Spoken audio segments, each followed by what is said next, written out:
Ladies and gentlemen, please take your seat and welcome to the stage former Vice Chancellor and Chairman of Atlantik-Brücke, Sigmar Gabriel.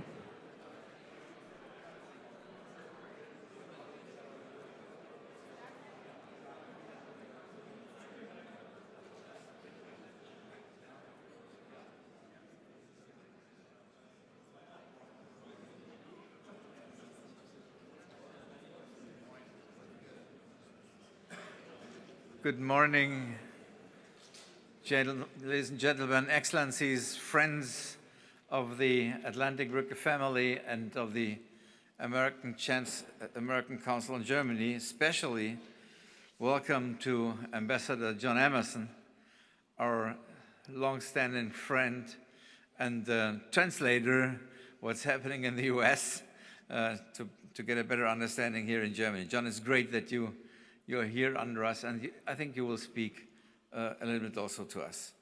Dear members of the boards of Atlantik-Brücke and the American Council on Germany, the sister organization, which is the co-host for our flagship conference since 1959. Dear members, young leaders, new alumni, New Bridge alumni, friends and guests, ladies and gentlemen, it's my honor and privilege to open this year's German-American conference here in Berlin. I welcome all of you at the Axia, and I know that John and Kimberly loves this building, which was designed by the famous American architect Frank Gehry, who shares his hometown of Los Angeles with John. Let me express our deep gratitude to our corporate member, the DZ Bank, for so generously hosting our conference here. It couldn't be more symbolic to have a German-American conference on war and peace today in Berlin. 80 years and 4 days ago, the capitulation of the Wehrmacht, the German army, signed in Berlin-Karlshorst, marked the end of World War II and the beginning of the unprecedented era of peace in Europe. American soldiers gave their lives to liberate Europe from Nazi barbarism. And throughout the decades that followed, the American commitment to a free Europe remained stable. When President Kennedy famously declared, "Ich bin ein Berliner," in front of the Rathaus Schöneberg here in Berlin in 1963, his message to the Soviets was clear and well understood. If necessary, the Americans were ready to defend West Berlin with their lives. That was the content of Ich bin ein Berliner. The founders of the Atlantik-Brücke understood that it was a mixture of this fateful bond of history, profound strategic interests, and shared values that tied Germany to the United States and the Western Alliance in the post-war order. And for Germany, it was the way to the West. One of the German historians said it was a long way from Germany coming to the West, but the Americans and the Brits and the French, but for instance, the Americans helped us after World War II to be part of the West, where the old Germany, from the emperor time over the Nazi barbarism, didn't want to be part of a community for universal human rights, democracy, rule of law. This was nothing was very popular in Germany until we lost the Second World War. And this was the 8th of May, 1945, was in this understanding, a day of liberation, also of the German citizens and the country of Germany. In this critical moment, my friend and predecessor as chairman of the Atlantik-Brücke, Friedrich Merz, took office in the 10th German chancellor. The stakes are high. The third consecutive year of recession looms on the horizon.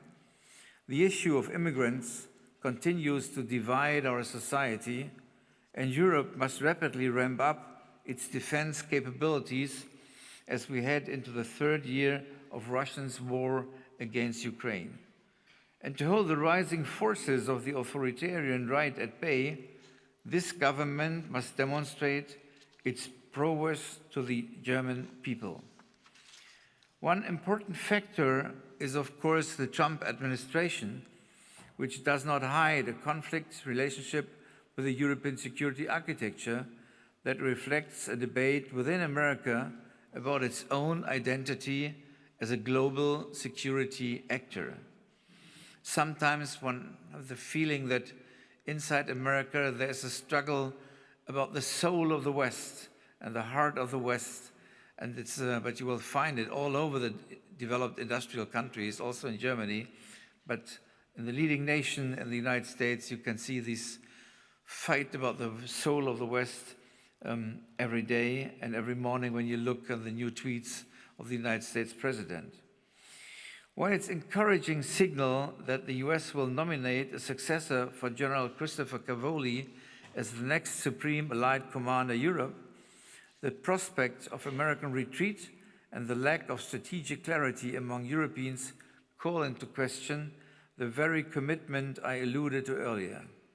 This is the essence of NATO Article 5. Are the NATO allies prepared to defend its eastern flank if Russia's president were to test it? Would German and American soldiers be ready to give their lives for the territorial integrity of Poland or the Baltics? The credibility of this commitment is key to holding the alliance together and deterring its enemy. It's much more important than the number of tanks and airplanes. It's the essence of the alliance to defend each other if it comes to an aggression with the own life, fighting for the freedom of our neighbors. Let me share one thought before handing over to John. The retrospective view of histories smoothes and conflicts and contingencies, and we tend to take the American commitment to the post-war security architecture for granted. But the entry of the US into World War II was not an uncontested issue at that time. Led by the America First Committee and its most prominent figure, Charles Lindbergh, the anti-war movement in the United States of the 1940s was strong. It took heated debates, strong leadership, and an attack on Pearl Harbor to convince the Americans to enter the war.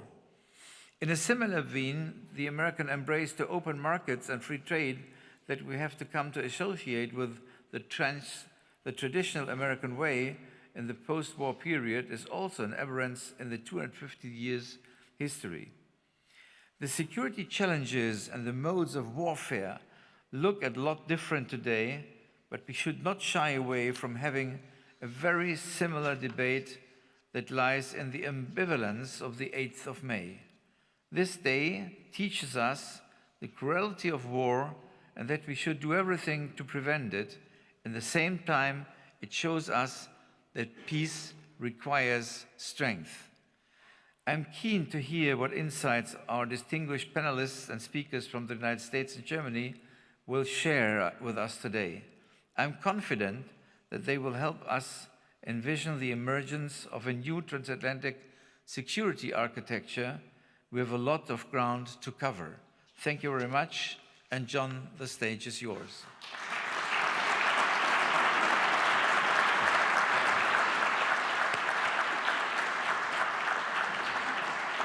Good morning, everybody. It's great to be back here. As Sigmar mentioned, you know, Frank Gehry is actually a close friend, so I love being in this building.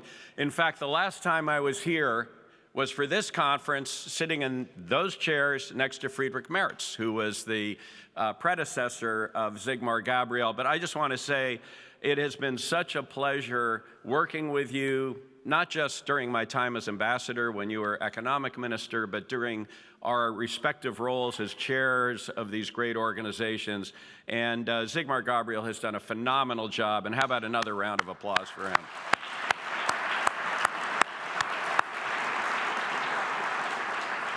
I also want to thank Julia Friedlander, Steve Sokol, Jakob Fleming, and Robin Camerata, who've worked so hard to pull all of this together. And all of our panelists who are here today. I want to thank all of you and very much looking forward to this session today. Well, folks, we are in a new world. And I think as we are clearly navigating seas of uncertainty, it is important to try to think about some of the through lines that maybe have an element of certainty to them as we try to take stock of what's happening globally, and in particular what's happening in the transatlantic relationship. And the first thing I'd like you to keep in mind is that Trump 2.0 is a difference in kind from Trump 1.0, not a difference in degree. Okay, that's important. Classic example of that is, by the way, Sigmar mentioned how great it is that the United States will be again nominating a SACEUR, Supreme Allied Commander of NATO.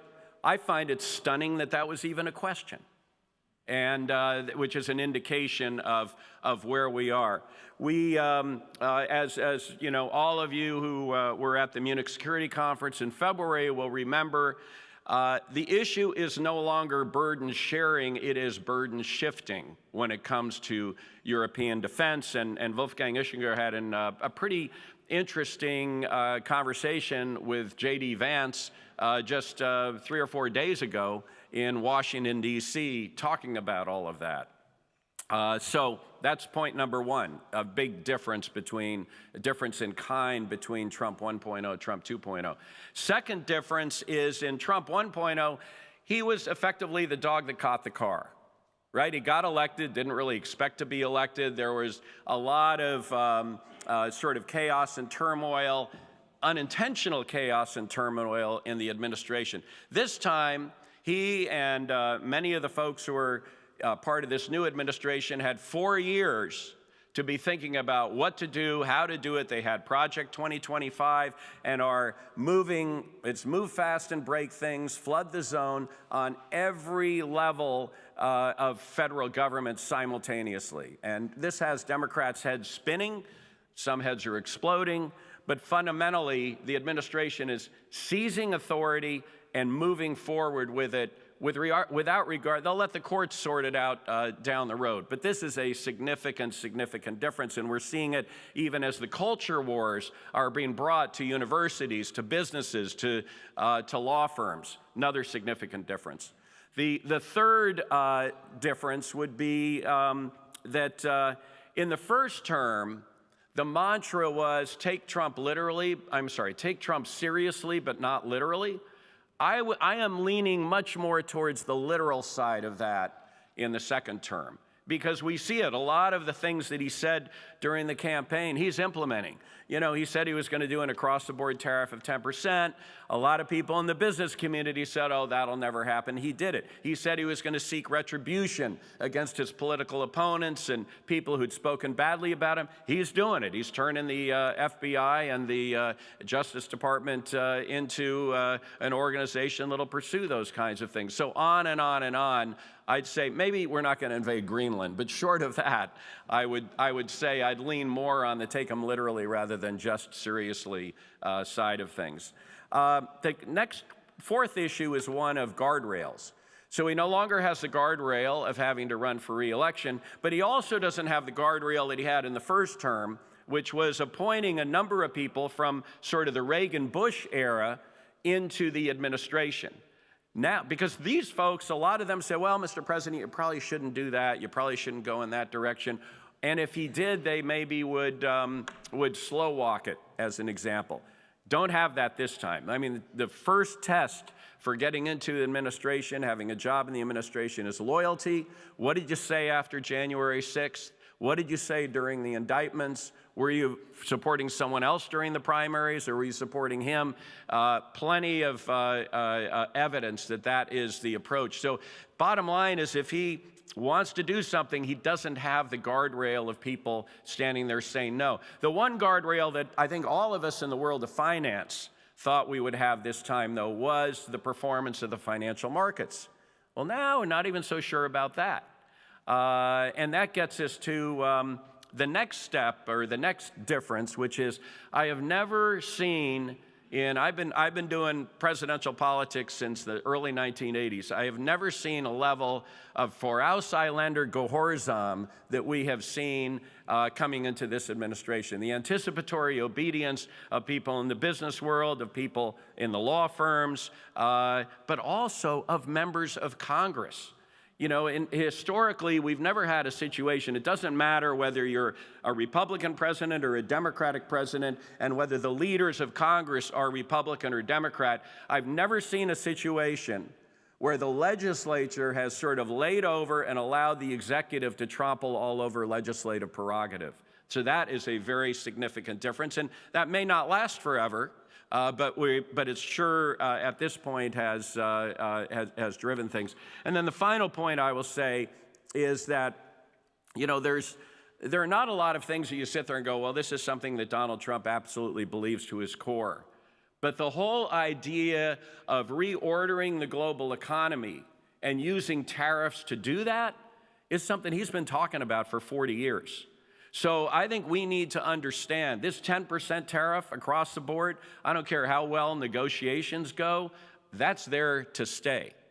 And beyond that, I think we're going to see continuing higher tariffs on China, maybe not at 145%, but at 60%, at 80%, that's going to be there to stay.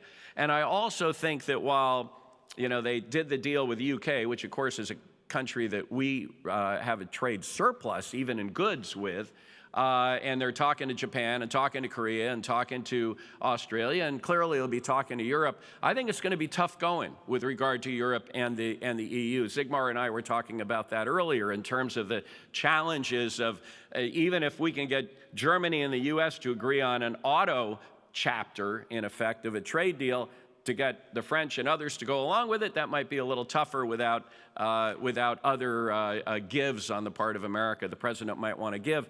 And when they're talking about Europe, they're not just talking about tariffs, they're also talking about non-tariff barriers for trade. Well, one such non-tariff barrier is the regulatory process. And I think there's a recognition here, I heard this at Munich as well, Europe's got to get beyond the America innovates, Europe regulates dynamic, and we need to see some regulatory reform here, so that might actually be good. But another non-tariff barrier for trade that they talk about is the VAT. I don't see you guys going, okay, we'll get rid of the VAT, and I don't see the United States saying, we're going to go to every state and city and tell them to get rid of their sales tax. So, there are complications in terms of these negotiations that we should be thinking about, but the idea of tariffs being with us, certainly for the next 4 years, that is something that we've got to get used to. But the final thing I'll say is this, and it's try to leave us on somewhat of an optimistic note, and that is, last week I spoke at the Milken Conference, then went to New York for an American Council on Germany annual dinner, and then down to Washington to hear Wolfgang and J.D. Vance's interview with the Munich Security Conference's D.C. session. And then we had a day and a half of the German Marshall Fund board meeting.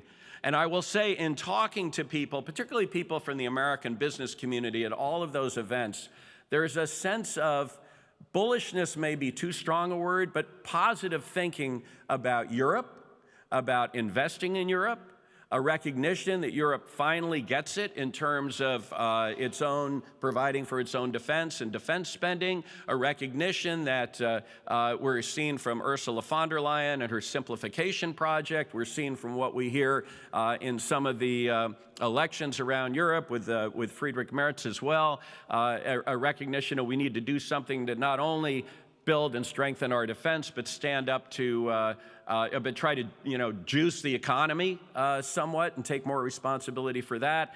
And the Investing in Europe panel that I was on, also Lars Hendrik Roller was a speaker on that panel, very positive in terms of the conversation about investing in Europe. So I want to leave you with that thought.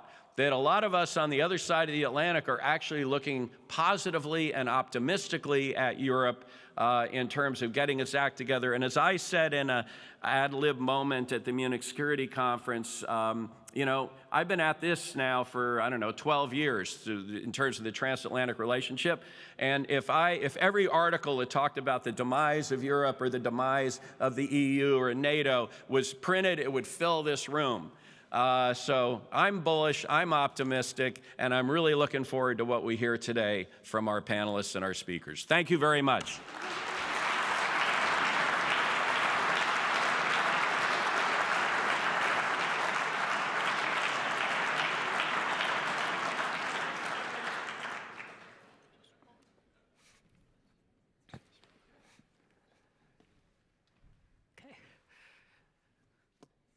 Good morning, everyone. Also, a welcome from me and from my team back in these beautiful spaces. I think, as both of our chairmen have noted thus far, we are at a crossroads in what it means to be a transatlanticist and probably how the US sees itself in the global environment, and therefore also how Germany and Europe see themselves in the global environment.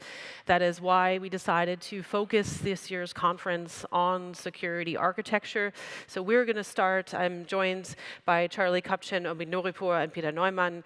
We're going to start by talking a little bit about the framework for a new orientation of German security policy, and throughout the day, we're going to break it down from cybersecurity to space to economic statecraft. And so we'll go down the line of each of the components of this. And so that is the framework for today's conference. I'm happy you're all here. I'm going to start by turning to Omid to give us a little bit of a lay of the land of what this looks like now with the new German government, with the new chancellor, and the fact that we had 4 leaders travel to Kiev the other day and dial into Donald Trump over cell phone. What are the dynamics of that? And for you, what does that mean for how Germany is going to take this on? Thank you very much for having me, and thank you very much for giving me the opportunity to be the first responder to the question of the new government in Germany. I'm part of the opposition, so I can set the tone here. He's free to say. No, I think, let me start with that trip. The trip of our chancellor with all of the other leaders of the bigger countries in Europe was a good one. It was well received in the Ukraine and in all other countries in Europe, and it's good to have this message of unity in the beginning of the new government. And it was good to have a known initiative of a ceasefire of 30 days, and then having this phone call with President Trump.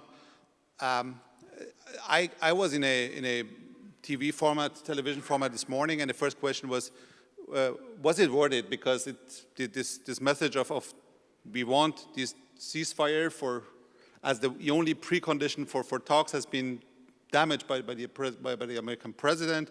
I think it was worth it, and it was good to have this trip. It's important for Europe to understand that we have to stand together, and then we did, and we will do it. And it's important to not to follow any single move. I do not see President Putin going to Istanbul this week. You know, he doesn't even go to the airport of Moscow to receive President Xi Jinping because of security reasons. So it's good to have Europe as a player there. It's not about being heard every single time. It's not about details. It's about having unity. The reason for that is obviously we are in an age of post-reliability in the transatlantic relations, and we have to manage everything we can so we are not in an age of post-alliances.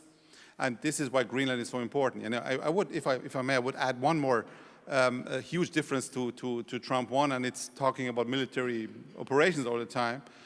Having American GIs in Greenland would mean that Denmark comes to the NATO Council asking for support. They won't get it because of the Americans, and then it would be the end of NATO. And it would be not a question of days, but even of hours till the Russians try to invade the Baltics. So this is all about alliances, and if we want to keep NATO, and we need NATO, of course, and if we want to have the strength of re-elaborate rules of not only rule of law, but also natural laws, which has been habits we took as natural laws. It's about alliances, and the core of that has to be a strong Europe. Thank you. Yeah, and the key to this is the strong Europe component. I have to admit that, to me, that's the hidden lining of this. And I say this from my personal experience, and I've asked back to ask Charlie the same question. How much do you need? Is this push, call it a push, from the United States needed to see the kind of European resilience that we've been talking about for generations? I mean, I think we're at an inflection point that has multiple dimensions. One of them is the one you're talking about, Julie, and that, yeah, I think we're seeing a European evolution that may, for the first time in many false starts, lead to a level of kind of geopolitical ambition and geopolitical capability that we haven't seen before, but it's going to take time. It's going to take a long time. And I think everyone just needs to realize that as a consequence, Europe still needs the United States still needs Europe. I would invite our European friends not to throw in the towel, not to give up.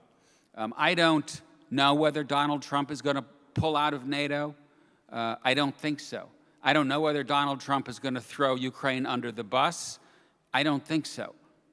In part just because of his own very hungry ego. I don't think he wants to go down in history as the American president who lost Ukraine or dismantled the West.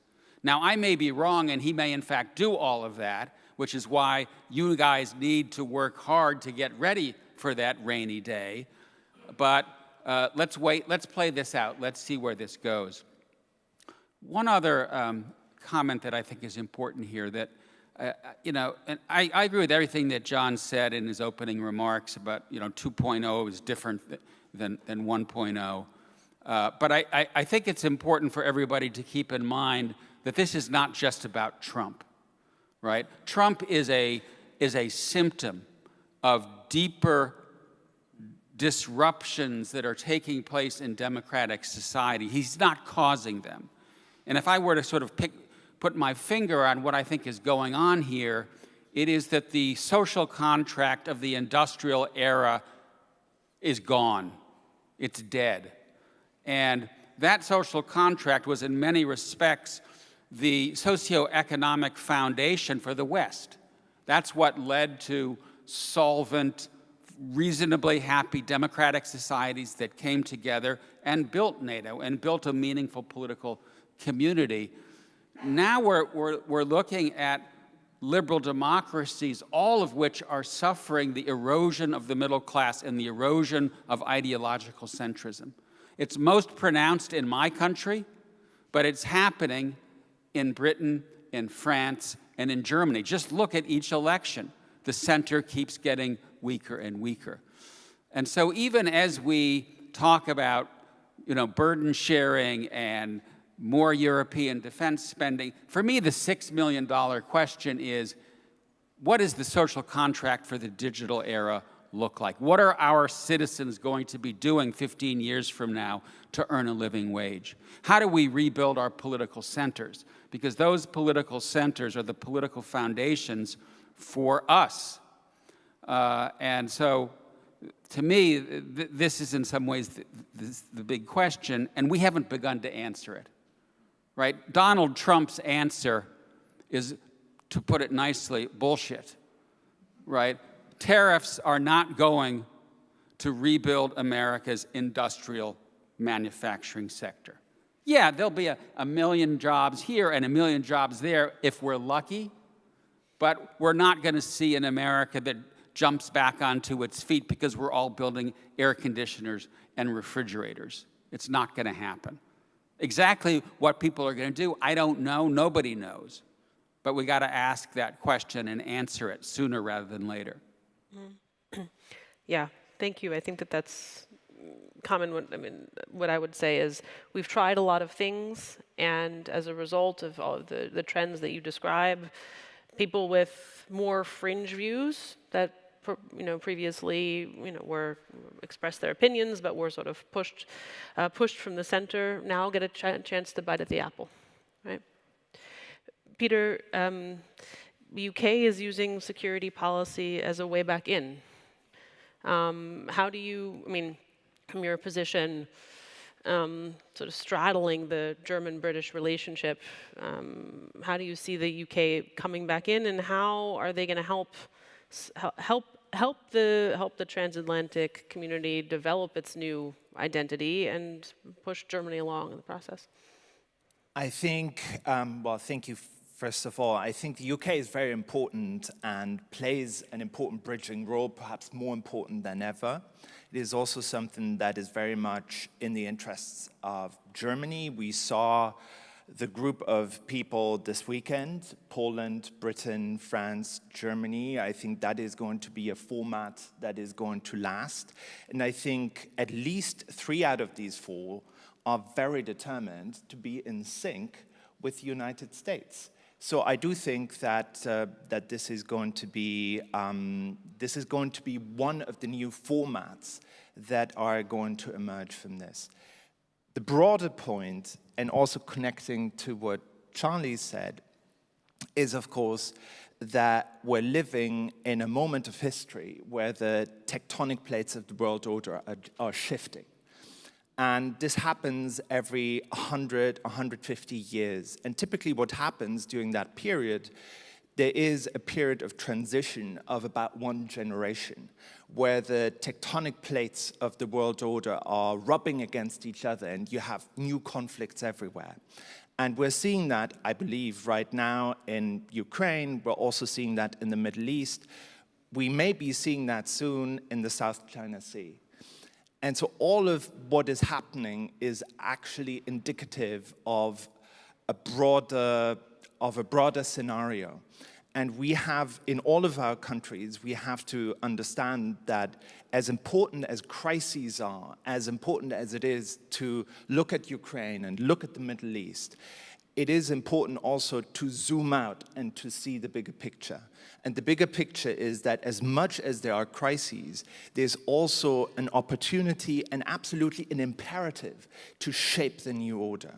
And as important as it is to bring about a solution to Ukraine, it is also important for German diplomacy, for other countries' diplomacy to go out and to strike the new alliances that will determine the 21st century.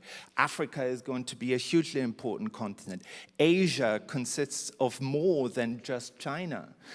India is is already the biggest country in the world, but is probably going to be the biggest trading power at the end of the century. So as much as we're consumed by these crises, we also have to create the new alliances in concert with our partners in Europe and transatlantically that are going to determine the 21st century. I always compared in Britain, I don't know if it's the same in America, but in Britain at the beginning of a year at university, you have something called Freshers' Week, where everyone turns up, there are no lectures, but everyone parties for a whole week. And there's not really any content the first week, but that first week is really important. And there are actually studies that show that the connections you make during Freshers' Week are typically going to last you your entire period of study. And so I always tell students, even if there's no teaching, you really should come to Freshers' Week because you're going to meet people that you're going to be friends with for a very long time. I think geopolitically, we are in Freshers' Week now. This is the period of transition where all the new connections are made that are going to last us for generations to come. So we have to be active right now because right now is possibly the most important moment for the next 50, 60, 70 years. Thank you. I'm very familiar with the American version of Freshers' Week.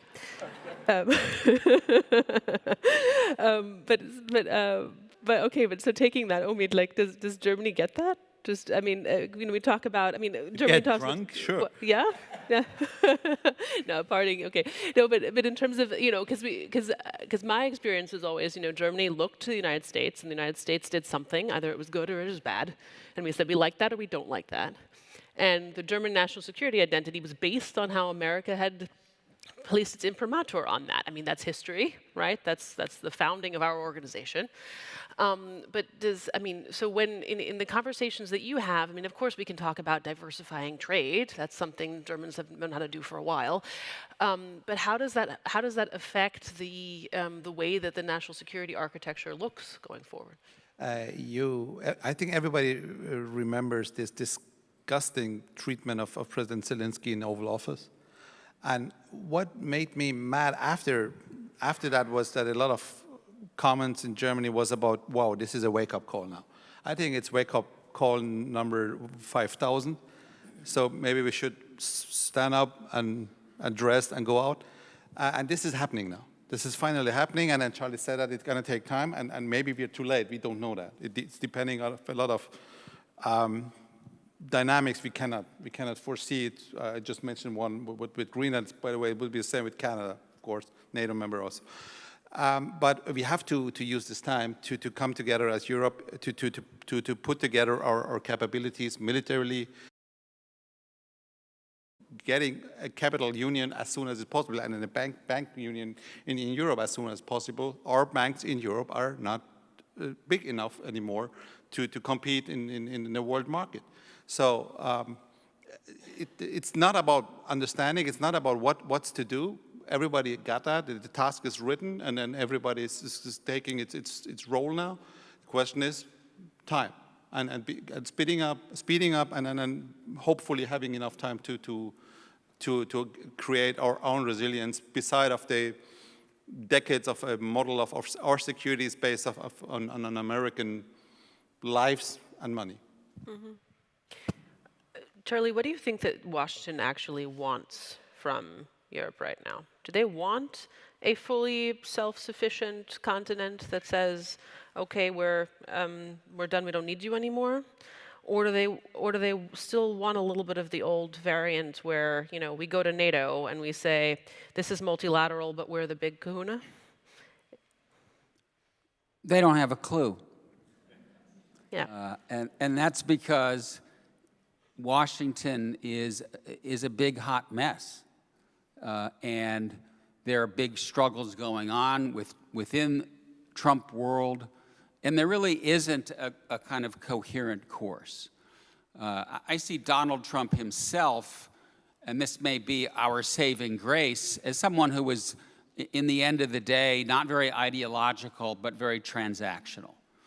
And as a consequence, I think, yeah, maybe a deal can be struck with a Europe that is spending more on defense, that buys more American products, and the partnership remains intact.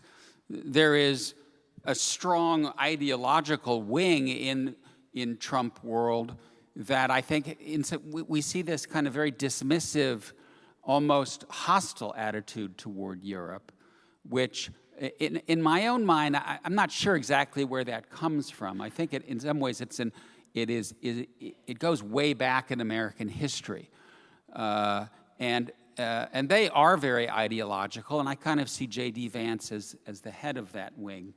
And I just want to because we're one of the things we can maybe do as the Americans that are here is explain Trump world a little bit to all of you. I want to pick up on a comment that Sigmar made in his opening.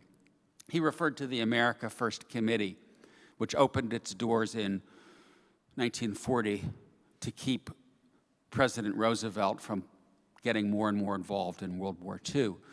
And in many respects, I think the Trump administration is a throwback to an earlier version of American grand strategy. It doesn't come out of nowhere.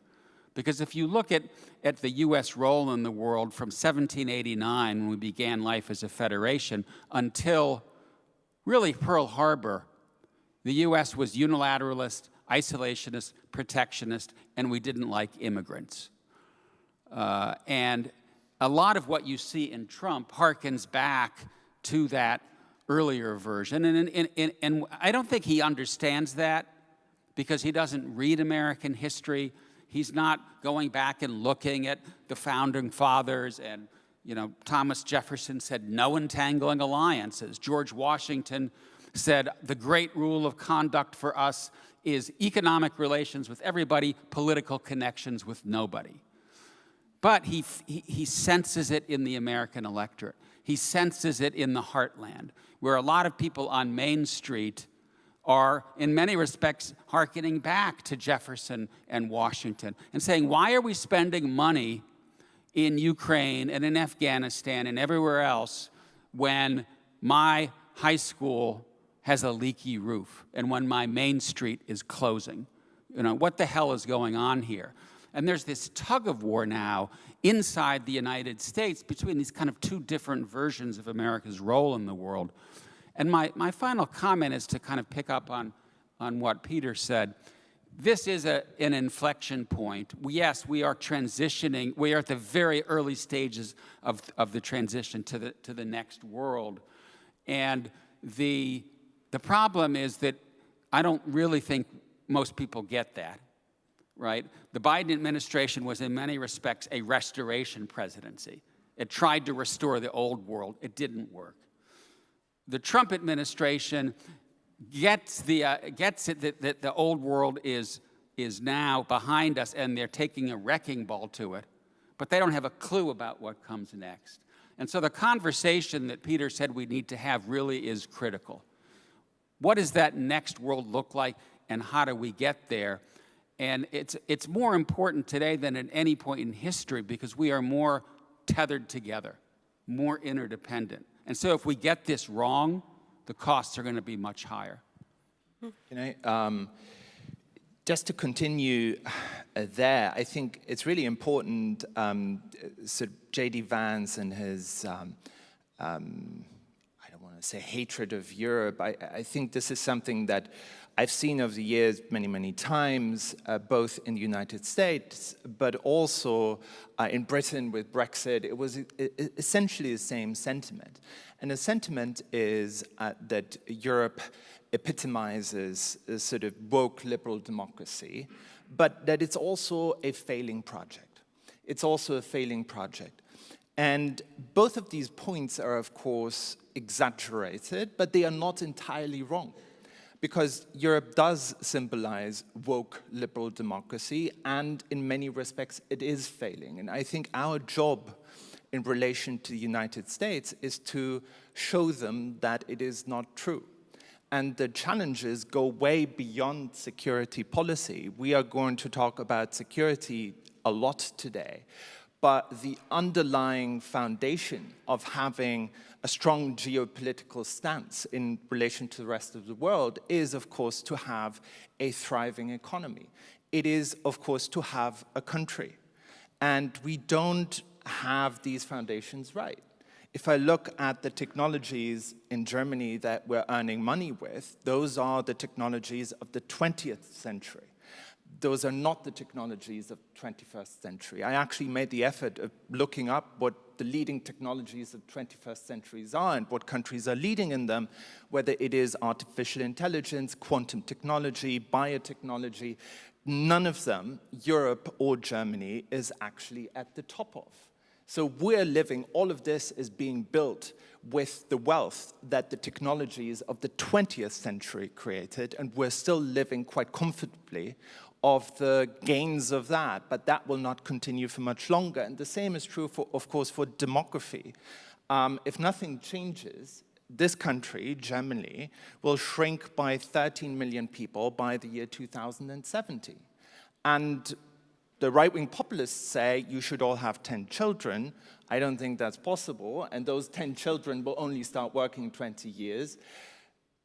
So we need migration, but the way we've dealt with migration over the past 10, 15 years has been very chaotic and has not actually made it more popular to have a model similar to the United States. So we have huge challenges at home: demography, technology, our future prosperity in addition to the security challenges.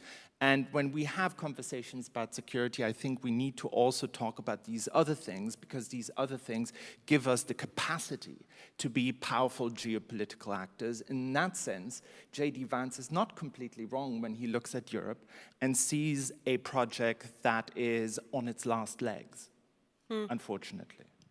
Or is it a sort of outsourcing of self-criticism?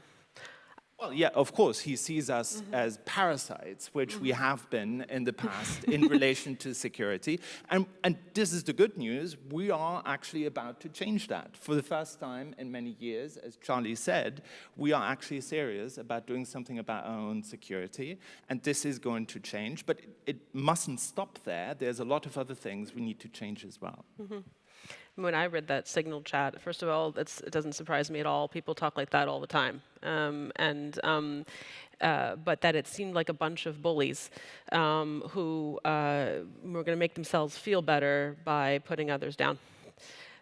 So if you look at that from an American, it's the flip side of what Trump would like to portray as actual American insecurity, right? How does Germany respond to that? Because they're supposed to be the ones who got it together and set the course, but actually, as Charlie says, they don't have a clue what they're doing. They don't have a clue what strategic outlook the United States is actually going to have. How does Germany sort of punch its way through that? If I may refer to that, what Charlie and Peter said briefly, and then they come back to your question. First, the cluelessness you just mentioned is also leading to the fact that we are stopping taking the President of the United States for serious. One example, we have this commitment of the 2% of GDP spending being spent for defense. The chiefs of defense of NATO are now talking about 3%. The next summit is going to be about 3.5. The American president is talking about 5. And the problem is, everybody knows we would deliver 5, he would talk about 7. So this is why this cluelessness is also, I just call it the age of post-reliability. And it's, of course, at the end of the bad. And the good side is we are focusing much more on all of the tasks you just referred to. Second, I would disagree with Europe being failing. And of course, we have a lot of tasks, and we did not let a lot of things. You just said Germany. I would say the problem you just mentioned are for the entire Europe, but just one example. The reason why Merkel did not close the borders was to save the single market for goods being traded all across Europe, which is beneficiary, especially for Germany. Now we have a common European asylum system reform, so we can save the single market and have reforms and a better regulation for migration. So there are things happening, but no, we are not fast enough. So this is what Europe is understanding, not only a military. I just referred to the finances, you refer to migration. We are getting things done. I'm saying that also because everybody knows that Putin's calculation in 2022 was Europe will just sit there and has no idea what to do, and they won't be unified to give a response to the full invasion of Ukraine. We prove him wrong. We go on. We will go on proving him wrong in this.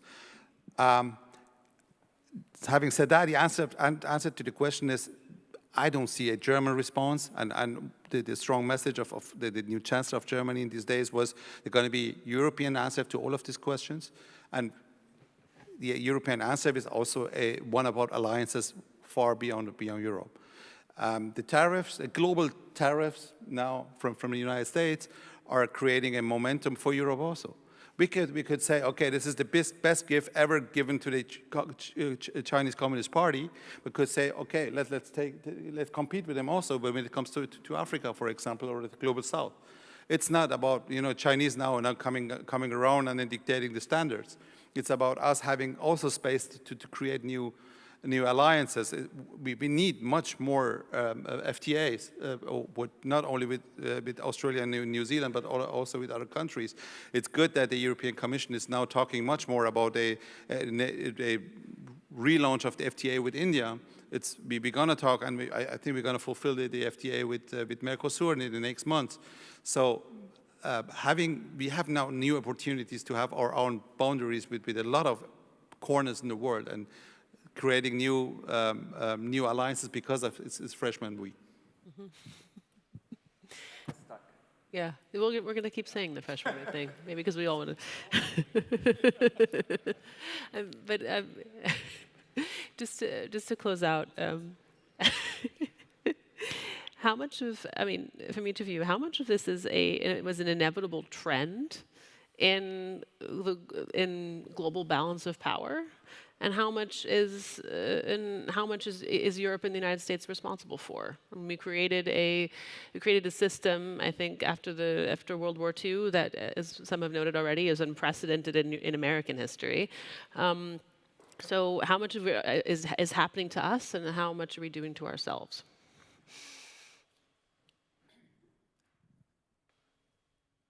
I think the redistribution of power in the international system it's a tectonic, deeply rooted force that we can't do anything about. And we saw it coming, but we made a mistake in the 1990s, in my mind, in assuming that by the time we were in a bi/multipolar world, the other poles would have bought into our order.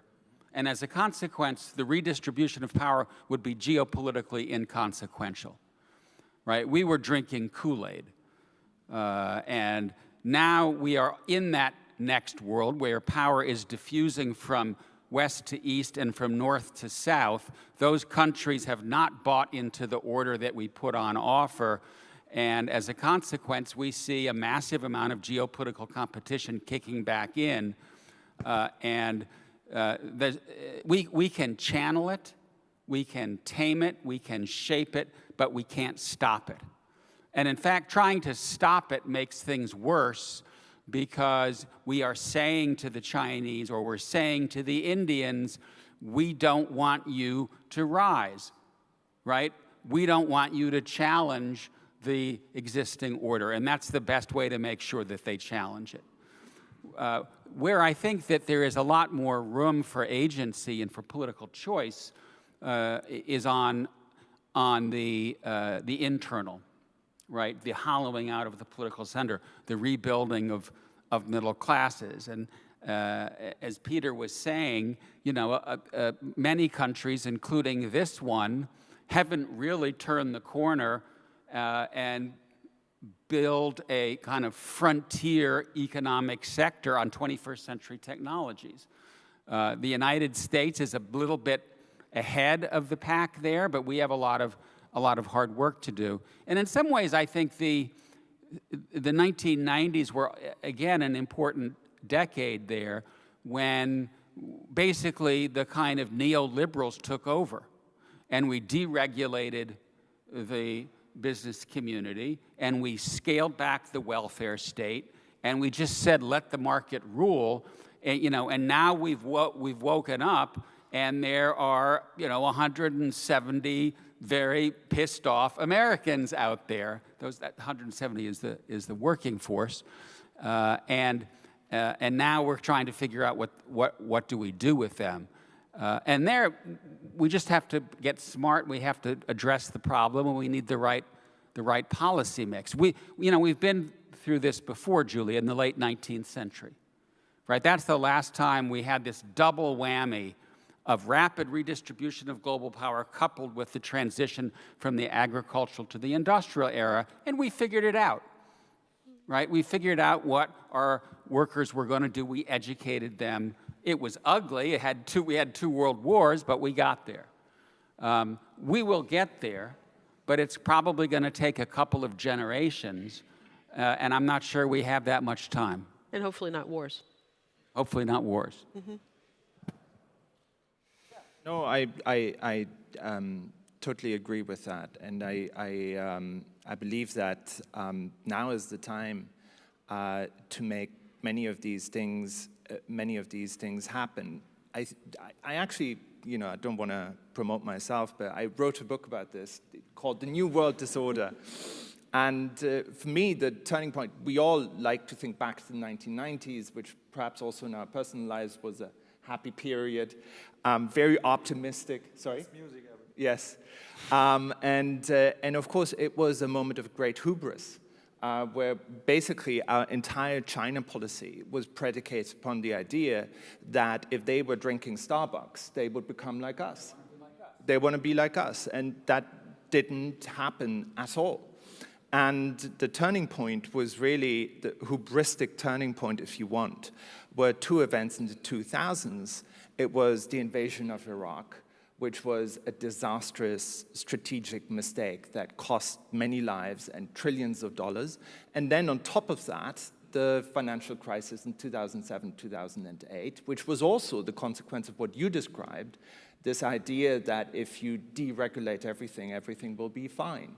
And as a consequence of that, in 2009, 2010, China, for the first time, actually spoke of itself as a world power, as a global power, as a superpower, which might at some point overtake the United States of America.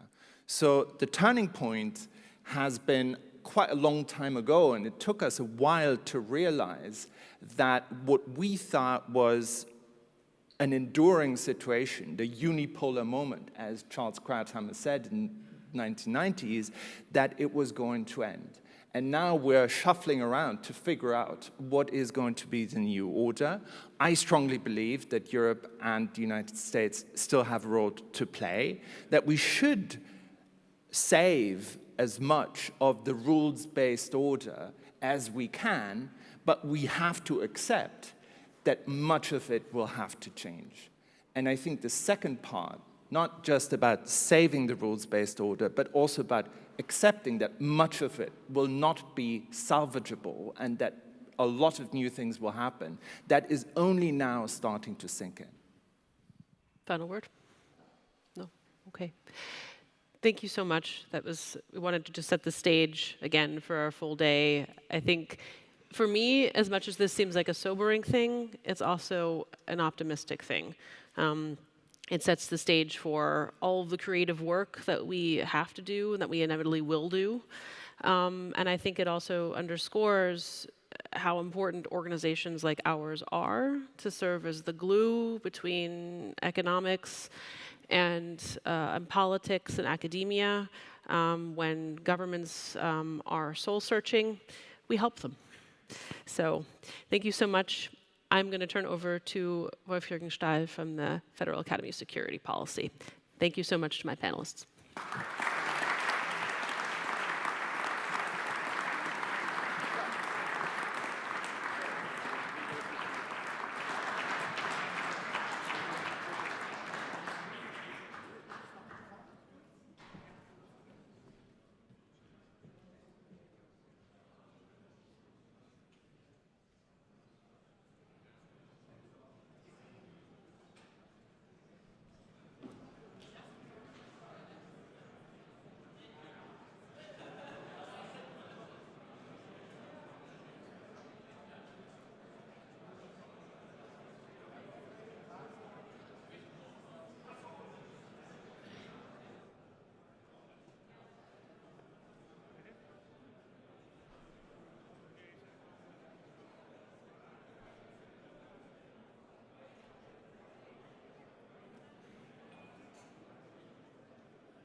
Ladies and gentlemen,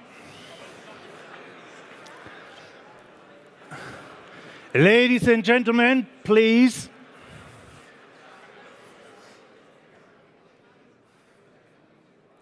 Thank you very much indeed. Welcome to another panel. I'm Wolf-Jürgen Stahl. I'm the president of the Federal Academy for Security Policy here in the north of Berlin, and obviously I'm military. And I'm pleased to moderate this panel with, I think, a very distinguished panel. And after immediate security challenges was the issue of the last panel, this is now broadening, zooming on the entire globe, and it's now on the geopolitical rebalancing or maybe balancing of power in the world. And I'm pleased to welcome three well-known panelists, and I start ladies first from the academic or think tank sphere and world. Dr. Claudia Major, for 2.5 months now, Senior Vice President of the German Marshall Fund. Congratulations for that job once again.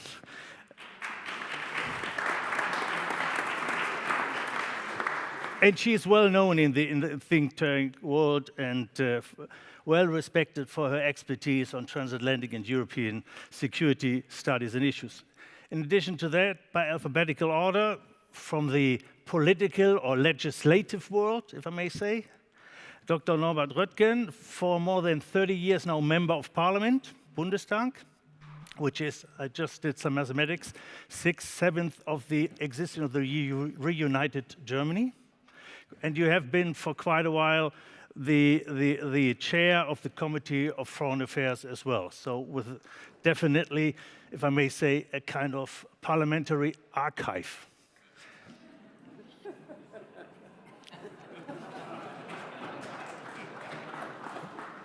And although it's a German name, it's not a German. Ambassador Kurt Volker, you are a US career diplomat. You have been the US Perm Rep to NATO. And you have been the special US envoy for Ukraine during the first term of Trump. And probably we hope that we get some real insights from you how to cope with the situation. Ladies and gentlemen, Panta Ray. The world is always in the flow. That's normal. The key question is, the world is changing, but how to achieve or ensure security for us. And we had to witness 2 years ago in 2023 a critical turning point. In 2023, we have now more autarkies than democracies in the world. And we have to witness renaissance of military power. That's the way I would call it. So in particular, from a European perspective, we are in a so-called double Zeitenwende. It's a new English term. On the eastern side, our eastern neighbor wants to cooperate with Europe and with us, but we don't want to cooperate with him. And on the western side, our western neighbor, we want to cooperate with him, but obviously he doesn't want to cooperate with us, Europe. In addition to that, we have a Chinese president in line with Trump and Putin who wants to make his country great again. So we have 3 countries striving to make the respective countries more great. And against this background, the question is the world evolving to a better order, a different order, or evolving into a disorder? And my generation has been privileged to be able to grow up in an environment of security and prosperity. And I'm questioning, will that be the case for my children, our children as well? What will the following nations have to face?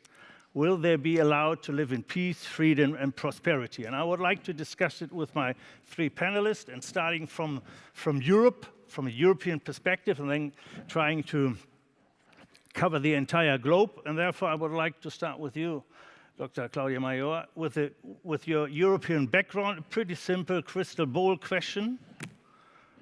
What role will Europe play globally in 5 to 10 years' time? And why? It's an easy one, just to warm up. Very easy. I think it depends entirely on the decisions that the Europeans are going to take now in the weeks and months to come. If they just wait and continue the way they acted until now, they will not have a seat at the table where the great decisions are taken. We see that already. If we look at some crucial international decisions, be it on Ukraine or others, Europeans struggle to get at the table. So the question for the Europeans is, if we continue the way we are doing it in the moment, military, political, economic terms, we are on the menu. And we are not sitting at the table where the decisions are taken. So for us, the question is, are we willing to invest fundamentally in our capacity to act in order to be an actor? Or will we be in the future be kicked around by the great powers, be it China, Russia, or the US? That's the key decision. In the last years, well, the last decades, Europeans learned that with our economic power, with our soft power, we were able to shape our environment, and we were successful. And if you look at the last years, we can see a change in the pattern, in the dynamism, how international relations work. And we see an increased acceptance of military power as a tool to reach what you want to reach. And for us in Europe, who focused more on economic power, on political power, on soft power, that's a normative power. That's a rather disturbing lesson to learn. To realize that internationally, globally, in an increasing number of countries, of non-state actors, are willing to use military force, are willing to wage war to get what they want. You can look at the Houthis, you can look at the Hamas, you can look at Russia, you can look at Azerbaijan and Armenia, you can look at many cases. But the idea behind is that military force, waging war, for many actors, it's worth it. And they accept a high price in terms of domestic well-being and others, because for them it's acceptable. And that's the change we Europeans have to deal with. So to answer your question, it's all about what we are willing to do. Are we willing to rebuild our military forces? Are we willing to invest more in innovation and technology to not lag behind? Are we willing to invest in the resilience of our societies? So for me, it's not something like we have to wait and see what's happening in the world. It's the question, do we want to be an actor? Or do we want to be an object that is kicked around? So it's all about us, to be honest. And are we willing to pay a price for that? Or not? Well, you observed Europe for quite a while now. So what is your vision with regard? Is it really capable? You mentioned willing. It's capable, out of question? Do you think it will be willing to do it actually? For me, the willingness comes from the level of concernedness. That sounds abstract. I'll give you an example from this country. I spent, like you, quite some time working on German defense policy. It was a rather tough topic and not really encouraging, put it mildly. When Russia, another time, or when the renewed invasion in Ukraine started in February 22, the then Chancellor announced decisions that I thought were unthinkable before. 100 billion special budget for the armed forces, 2% defense spending, buying the F-35, armed drones, sending weapons to a war country, what Germany never does. And these were all things that were unthinkable before. We had an election campaign just some months before where all those things were unthinkable. Why it worked? Because for the first time ever, Germany felt militarily threatened. Until 2022, Germany did, put very simply, security policy mainly out of solidarity. If you look at all the polls, Germany never felt militarily threatened. We felt threatened by many things, migration, climate change, economic problems, things like that. But the population and a large group of the decision makers didn't feel militarily threatened. That's the big difference to Poland, the Baltic countries, and others. And in 2022, when Russia was marching on Kiev, it was felt that not only as an attack on Ukraine, but on us. And for the first time, you had a real threat perception, a real feeling. This is not about being a nice country and being a good partner of the Baltic states. It was felt this is about us. And if you feel concerned, and if you feel this is about me, actually, you are willing to take decisions that were unthinkable before. We can jump forward and look at the new government. To exempt all defense spending above 1% is a revolutionary decision. The Conservative kicked away the fiscal taboo that they installed in 2009, because apparently they felt like this was necessary. So for me, the key element to make this country move is feeling concerned. If I feel this is about me, I'm not spending defense because I want to be nice with the Polish friends and the French friends and all the other friends, but I do it because I feel this is about survival. This is about, will I be able to live in Germany in a democratic, free country, or rather like in Belarus? I mean, I know it's a very simplistic choice, but this is what it is about. So I think if you feel concerned and if you feel this is about us, then you can enable an energy and find an energy to do things that they were unthinkable before. Again, breaking the fiscal taboo, I mean, we have been talking about for quite a while, but doing it in this fundamental way is amazing. I never expected that Germany would move to 2%, to be very honest. So I think the question is always, do we feel concerned? Do we think it matters? And this is also the reason why I think we have to talk about security and defense matters far more often, because defense is eventually the life insurance of states and societies. So do we want to preserve the way we live here? Yes, then we should probably do a little bit more. If we don't give a monkey, if we don't care, then fine. Yeah, and I think this requires an information or information campaign with regard to the population of the respective countries. Just a quick... Yes, but this considers the citizens like someone who has to be taught, and then he gets it, and then he behaves. This is not the image of a citizen. Citizens are active shapers of our country. So it's not about telling them the truth, but getting an active support from all citizens that they are willing to pay a price for our freedom. This is what it's about. So I think we need not only explaining, we need really active commitment. If you think about resilience, in order to be able to resist disinformation, propaganda, sabotage, and all those things, this is something I deeply believe in. You can't just impose it. You need the active commitment in order to have a strong society. Yeah. The most famous quote from John F. Kennedy, a little bit reworded, don't ask what the state can do for your personal security, ask what you can do for the national security. Dr. Redwin, let's zoom out a little bit from Europe, have a more global perspective. Same question, time horizon 5-10 years. How will the geopolitical balance of power will look like in 5 to 10 years' time with all the current actors on the steering wheels? I would be very surprised if we were to see a geopolitical balance of power already in a 5 to 10 years' time horizon. So in my view, we are still in the interregnum. Antonio Gramsci has become very famous for his many quotes, and the most well-known of his many quotes is something like, "The old is dying, the new cannot be born." This is a time of an interregnum where a great variety of morbid symptoms emerge.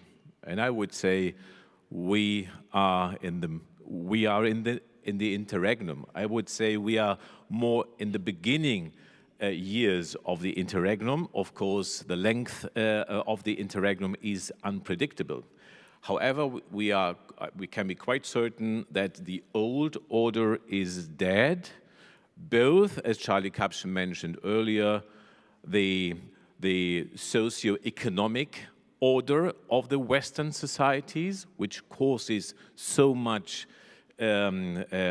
insecurity, personal, social, economic status insecurity, and with regard to the geopolitical order we had during the Cold War, when Germans and other European countries felt threatened by a military enemy.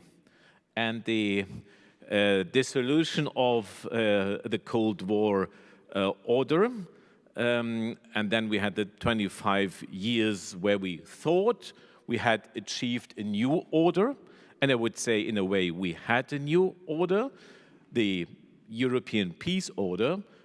However, we only made a mistake by thinking this is now an eternal peace order, and it turned out to last only 25 years. So since then, we are in the period of geopolitical unraveling, of power competition, and so it's not a surprise that sources of hard power are increasing and getting more important. That soft power is put to the fringes, and this is going to last. And adding to these forces of being stronger in a new order comes, of course, Donald Trump, who is unraveling the West as a major force, so far being able and willing to forge international order. So if the United States is not active and has ceased to contribute to international geopolitical order building, we have a great problem. And China certainly is the #1 revisionist power in the world. They are not content with the order that had emerged after World War II for obvious reasons. So they are striving and working and applying, I would say, many tools available to them to forge a new order. Then we have a regional, at least, revisionist power. This is Russia. Putin wants to correct the outcome of the Cold War. And then there's a big question whether Europe forges the will out of necessity, because we are threatened, to become an actor, a shaping actor of a geopolitical order.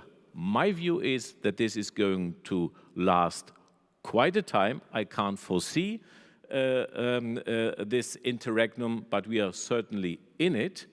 And this is the competition, to put it mildly and friendly. You could also say this is the time of struggle. It's the time of wars, physical, military wars, trade wars, and other kind of struggle and warfare to achieve a good and strong position in the order that has yet to emerge and is hard to foresee. Which leads me, Trump was mentioned to you, Ambassador. So, second turn of President Trump. Will a President Trump strengthen the US, or will a President Trump make Russia and China great again? That's a great question, because obviously his intention is to make America great again. He wants to build American strength. He wants peace through strength. But judging by the first quarter, he's thrown the U.S. economy into recession, kept inflation high, strengthened Russia, strengthened China, and is now dealing directly with Iran in a way no one expected. So it's not the intended result. But what happens even next month or 6 months from now? We really don't know. Let me just say a couple things, and I'll come back to some of what you're saying. But first, I just want to thank the Atlantik-Brücke and American Council in Germany for the opportunity to be here. It's great to be here with the new government and to catch up on where things are. I just came from Kyiv and Odessa and Chisinau before that, so I have some fresh feelings about where we are there. And I'm reminded, seeing John, I thought your presentation was great. We were in Munich together a year and 3 months ago, anticipating a Trump administration. And I remember very well what we talked about then is, well, how do you deal with that? And my advice then was, don't make any assumptions. We don't know what's going to happen. Do your own homework as to what the issues are and what needs to be done, and be proactive. And that, I think, sums up pretty well exactly what we saw the 5 European leaders doing in Kyiv yesterday. They were not clear where Trump is going. They had figured out what needs to be done or what they want to do, and they went ahead and started doing it. And this is a great response, and this is where Claudia was right, I think, saying that Europe has the ability to pull itself together. We're seeing choices made that would not have been made a year or two ago. It's one of the interesting perverse effects, again, an unintended consequence of Trumpism, is that people do things in response. And sometimes those responses are actually what was needed. So I'm a little bit optimistic about that. Second, I just want to say I end up speaking at conferences from time to time after Charlie, and I usually find things to disagree with him on. And I can't today. I can't. I was looking for something, and I think he hit it exactly right. And one of the things that Charlie said that is very important is that Trumpism is not just Trump. It's a bigger phenomenon. And I want to remind everyone here, and I'm sorry, John, but I want to remind everyone here about complaints many of us had about the Obama administration. That we had an Obama who wanted to pivot to Asia. He was rather dismissive of Europe. He took the Churchill bust out of the Oval Office. He beat up Europeans relentlessly about defense spending. He did the Russia reset after they had invaded and taken 20% of Georgia's territory. He pulled out missile defense, radars and missile interceptors from Central and Eastern Europe, essentially toppling Atlanticists in Poland and Czech Republic for a couple of decades.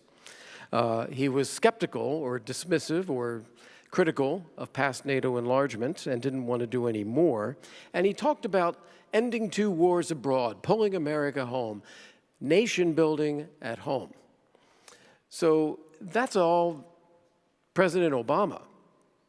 Trump is, in many ways, a vulgar version of the same set of things. And I would argue that's one of the reasons why Democrats are a little bit lost in domestic politics right now, is because Trump has stolen those ideas and that emotion in the American public. So this is a tough time. One of the things that Claudia said is, and Professor Neumann said as well, we're in a period of transition, but particularly authoritarians have demonstrated the will to use power. They have chosen that, they've looked around, they think that transatlantic community is weak and divided, a values-driven world order is not strong. They can act, and they can act militarily. And what I see President Trump doing, and I want to agree, they have no clue when it comes to professionalism. It's all President Trump personally. It's all his gut instincts. But sometimes his instincts are right, sometimes they're wrong, but there's no other way that they're governing right now other than President Trump deciding on a whim. But I think what he sees is we need to build American strength from an economic and military perspective. He's not thinking about the transatlantic community, not thinking about Europe, not thinking about a world order. And he's seeing that in the face of having to compete with China, which is the strongest rising power in the world and one that can be a great challenge for the United States. So he wants to focus on that, and he wants Europe to do more to take care of itself. He sees India as a potential ally or a potential friend as a rising power as well. And he sees a realigning in the Middle East where you actually have Israel and Gulf Arab states, including Saudi Arabia, more sharing a common interest and deterring Iran than fighting with each other in the future. So I think he sees a rebalancing world order in those senses. Now, the one thing I would close on when we talk about what you're asking about is he making America weak or strong or what? When it's one man making decisions, and there's no regard for expertise and professionalism and knowledge and that whole team of people that John mentioned that were guardrails in the first term, what you end up doing is creating unintended consequences. And that's what he has done to America in the first 3 months. I don't think he intended to have the stock market crash. I don't think he intended to bring down GDP or keep inflation high or disrupt supply chains, but that's what he's done. Also in global affairs, there's tremendous unintended consequences that are not being calculated right now. But Trump does seem to have, as I think it was Charlie who said, he has no real ideological underpinnings, which means that he can adapt. So he creates a problem, and then he can adapt and do the opposite and say that was the plan all along. And I could very well see that happening. So I wouldn't want to predict today what the outcome of the Trump presidency will be even a few months from now, let alone a year or 2 or 3 years from now. I think we're going to go through a lot of iterations. And I think, as many have already said, it is therefore up to all of us who do have a regard for knowledge and professionalism and how to structure a world and for the importance of values as an underpinning to actually do our homework and actually to be proactive in pushing for those things, shaping a world within which President Trump is going to be acting in the way that he does. So in our perception, he is an erratic president. Very briefly, are there any guiding principles for this kind of president in his behavior? Yeah, there are. They're not the ones we're used to. He believes that America has done too much and been treated unfairly. So if you can speak to him and think in terms of how to build a more fair deal, that, I think, is a pretty effective way to talk about things. I think Starmer and Macron have actually done this pretty well, to be honest. And perhaps Friedrich Merz will now that he's chancellor as well. Another guiding principle is he wants a transaction. He doesn't really care about the values behind it, the principles. Is it good for America? Is it good for him? Is it good for everybody else? Can we get a deal and make it stick? And then the third thing is he is a president who places an incredible importance on money. Everything boils down to money. And he comes from a business world, he comes from a checkered business world, in fact, where this was a big issue for him. And so when he looks at things, he looks at the money. And in some ways, you know, I spent a career as a diplomat and then another 10 or 15 years doing private sector and think tanks and fundraising and teaching and all of that. Money does matter. So he's not wrong about that. And so I think in terms of how to deal with him, pay close attention to the money as well. Oh, thank you very much. I will open the floor in a few minutes, so then you're invited for brief questions, just so that you can prepare yourself.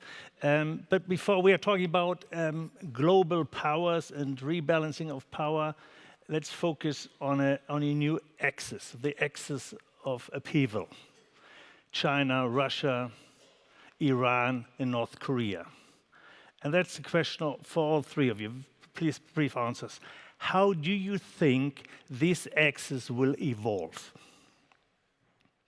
And who wants to start?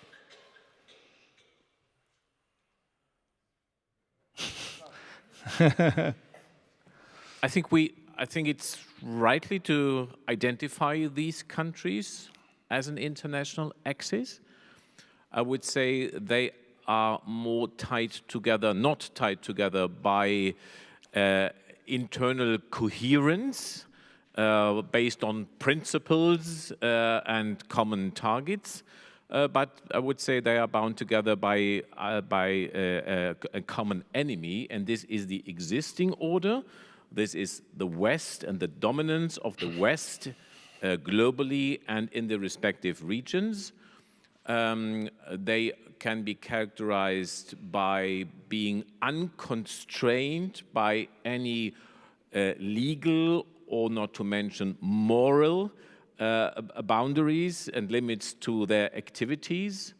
And so if you connect all these elements of this axis, there is a huge amount of threat emerging from them in the different regions. So you mentioned the Middle East, Asia, and Europe. So we should really see these countries as a common actor against us. And I would say our response should be that we identify ourselves as us, which has become more problematic since the new American administration. And we should really weaponize ourselves against the various areas where they are active, and not the least in the digital area, where they are really attacking our open societies, and we should really work for better protection and weaponize ourselves. I agree with what you said. I would just add two elements. The first is, I think, rather than an axis, we have several bilateral relationships. So we have Russia with North Korea, we have Russia with Iran, we have Russia and China. You also have this kind of cross-linkages, but it's more many bilateralism ending up in a kind of group. So the overall kind of alliant procedure is not there. So, and there are actually also the weaknesses. So it's not kind of NATO, one big alliance, all gathered around one topic. It's more like small bilateral elements that form this Kring alliance. And in addition to what Norbert said, I think what we should also focus on by dealing with those countries is to strengthen our partners. Sanctions will not work on those countries. They're already out sanctions, I would say. Think about North Korea or Iran. But strengthen our regional partners. This is an element in order to actually get a grip on those countries, in addition to what you said with digital and others. But I think the first step is to realize and recognize the cooperation at the various levels that they're taking place. I think nobody from us expected that the two Koreas would be key elements in the war, North Korea on the Russian side and South Korea on the Ukrainian side. So I think open our mind a little bit, focus on partners in the region, strengthen those partners in order to isolate them. Thank you. I'll just agree, but I want to highlight what Norbert said is it's more opportunism. Yes, they're aligned because they don't like the global liberal order, but working together, it's purely opportunistic. And I would characterize them not as equals either. I would say that North Korea and Iran are dangerous. Russia is very dangerous. And the only one that's really a global issue is China. And I'm reminded that when President Trump took office in 2017, we were all still talking about China as a responsible stakeholder in a global economy. That's what we were trying to do. And it was President Trump who kind of, what do you say, kind of broke the bubble and said, are you kidding me? Look at what they're doing. And he has created now a very strong consensus that China is an adversary a powerful adversary and an increasingly dangerous adversary, and we've got to grapple with that. I'm almost beginning to think that he's overstated that, or that is now overstated. That I look at the regime in North Korea or Iran or in the Kremlin as irredeemable. I think these are small groups of people who have seized power, have no scruples, no morals, are doing it to take what they can, destroy what they will. There's no middle ground here. With China, there is still some give and take. They have a stake in a global economy. They want to change it to their way of doing, but they still have a stake. They have a certain sense of their own society, which is about the well-being of society in a way that Putin doesn't about Russia. So I think there's still something to work with. And I think the focus, when we talk about these crinks, has really got to be pushing back on Russia, North Korea, and Iran, reestablishing deterrence, containment. But really the focus has got to be on how do we deal with China. Thank you very much. So I would like to open the floor, and I would like to take, if there are mics somewhere, it's on its way. So I see 2 questions, so 3 questions. I would like to take all 3 questions, please. And please introduce yourself briefly, and if you have a question particularly to one of the panelists, please address to the respective panelist. Martin, I formerly German Foreign Office legal advisor and then ambassador to India. Not because I served there, what about India? I think the systemic rival in the long run is China, obviously, both for our societies in the US and in Europe. Now, I think we need to do much more with India because both to increase our chances to cope with India on the American side, on the European side, but also because without India, we cannot isolate Russia. Now, in the eyes of India, both the US and Europe have deficiencies. The deficiency in Europe is that we lack the capacity to act that we promised ourselves in 2003 in the security policy strategy. And it's a power deficit. In the case of the US, India considers the US totally unpredictable and totally unreliable. So in order to win over India to stand up to China, we must work on our deficiencies, get our act together in Europe, build a common foreign and security policy, defense capabilities, etc.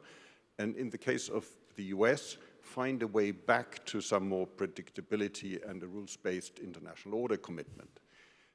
Would you agree with that? What about India? Thank you. So I have to take one question off my list, so because that was one of mine as well. Thank you. Tobias Peerlings, Ministry of Economics, Director for Foreign External Economic Policy with partners in South Asia, including India. So my question relates to India too. In the recent re-eruption of the India-Pakistan conflict, we perceive the United States as, under Trump, almost assuming a traditional role of safeguarding peace and brokering a ceasefire. Now, what do you make of that from your respective perspectives in the view of the rather stringent or incoherent behavior we see in other theaters? Thank you.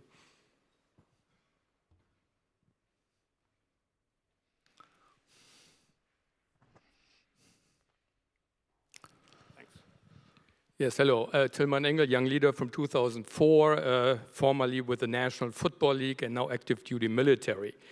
Gentlemen, but most of my question goes to Ambassador Volker. Our security establishment in Germany across NATO predicts that there will be a major challenge of NATO alliance by Russia within the next few years, likely during the current Trump administration. If or as that happens, this will have dramatic economic consequences on Europe, as we've seen in any other global crisis. Is that not exactly what the Trump administration is looking for? A major weakening of economic Europe, and even if it's a Russian attack, leading to the question, why should then they engage here? Because that's exactly what they're looking for. Thank you very much. So, Ambassador, let's start with question 3 and 2. So, U.S. World Police, once again. Yeah, so Thank you for the question. I'll go to the third one.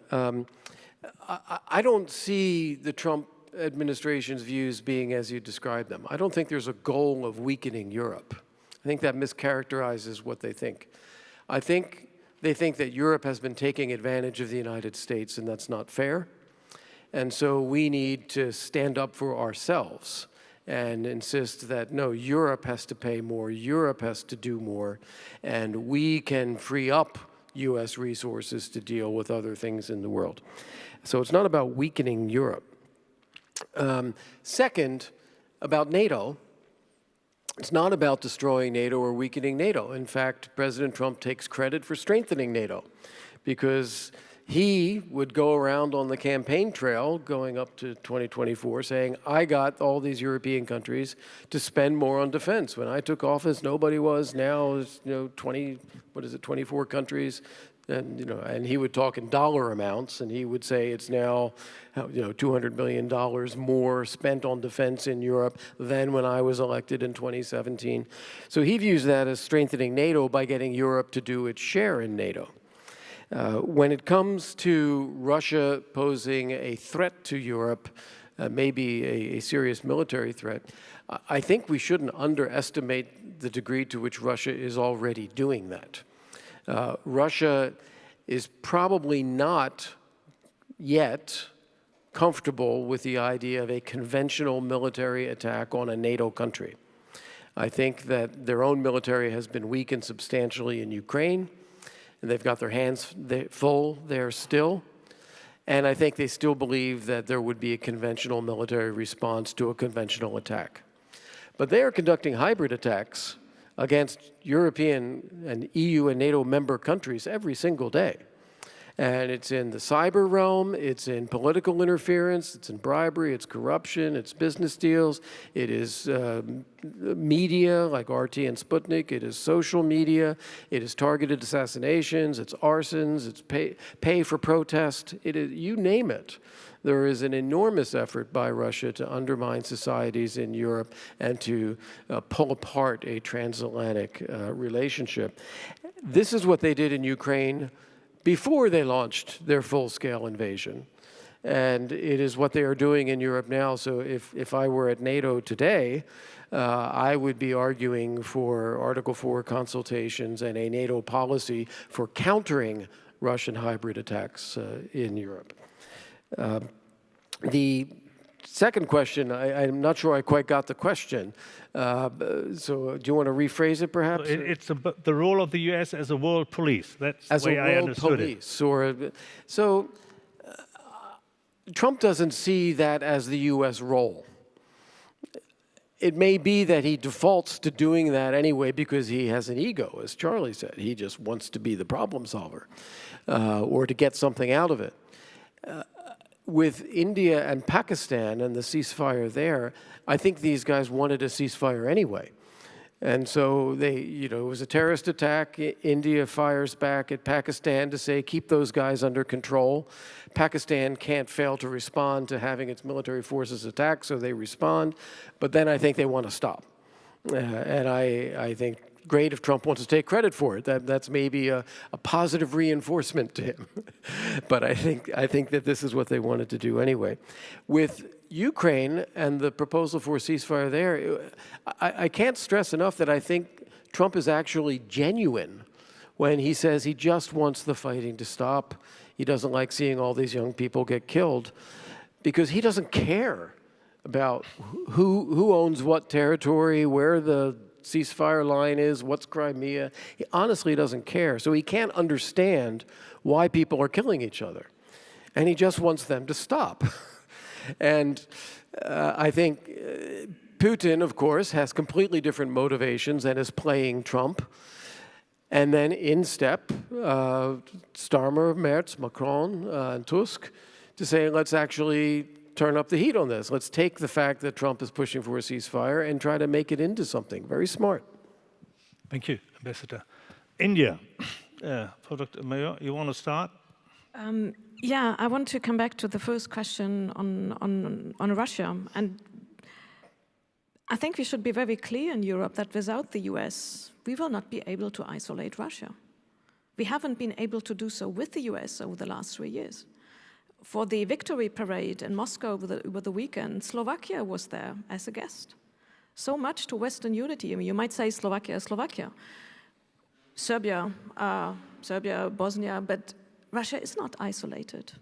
Remember that Biden said the day Russia re-invaded Ukraine, he said, we will make sure Russia is a pariah on the international scene. It is not. So I think we should be very clear about what we are able to do and what we are willing to do. The US is re-engaging with Russia. Whether you want to call it a reset or something else, I leave it to you. But the idea behind is to say, why not engaging with Russia to get a new Iran deal? Why not engaging with Russia on constructive global affairs? The Europeans might totally disagree. But from an American perspective, this is an attractive way of doing things. I think that we have to remind ourselves regularly that, as you rightly said, Kurt, that things we used to have in the transatlantic relationship are not longer there. We have a high degree of unpredictability, we have a high degree of unprofessionalism, if it's an English word, and we have some kind of changes in how we see the world. We used to think of ourselves as allies, and if you look at many US positions, it's more great power politics. The great powers deal among them, and the smaller ones, be it Europe or Ukraine, they just have to follow. We have a lesser respect for democratic rules and a certain attraction for authoritarian behavior.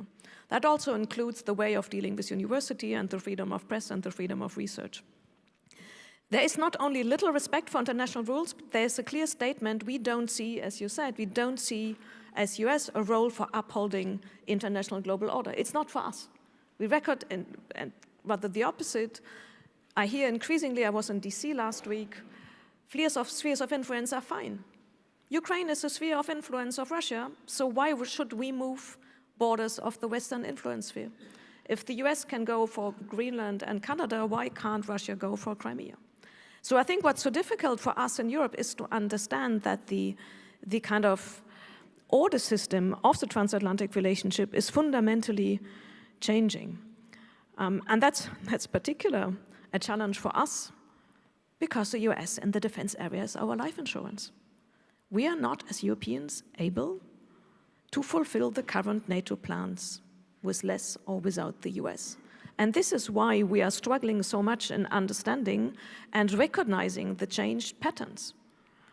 And for us, the conclusion that comes from there is to think about a constructive, coordinated way of allowing the US to refocus on what they think is important. I remind you of the interim guidance of the Pentagon, which very clearly said it's all about China. Europe is the last priority, I think number 5 or 6, but it's really the last. So what does it mean for us? How can we, in a constructive way, make an offer to the US, recognize and say, okay, you want to refocus. Europe is not a priority. Upholding global order is not a priority. Can we make an offer as Europeans to say, this is how we grow our political military force in a coordinated way, a kind of transition plan, in order to stay connected where we can as long as Europeans build up. This is not a way of kicking the US out. It's a way of, in a cooperative, constructive way, offering, finally, to take up more responsibility.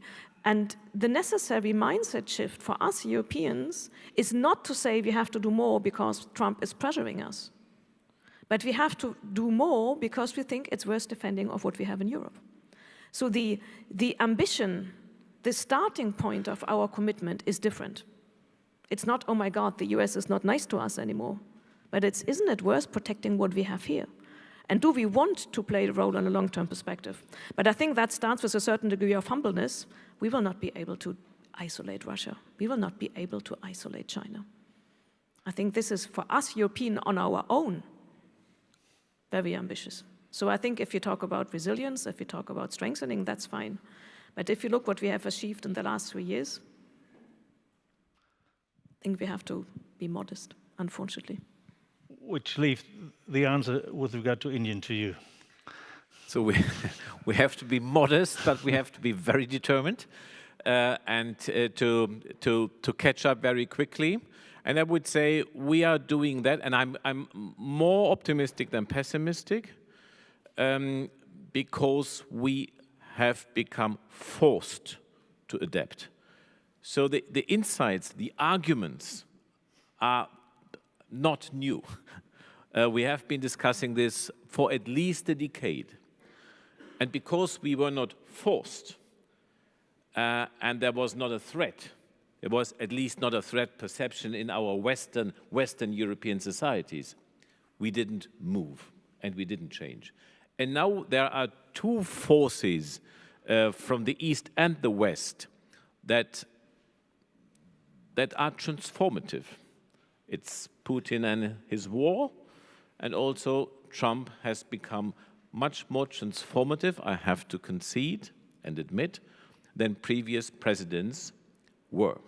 So this is what makes me quite optimistic, that because there is no alternative left but to rely on ourselves, that we are doing that. And we should recognize the fluidity which is in that. From the backdrop you described, the last days have been quite promising. We have a new announcement, perhaps shifting some pressure at least from Kyiv to Moscow. We will see how this works out.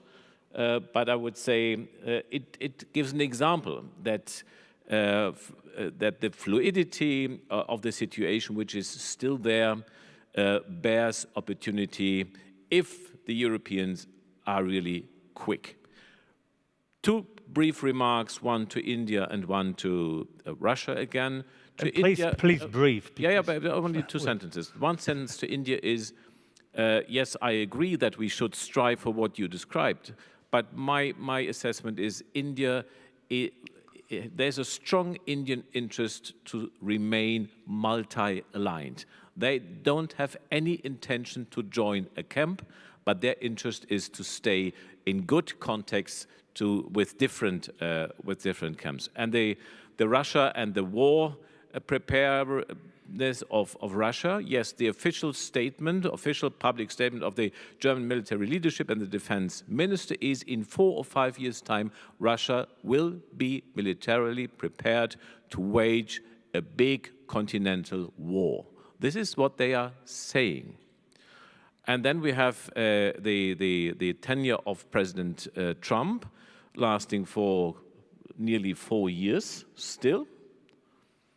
And this creates, in my view, an so far underestimated aspect of urgency. There is not a given that Putin will wait 4 or 5 years. When everybody is talking about 4 or 5 years, he may decide to act earlier, in a 2 or 3 years' time, when the Europeans have not reached their military targets, when there is still insecurity about the American administration. So we are under the highest time pressure and urgency to improve in our ability to defend ourselves, because things can get even more worse and dangerous even earlier, as we assume in the official statements. I've been asked to close sharp because you have to leave. But the closing question, if it's a brief one, with you, please.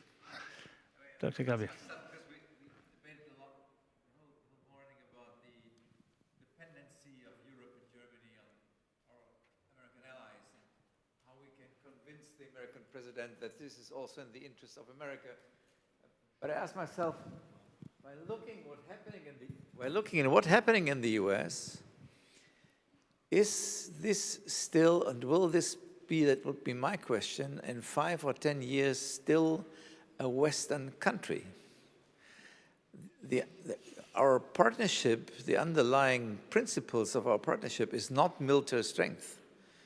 The underlying principles are the two revolutions, 1776 in the United States, the declaration of independence, and 1789, the French Revolution. These were the starting points of what we call the Western idea about universal rights, human rights, democracy, freedom, and so on. So, will the US be part of this Western world in 5 to 10 years? And if the US doesn't feel itself as part of this Western world or feel not so committed to work together with others, can the West exist without the United States of America? Ambassador, that's the final question for you, and it's an easy yes or no answer to that. Yeah, I would love to have a chat over coffee about how the Trump world thinks. But my answer is that there is, without question, the U.S. will be a vibrant Western democracy for as far as we can see, without question. There's no doubt about that. The arguments are political, internal, and over how, but no question. And I just want to close on, I want to pick up what Norbert said because I wanted to come to the same point. I think when we think about this global rebalancing and the geopolitical order we're seeing, rising powers and all that, the fundamental concept that I think we need to keep in mind, what we've seen over the last 5 to 10 years is a collapse of deterrence. The bad guys have not been deterred. They did not feel that we had the will or the capability to enforce the order. They were right. Our task is to reestablish deterrence, to muster the capability and the will. It now means we have to do a few things to show it, but to get back to the point where Putin will still be Putin, China will still be China, the mullahs will still be the mullahs, but they don't act. That's what we have to get back to. It's easier if we're together, yes. Well, thank you very much indeed. To summarize everything would take a while. So actually it's about a dynamic rebalancing without clear forecast, but with a clear, strong statement with regard to Europe to get things done and get into doing in order to allow us that we are privileged to continue to live in this environment, this peaceful and prosperous environment. So thank you very much for your attention, and thank you very much to my panelists for their answers.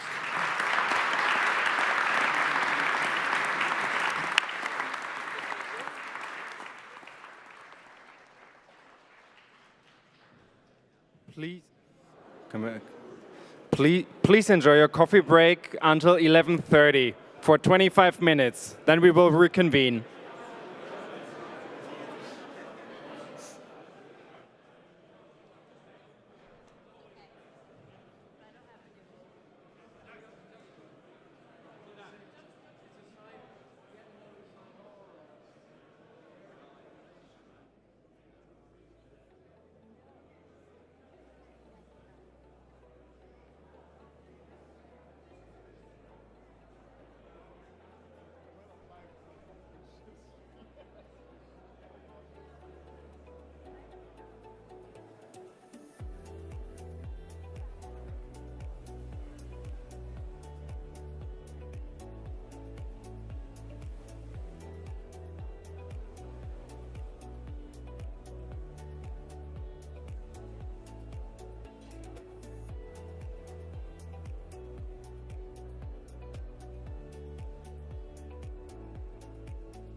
So everyone, please finished. And let's start with the next panel.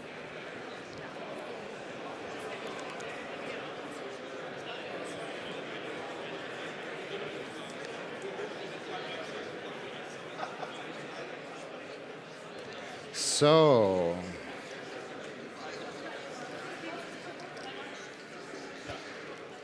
hi everyone, hope you had a great coffee break. So you're fit and ready for our next panel. My name is Johannes Steger, I'm managing editor of Tagesspiegel Background Cybersecurity. Thank you for the invitation. Today we will talk about a thing which is actually pretty clear. The Ukraine invasion marked a landmark, a very sad landmark, and it changed our perspective on geopolitics, and it also changed the perspective on how we understand war and how the future of war might look like. And I have some very distinguished guests to talk about this, what that means for Germany, what it means for transatlantic cooperation, and also what it means for our understanding of defense. And here with me is Alicia Fawcett. She is an expert on cyber intelligence, and she teaches cybersecurity at the University of Economics in Prague. We have Sven Weizenegger. He's the head of the Cyber Innovation Hub of the German Armed Forces. And last but not least, Uwe Horstmann, who's founding partner and managing director of Project A and an investor. Thank you for being here. So, and maybe let's talk about, on a personal note, from your field of expertise, the invasion of Ukraine, since then, it's over 3 years now. What are your learnings you've taken from it, and maybe with an example that changed your way you're looking at your own field of expertise? Yes, thank you so much, and thank you for inviting me. I'm thrilled to be here. To answer your first question, I think what we've learned so far with the Ukrainian-Russian conflict is hybrid warfare. So this is really important. It's the first experience that we've noticed how war is being fought online and on the ground, so kinetic and warfare being fought through cyber attacks, psychological manipulation, information operations being deployed to Ukraine. That's very important. 2022, we've seen a massive amount of cyber attacks on the critical infrastructure in Ukraine, so this is a time for us to wake up and really redefine what warfare is. Sven. First of all, the modern warfare is multi-dimensional, so it's blending kinetic, cyber, and cognitive domains. That's the first learning. I think when the war started, many people thought in Germany everything will be cyber. It's not true. Kinetic still matters, right? Because it hurts, and you feel it and see it immediately. And the second thing is that adaptability and speed is crucial in modern warfare. I think that's the key learning for Germany and NATO countries. I was yesterday in Augsburg talking to Ukraine soldiers, and they told me, we're not looking for the Goldrand solution, so everything must be perfect in Germany and Europe, but in their case, it should and must work somehow in some way, and should be cheap and scalable. I think these are very, very important learnings that we can take from Ukraine. Thank you, Sven. Uwe. Yeah, when you asked about the personal stories, I'm just going to take a quick hot second to talk about this, because you probably all might wonder, why is an investor even sitting on this panel? What does an investor have to do with the future of warfare? And that's an excellent question. My past 10, 15 years have been a bit of an effort to create something which is more of an American biography probably than a German. So I spend a significant of my time in uniform, serving in the armed forces, and then a big other part doing innovation financing. So we do venture capital, we invest in technology that is too tough to finance via bank loans. And those were two worlds, of course, that are very disconnected in Germany and in Europe for a long period of time. And people looked at me kind of weird. Are you some kind of right-wing gun lunatic? Why do you do all this? And said exactly the opposite. And those two worlds, of course, have come together over the past years through the invasion in Ukraine, but actually also, if we're really honest as Germans, probably long before that, right? It was clear, at least in hindsight, this did not just start with the invasion in Ukraine. So what have we learned from that? Because it is, of course, fascinating from a technological perspective, from an innovation perspective, because we see now firsthand this is a different kind of conflict. We all grew up in our military careers and with our political perspective on the world, looking at Afghanistan, looking at Mali maybe, looking at the Kosovo, the Balkans and so on. So very different kinds of conflicts. And now we see what happens. And this is not meant to sound cynical at all. I mean, we feel all deeply, I think, for the struggle of the Ukrainian people, but it is a fascinating real-world laboratory, of course, to show what does peer-to-peer or peer-to-near-peer conflict actually look like. And that brutally exposes our own capability gaps, I think. So I think within NATO, we have taken good steps of really understanding, where are things moving to, and I think some of the stuff has been mentioned. And I think we have to continue that path to really understand capability gaps, to increase spending, specifically equipment spending also, because unfortunately when we talk about budgets, we also need to talk about equipments. Specifically, what are things, just to put the 5,000-pound gorilla elephant in the room right away, I think autonomy of weapon systems is, of course, going to be an important debate, an important topic, and not because we think killer robots are cool and we should just be doing that, but because the battlefield and the enemy forces us to do that. The emergence of electronic warfare, which basically kind of like cuts up all communication that we had, and winning a battle is a function basically of sensing faster, deciding faster, then acting faster. Electronic warfare essentially intersects all of that. So we need to take decisions in a more dispersed, autonomous way even. How are we going to handle that? It's going to be such an interesting question, an ethical question, a moral question, a legislation question, but also a technological question. How does this even work? And that, of course, is one of the big topics that we're all faced with. And that comes, again, not from science fiction, not from something we are dreaming of, but it comes from the realities every day. The soldiers that Sven referred to, that's their daily reality. How to deal with that? You're nodding. You want to add something to this point of view? Yeah, I mean, as a dual American-European citizen, I think it's really important that you're highlighting if we don't actually innovate and we don't move forward and look towards the future, then we are already behind. And as a transatlantic community, it's really important that we work together, especially with our militaries, to be ahead of what is about to happen and anticipate that in the defense community. So I think just to kind of emphasize that these are the realities, the pragmatic realities every day. I completely agree with you. So maybe let's talk about cooperation and what it means today a little bit later. But I think, Sven, you are the Cyber Innovation Hub is trying to bring innovation into a system that is maybe not that used to innovation. What are when you look from the outside on this system, what is the crucial points we need to adapt right now to get this kind of innovation into the system and even maybe Uwe's companies more into this loop? So when I take a look into our pipeline of projects, the pipeline is totally full with great ideas, great companies which are available on the market already. I think the most critical part is the end of the process, how we get things scaled and procured. That's the most critical thing. Therefore, I'm advocating for a fast lane of procurement. This could be our job maybe, to free up Koblenz by NBW in some way. Because we're talking each day to soldiers, and they're really keen to innovate. They're very supportive as well. They need stuff to work with. But if it takes 5 to 7 years, then we will lose probably, right? Innovate or die. That's a very common phrase in innovation sector. And therefore, we're advocating for so-called Anschubbeschaffung, so procure as fast as possible, and then maybe take lessons from that. But what we do, we plan, and then we buy, and then we realize it's not the standard anymore because technology is so fast evolving over time. And the second thing is perfection is not required. We are really keen to make everything perfect because of the political will and the framework we have.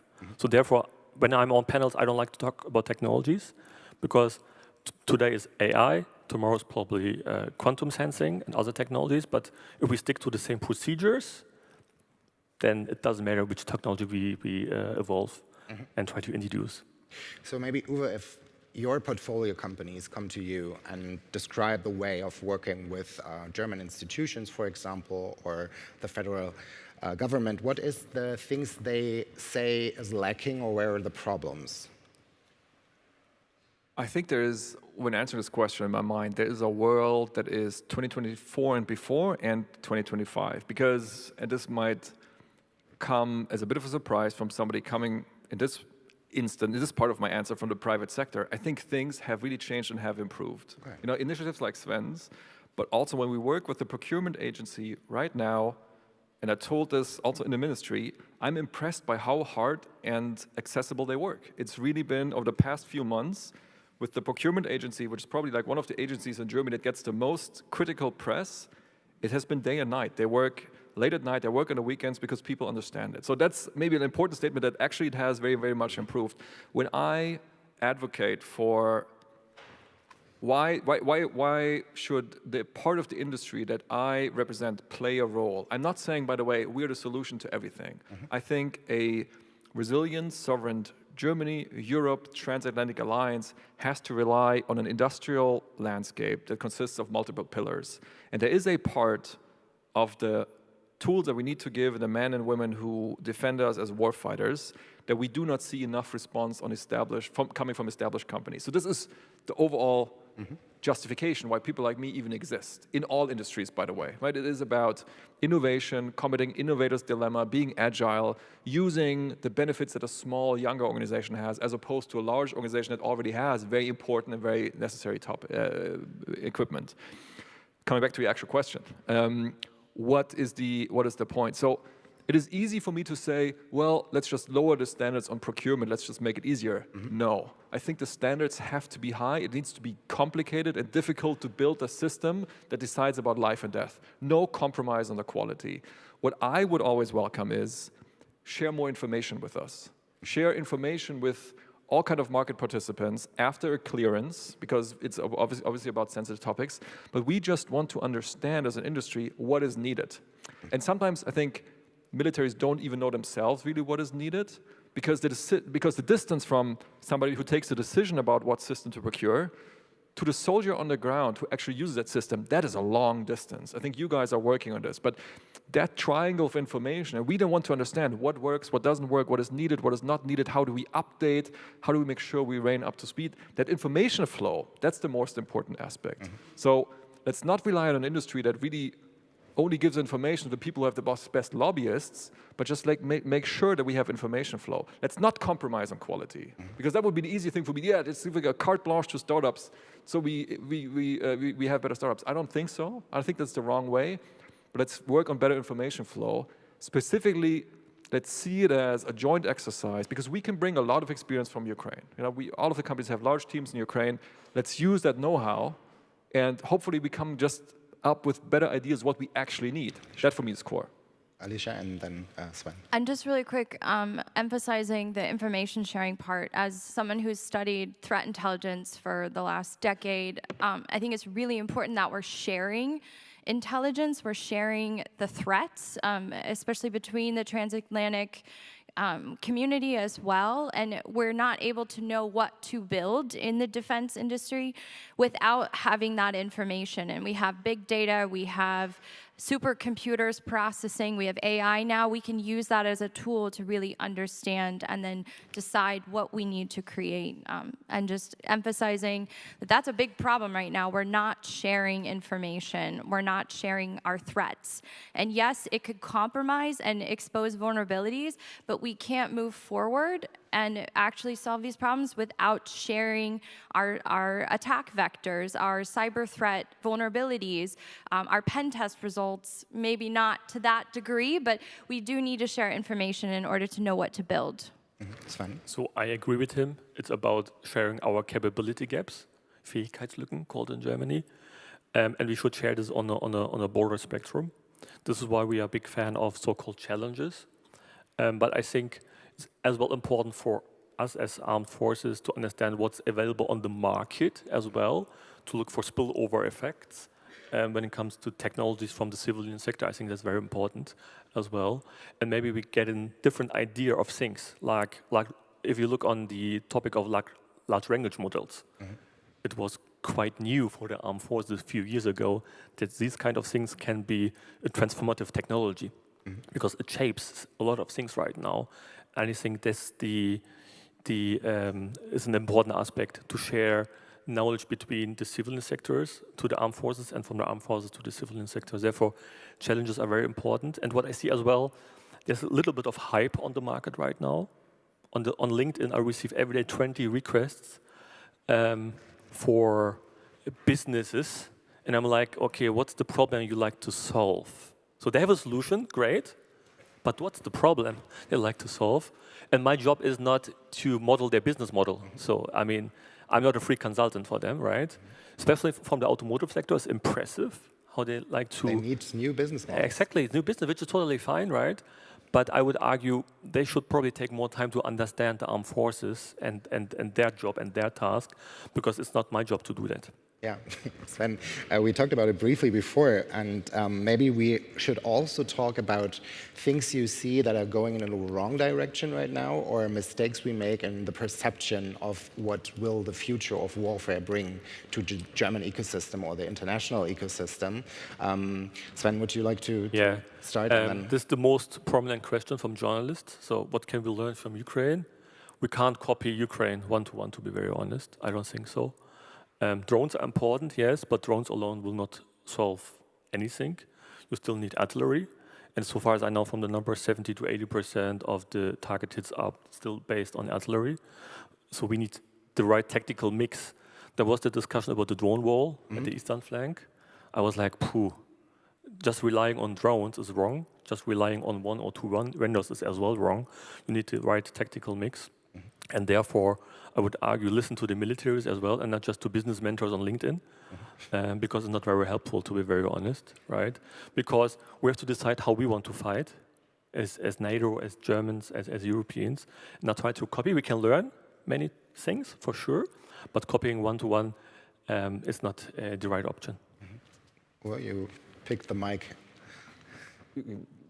Well, I just want to add in there, I think it's really important that we look at the critical infrastructure. The biggest takeaway from Ukraine is how vulnerable our critical infrastructure is right now. There's a lot of examples of water systems being hacked into, electrical grids, government systems, China hacking into OPM.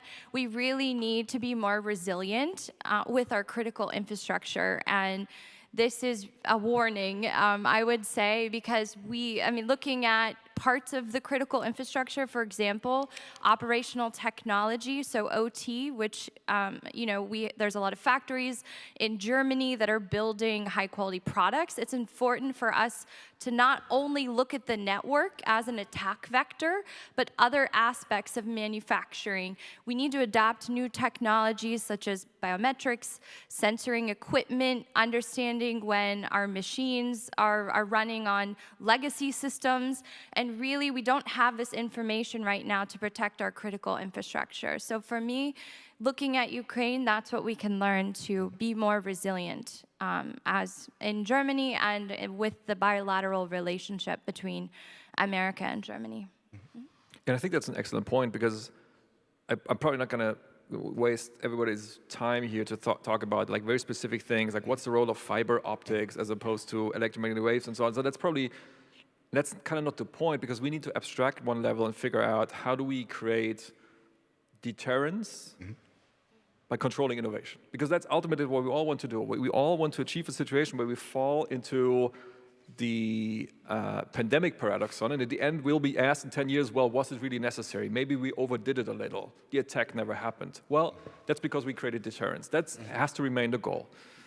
On that specifically, a few things, again, shown to us clearly from a peer-to-peer conflict, which is what really wins the war is logistics and supply, be it drones, munitions, be it fuel, be it whatever, right? So how do we really make sure that we organize scalability at the end of the day? That's kind of like, can we really create mass and bring mass to the front? How do we do that? And that's where probably we also need to start thinking with all of those new technologies, how do we combine that with how procurement works in our current environment? How does certification work? You know, a very important step in making those systems secure. But how do you certify systems on an ongoing basis that change every 2, 3, 4 weeks?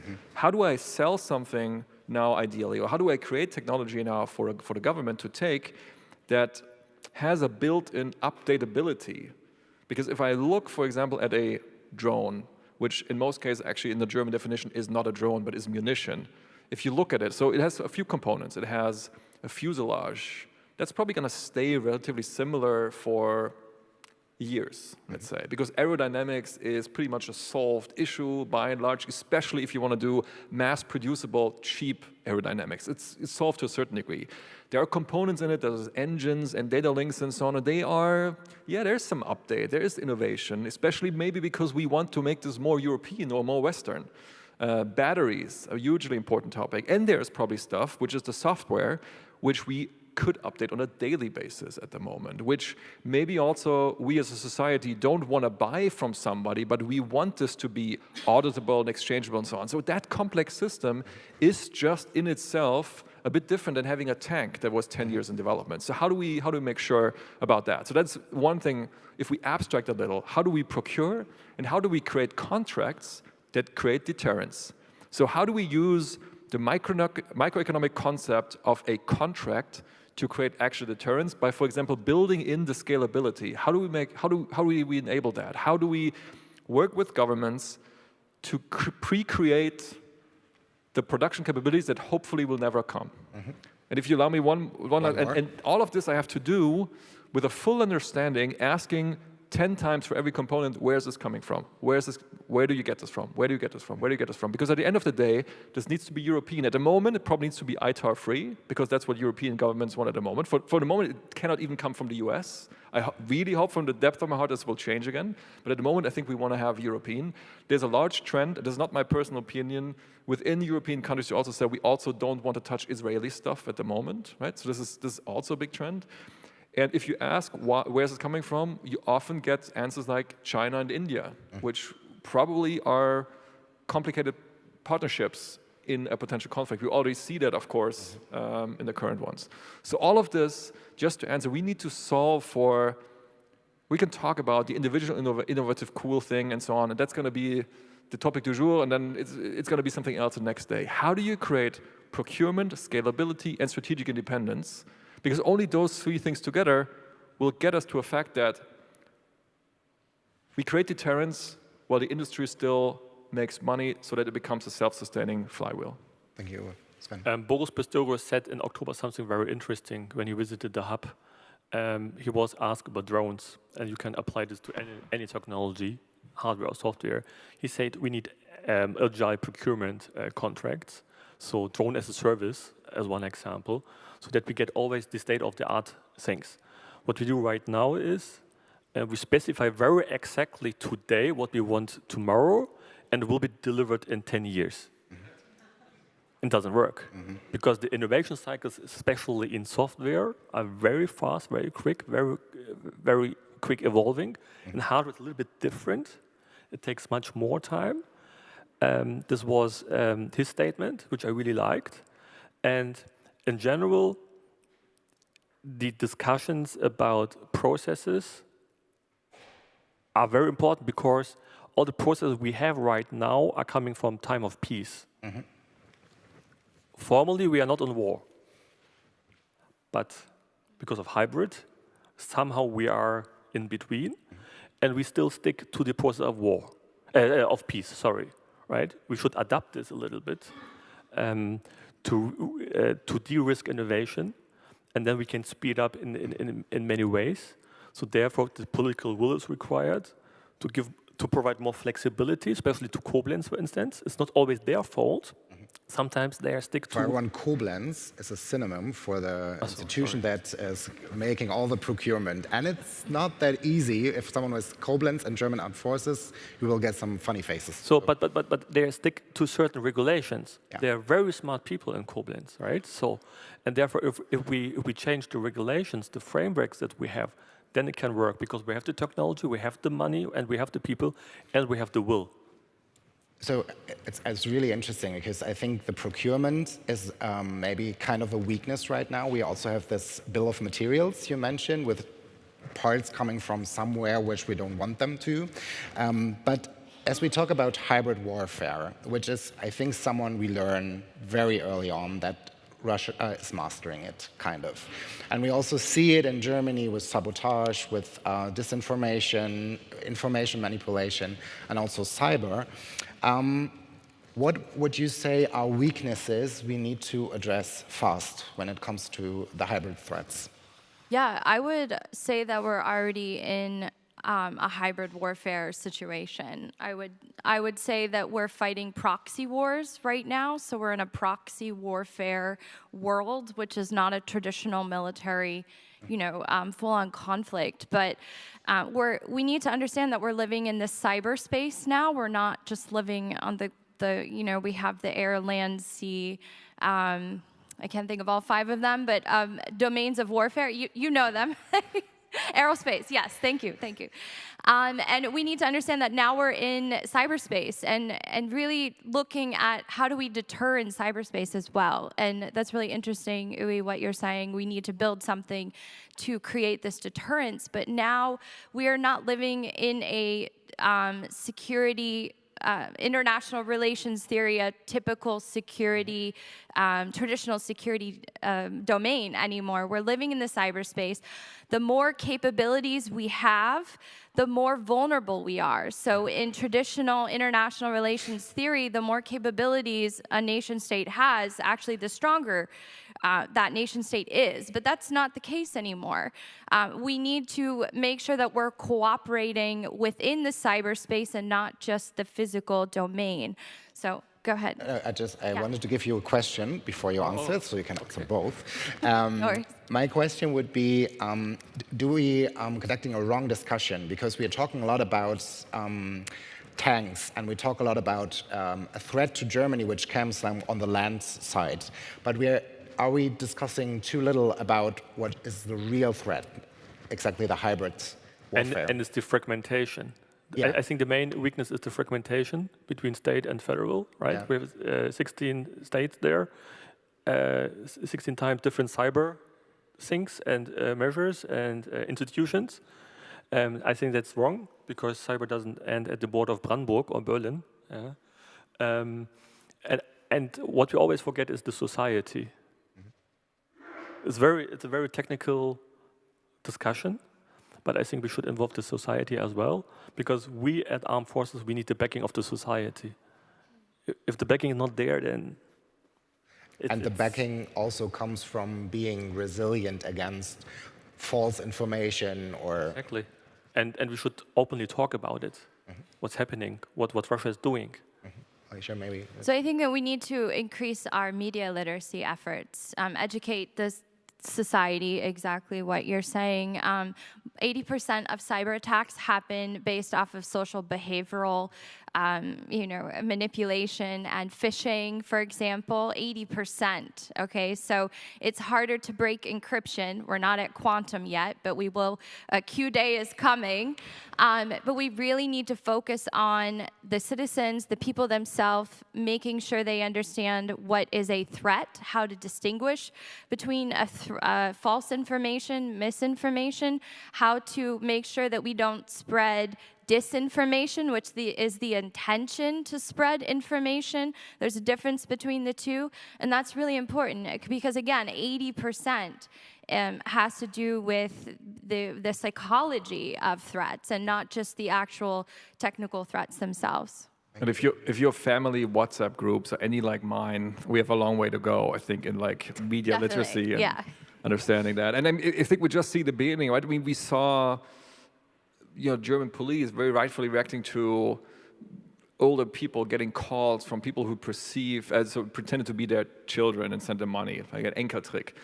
This is going to be really tough if this is a video call from a person that looks like the real grandchild, speaks with the voice of the grandchild, and demand for money, right? So it will be, I think, it's going to be a really, really tough challenge. That's true. But I was asking myself, so we have seen when we look at, I will keep it with Russia at the moment. They are using, for example, refugees at borders to pressure systems. They're using information manipulation campaigns to mimic newspapers. And they also pay people to demonstrate. We saw that in Moldova. How can a free society counter, it's $1 million question, counter these threats? Yeah, I think, in my opinion, Russia is doing very well at spreading information operation campaigns and influencing democratic societies, which is very dangerous. But their long-term capabilities are not there.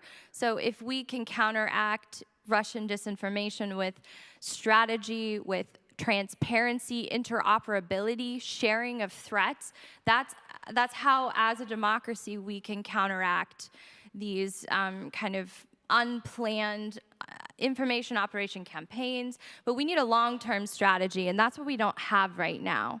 And that's really important to protect freedom of speech, to protect transparency, and to protect the free and open internet, for example. And if we keep the internet open and free, which is, as a democracy, benefits all of us, versus China, Russia, who have their own sovereign internet, we need really strong cybersecurity capabilities, okay? So keeping the internet safe and open requires cybersecurity and investing in cybersecurity and those resources. That's how we can maintain our democracy online, but also protect us from Russia, for example. Sven, you want to add something? Okay. What do you think is more harmful and takes longer time to recover? A cyber attack on critical infrastructure or successful psychological warfare campaign? Yeah, I think that's a great question, because we have here, where do we need to put our resources? Do we need to put it into protecting our critical infrastructure or protecting our citizens from psychological manipulation, whatnot? And it all goes back to trust. So that's the main thing we want to focus on as a democratic society, is our trust. Our trust in our military, our trust in our government. And it's actually, in my opinion, harder to recover the trust of our citizens from a psychological attack, from foreign interference, information operations, than it actually is to technically recover the critical infrastructure. So I think, in my opinion, it's more important that we focus on the part of hybrid warfare that is psychological operations from foreign nations pursuing their extra state goals, and really that's important to make sure we have the trust of our society so we can function. Sven, is there something we can learn when it comes to information sharing or also combating information warfare from the military, you would think of? I mean, as armed forces, we can't act inside of Germany. Of course. So this is not our duty.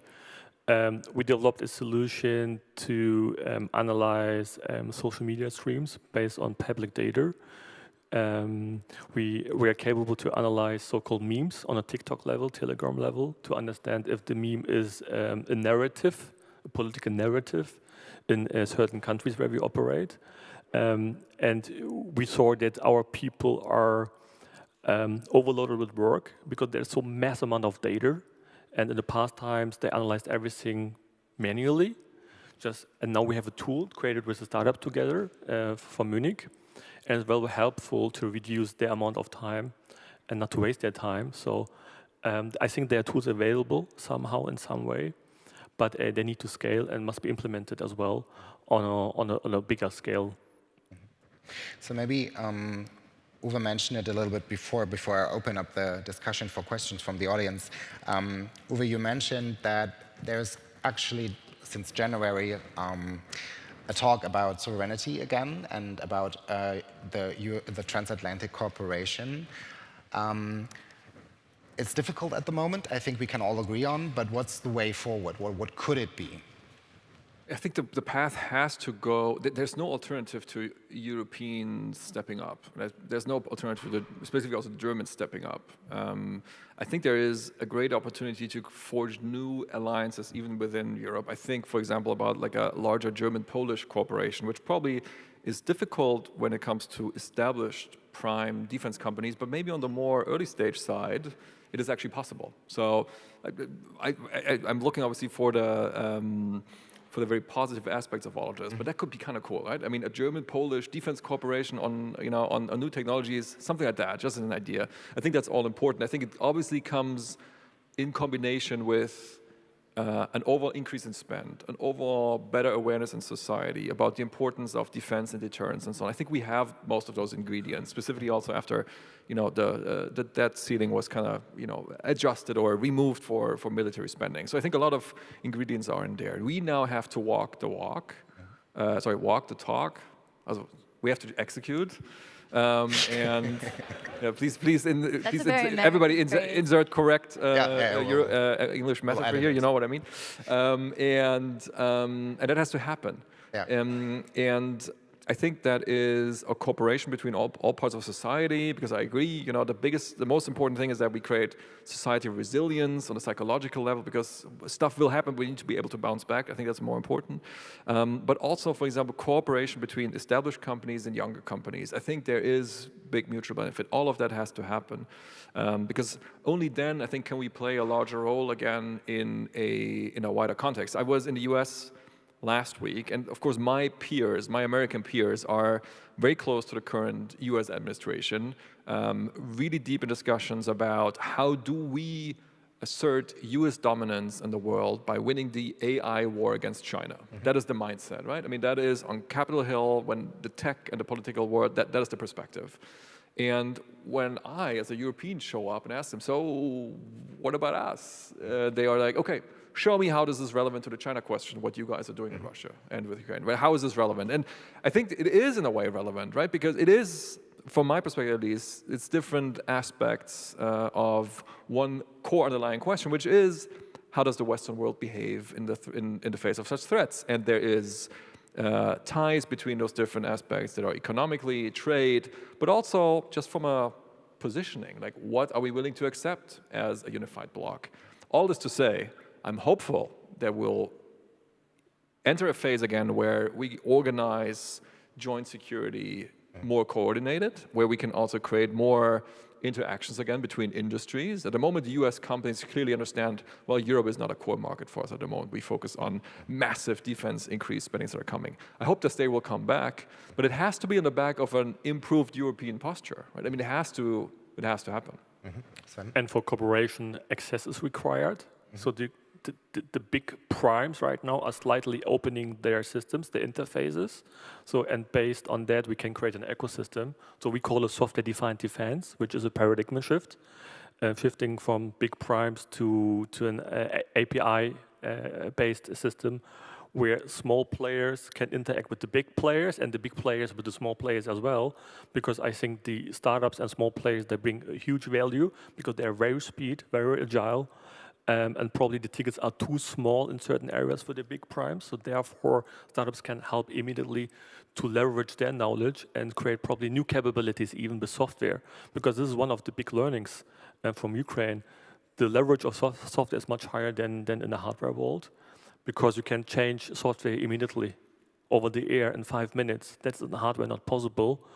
And therefore, there was this paradigm shift 2 years ago with software-defined defense to create a more open, interconnected world to leverage. Aisha? Yeah. And just really quick, like stressing sovereignty, right? That's a huge question. And in this current political environment with the US and Europe, do we want to create more sovereign systems where our data is, localized within Europe and not passing through AWS servers in America? And having a lot of experience as a cybersecurity expert at McKinsey, we had many, many questions in the private sector. Where's our data going? Where's our data at rest and where's our data transferring, right? So these are huge questions. Oh, we don't want European data going to America because of GDPR. We can't make sure that our customers, are legally protected, for example. So it's a huge problem in the private sector right now. I would say that if we do move towards a sovereign, internet. We have massive firewalls. We're protecting information from leaving the space that, within Europe. We do lose out on those trade opportunities with across the pond, is what we say in DC, with America. But we should really look at AI algorithms. I think that's important because we're using algorithms that are, learning data that we use in our companies and our organizations. Those should be in sovereign environments. I think it's really important to create data sovereignty with our AI algorithms. That, I would say, is very important in order to keep information safe. So it's a little bit more technical side of cybersecurity, but sovereignty is an important question, and we should be talking about this more in the private and public sector. Short, please, Uwe, because we need to also include the audience. But just very short, one additional aspect, because when we talk about sovereignty, we did not talk about one aspect, and I see economists in the audience. Who finances this actually? Where's the money coming from? Yeah. And where do we ideally also create a virtuous cycle of all kinds of innovation questions? The answer at the moment is not the Europeans. Mm-hmm. So the money that we get for our innovation in that point, we still have certain institutions, very important institutions in Germany and in Europe, who fundamentally say, defense? Oh, no porn, no gambling, no hard liquor, no defense. You are in this category. And this is kind of absurd, right? Because that forces me to spend my time on planes going to the US, because the interest to invest massively in European defense has spiked dramatically, even in furthermore.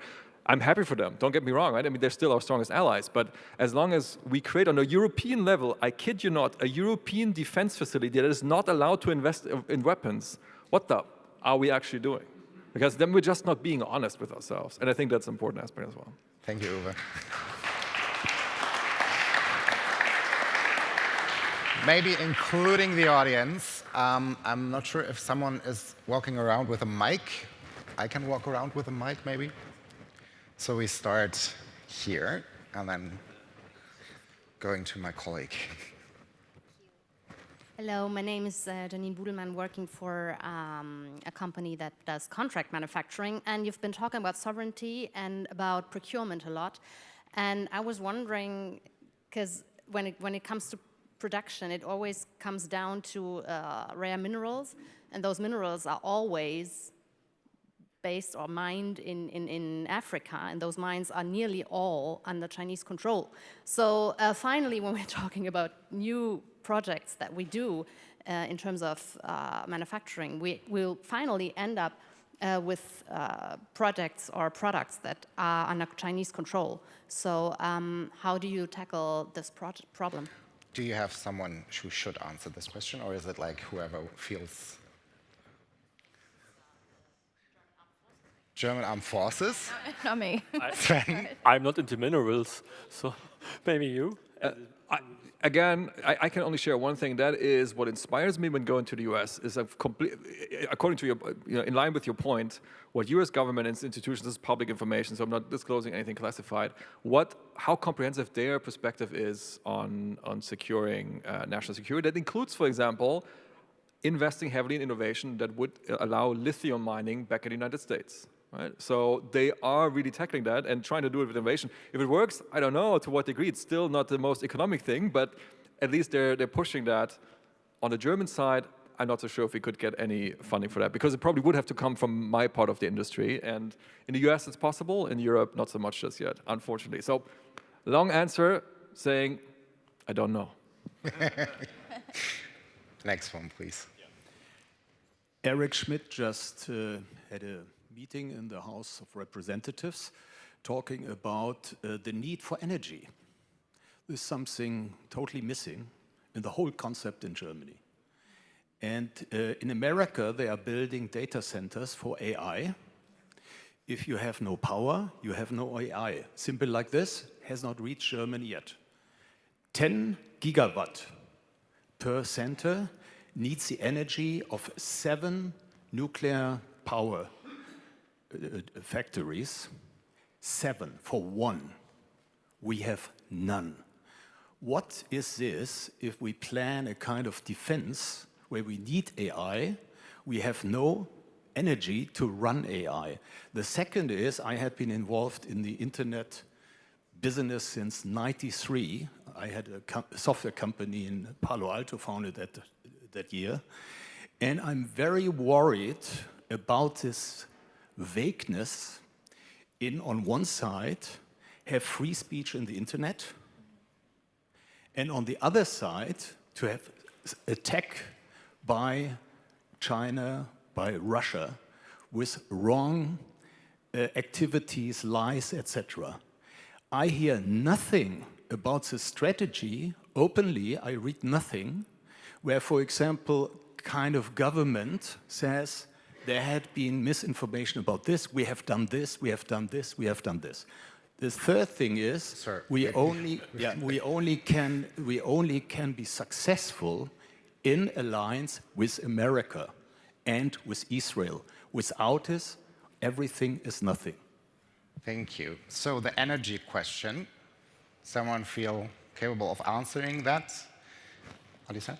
I mean, from an American point of view, yeah, that we're building a lot of nuclear power plants to, basically run these supercomputers, and also that's part of national security for the United States, is being able to outsource technology and produce computers, produce things that America has historically been good at in innovation. But I don't know exactly for Germany, so I'll turn that over to you guys, what the plans are for securing energy sector in Germany. I can just add that energy is one of multiple aspects why we are completely losing the AI race. Once again, not very helpful, but... So maybe the other question was also, and I think you answered it kind of, being defense without Israel and the United States. You said kind of, we shouldn't abandon these partnerships, but we should grow a self-confidence, right? That was what I think that's a fair, yeah. Yeah, and what could you maybe, Alicia, tell a little bit about talking about Chinese operations when it comes to disinformation? Is it helpful, and why can it help?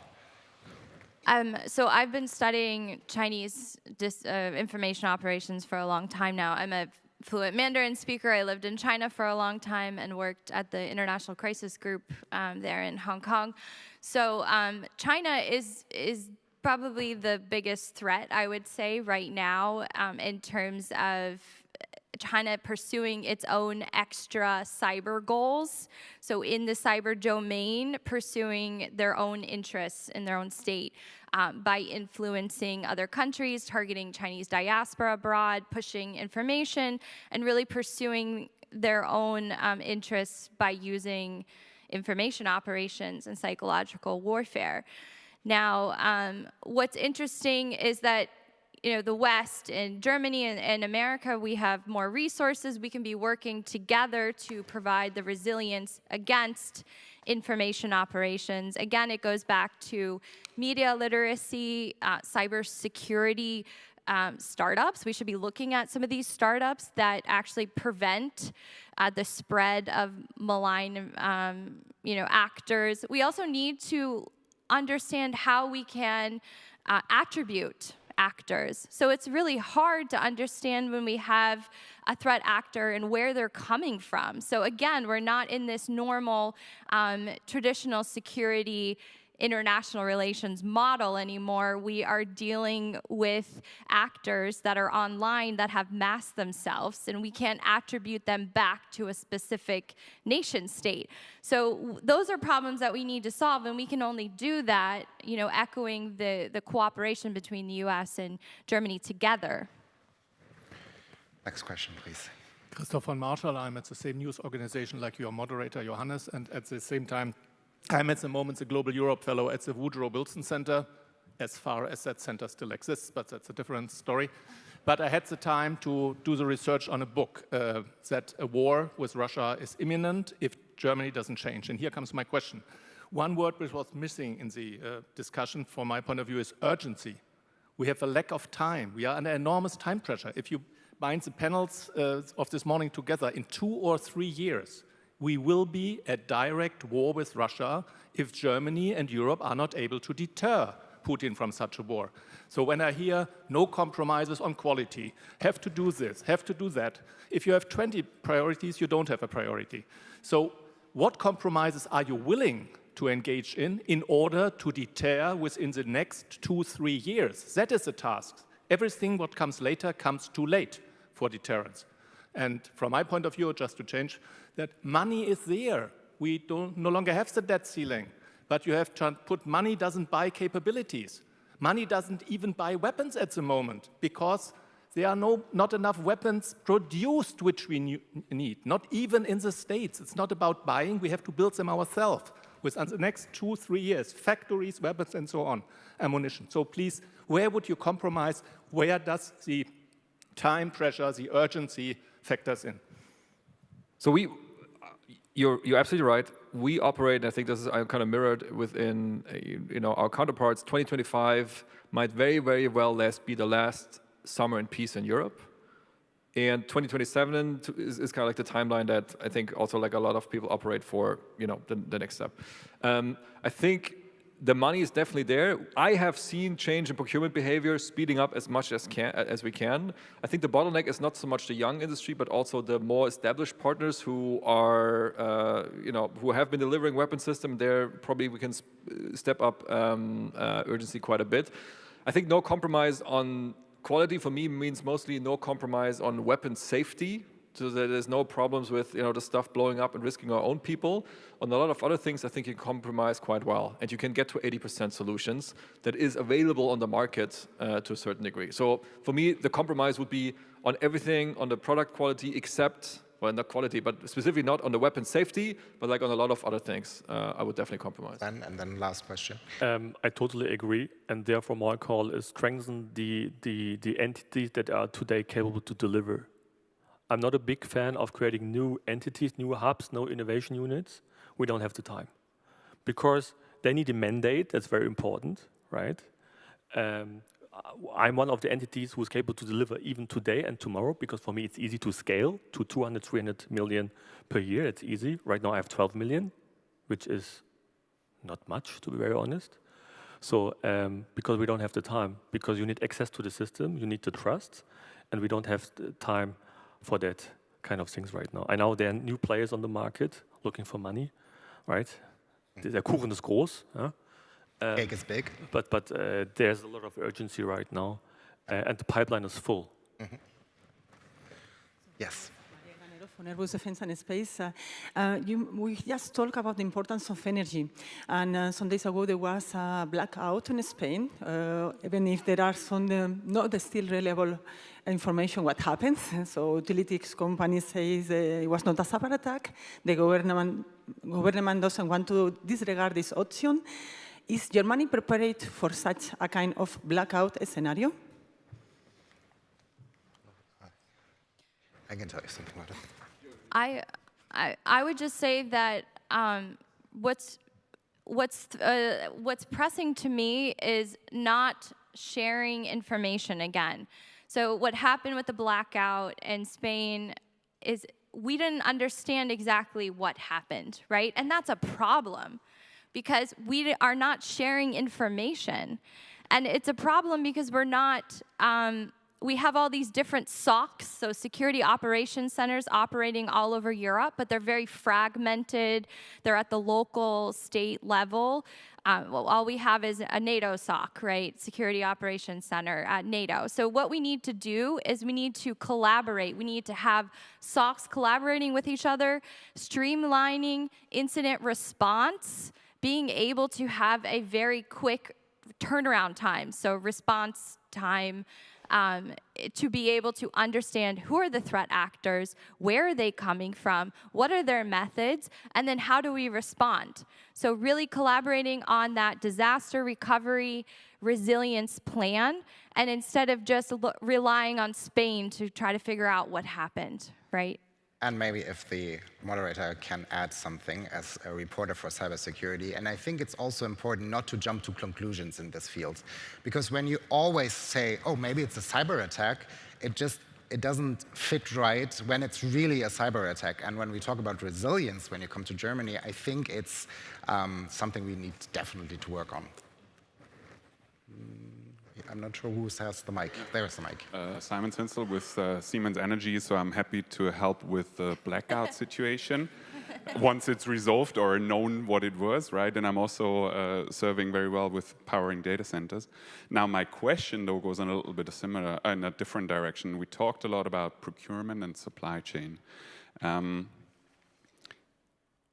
With the new government, we at least got an announcement that this so-called supply chain law is now going to be either revised or reviewed, right? And at the same time, we have very high, future threat or risk potential with, a more liberalized supply chain. And to add one more complication to the game, the software that is coded for making sure that the HVDC, power lines, and everything like that ensures grid stabilization whatsoever, you cannot fully ensure that despite the fact that it's programmed here in Germany or in Europe, I mean, there is still people with different IDs, right? With different citizenships that program those things, right? So I guess my question, and that goes to you, Alicia, is how can we make sure that we come to supply chain law 2.0 and what are the, kind of key considerations that we need to make there? Thanks. Yes, great question. So what's important here is a combined approach, insider threat programs, so understanding what your employees are doing on your systems, so making sure that's tracked. We can use AI, we can use startups that specialize in insider threat and combine all these new technologies to really make that more efficient. But then my other thing is, and when I was working at McKinsey, I would always say this: less suppliers, the more secure, right? So you have less third-party providers that you are needing to kind of monitor, make sure they have all the certifications, they have SOC 2 reports, they're ISO 27001 certified, all of these things to make sure that you have a reliable, solid supply chain. It's by having less of these third-party providers. So if you can simplify, in America we say KISS, keep it simple, stupid. That's the mindset that we should have when we're addressing our suppliers to make sure we understand what's going on. Yeah, great question. Thank you. Since we are heading into lunch break, I won't keep you longer. Thank you so much for this great discussion. I think it was a great insight, and thank you so much. Thank you so much.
Ladies and gentlemen, please take your seats and welcome to the stage for the next panel, Tina Binke, Eska Brimmer, Juliana Süß, and Patrick O'Keefe.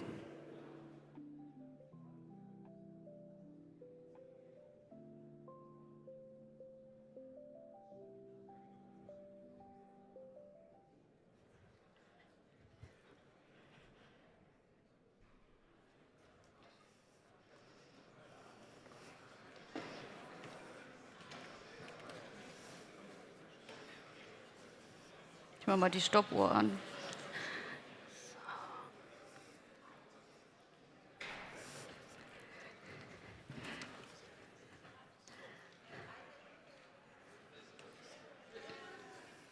So, ladies and gentlemen, welcome back after lunch.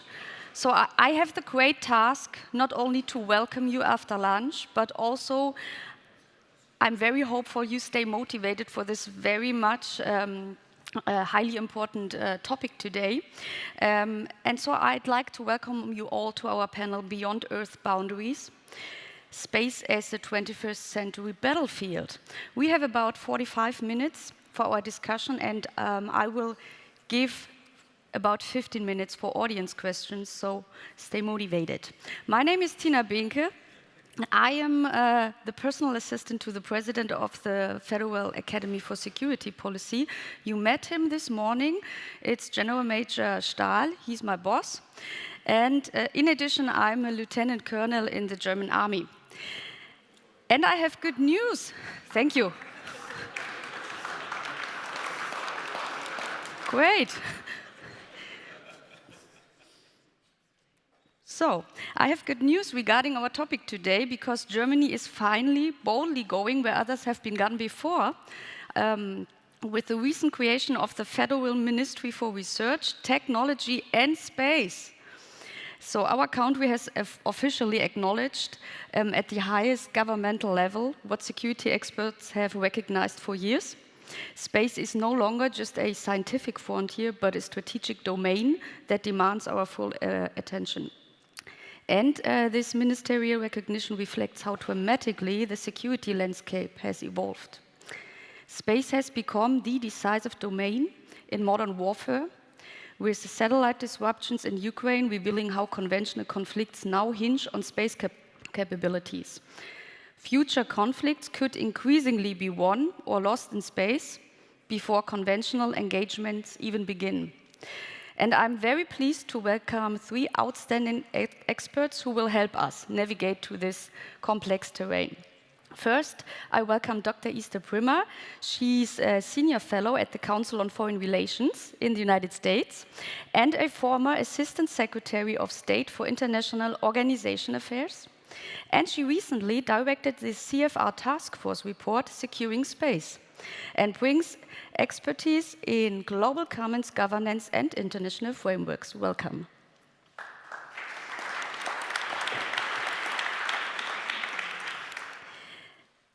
I welcome Patrick O'Keefe. He's not only an aerospace engineer and former military officer within the German Navy. He combines technical satellite expertise with operational experience, supporting NATO in situational awareness across domain, from seabed to space. Welcome, Patrick.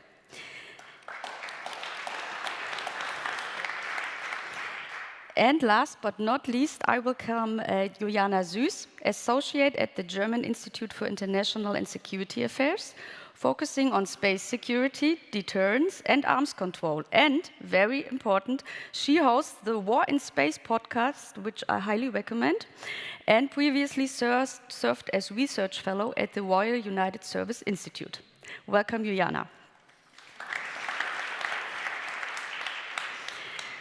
So, to begin our small exploration, I'd like each panelist to complete a sentence that highlights your unique perspective. I start with Dr. Brimmer, so please complete the following sentence. The most transformative shift in global governance regarding space in the next decade will be. So first, good afternoon, and I'd like to... And I'd like to thank both the American Council in Germany and the Atlantik-Brücke for having a panel on space. One of the most exciting things going on in addition to how I'll answer your question, is the intersection between the foreign affairs and diplomatic community and the space issues. And so to be able to talk about an issue that engages everyone from entrepreneurs through foreign ministries, I think is crucial. And modern diplomacy and modern international relations is deeply affected by space. But if you were to say what could happen over the next 10 years is figuring out the governance of space that allows us to combine the expertise of the private sector, which is innovating in multiple ways, with the legal responsibilities of states. These issues occur in other areas where you have high technology and then political management. Getting that right will matter. And so it's conversations like these where we'll figure out how to govern space. Well, thank you. I think we will come back on the issue of governance. But first, Mr. O'Keefe, the greatest lesson NATO has learned about space operation from recent conflicts is? Yes, thank you very much for that question. Welcome. My name is Petro O'Keefe. Not only from the maritime domain, but also served on submarines in the air and now spend a lot of time with space systems. And that's why I'm looking forward to answer this question. Also with a little bit of background with the teams in the Ukraine and supported, for example, the integration of space systems. And what I can say in this forum, and I would really like to share this information, is hands-on. Intelligence is still the foundation of every base decision, of every decision-making process, from the trooper up to the political decision-making process. It's still the same architecture for centuries. However, the speed of relevance of the data has changed quicker and faster than before. And this is going to the next step I wanted to say, is the digitalization. As mentioned before on the panel with Sven Weizenegger, for example, he said also digitalization, things like AI and quantum and so on. However, it doesn't matter how it's called, the digitalization is important in order to get the high-value systems, satellite systems that have been classified years ago are now commercially available, and it's about to get in the hands of the operators to get speed of relevance. And last but not least, the electromagnetic spectrum is something that has been forgotten, and it's back, especially in the battlefield of Ukraine, but also in space. And with that, I would like to hand over and looking forward to the next question. Thank you. Okay, Juliana, so the nuclear dimension of space conflict that policymakers are most overlooking is? Yeah, good afternoon also from me, and thank you so much for having me. To finish that sentence, I think the nuclear dimension, if we're talking about the sort of placement of a nuclear weapon in space, I think firstly, to clarify, that would not be a nuclear weapon that would then sort of be targeted towards Earth, but instead actually cause detonation in space. We're actually talking about a widespread and indiscriminate destruction of the orbit in question, and an impact on everyday services, obviously depending on which satellites would actually be affected. But I think that's often overlooked. As soon as people hear, oh, sorry, it's not sort of targeted towards Earth, I don't need to worry about it. No, you do still very much need to worry about it. And I think especially, and that's sort of my real answer, is the sort of potential for escalation we see here. Again, it very much depends on the size of the warhead, the positioning of the weapon, the orbit that is affected, and the satellites that would be impacted. But depending on a variety of all these factors, including the extent of the damage we are seeing, we could also see a sort of response that could range all the way from a sort of diplomatic signaling all the way to a potential nuclear response as well. For example, if national technical means are impacted as well. So potential for escalation is definitely there. Yeah, thank you very much for this small not so small, but for the warm-up round. And I would like to highlight that, Juliana, you did publish a paper on nuclear aspects in space recently. So that's maybe very much interesting for our audience too. Let's come to our first round of questions. So I think, first of all, we have to know where space truly sits in the spectrum of conflict domains. So why some military strategists will downplay space's importance, especially in the German army, suggesting armies could revert to maps and compasses if needed. Others warn we're already engaged in the early stages of space warfare. So drawing on concrete examples from recent conflicts, where do you believe we actually stand on the spectrum between space is just a support domain and space is already an active battlefield? Dr. Prima, maybe you would like to start. Thank you. First, I would say that, of course, that we're not at either extreme, and that the challenge is that the uses of space are not always obvious to us, and that some of the vulnerabilities are occurring in places that have national security implications, but it's not where we're used to looking.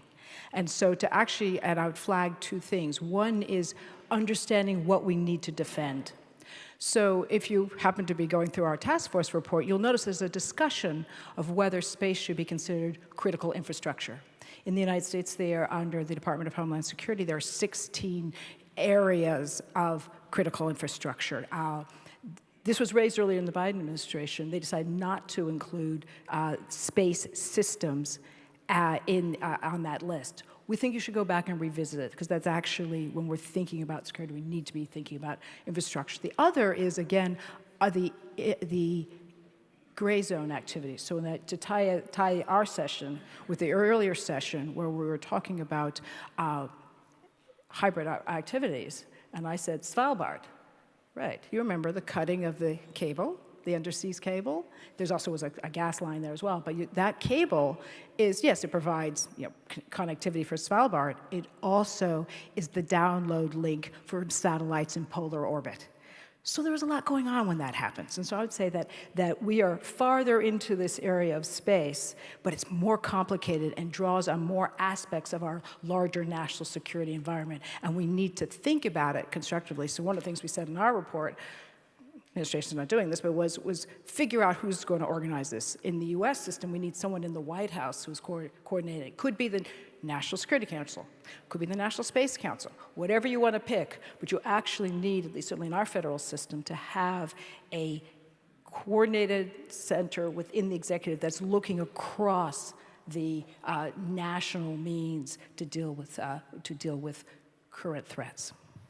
So, Juliana, I saw you nodding heavily, so maybe you want to add directly something? Yes, absolutely. I think we always think about space in those extremes sometimes. It's either sci-fi or it's logistics, right?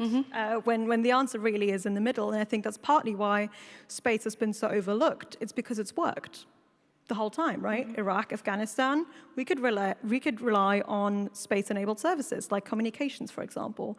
And now we're seeing in Ukraine, oh, actually, the electromagnetic spectrum is contested, and we can't always rely that GPS will be there, that we will have communications through satellites. And it's sort of really, catapulted space into the spotlight and a potential sort of threat as well. So I think it kind of depends where you want to draw the line of what does space warfare actually mean. Because if it means the interruption of signals, if it means spoofing of signals, well, then we're already there.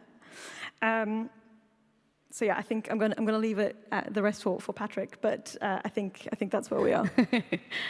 So, Patrick. Yeah, right. About the other points, no, I would like to mention I see it twofold in this case. For example, what kind of role plays space in current conflicts and in future conflicts. And we should definitely learn from the current conflicts in order to have a view for the future conflicts, which are already been shaped by our adversaries at the moment we speak. When I'm talking about, I would say, governance and security in outer space is also one of the broader terms, is for current conflicts, it's about the accessibility of space, of the capabilities, the satellites, GPS, global navigation satellite systems, especially when we have read in social media about the availability of Starlink. It has a huge role in the current conflicts. For the future conflicts, the lesson learned is what are the actors doing? And this is not only by development new technologies, also by the governance behind the curtains. We have other United Nations authorities, for example, for the Telecommunication Union, about the spectrum management of the future. The resource in space is not the tonnage in outer space. It's not the amount of satellites you have in space. It's about the right and claims you have in space about the frequencies you will use to support your troops on the ground, to enable them to have the conventional war fighting. We still have tanks, we still have artillery. Ukraine has shown us this is still the cornerstone of the front lines. But the space in the future now, and especially in the future, and the frequency spectrum are the cornerstones for the next battle to come. Over. Thank you so much. Well, both of you pointed out the topic of the Ukraine war as kind of a case study of a modern conflict, including the space dimension. So let's dive a little bit more deeper into this. So, Juliana, the Ukraine conflict has been called the first war where space capabilities have proven decisive. in some kind. So how have Russian counter-space capabilities manifested in Ukraine, particularly regarding GPS jamming, and I think you pointed it out in your answer before, and satellite disruption? And are there any surprising tactics that have emerged from your point of view?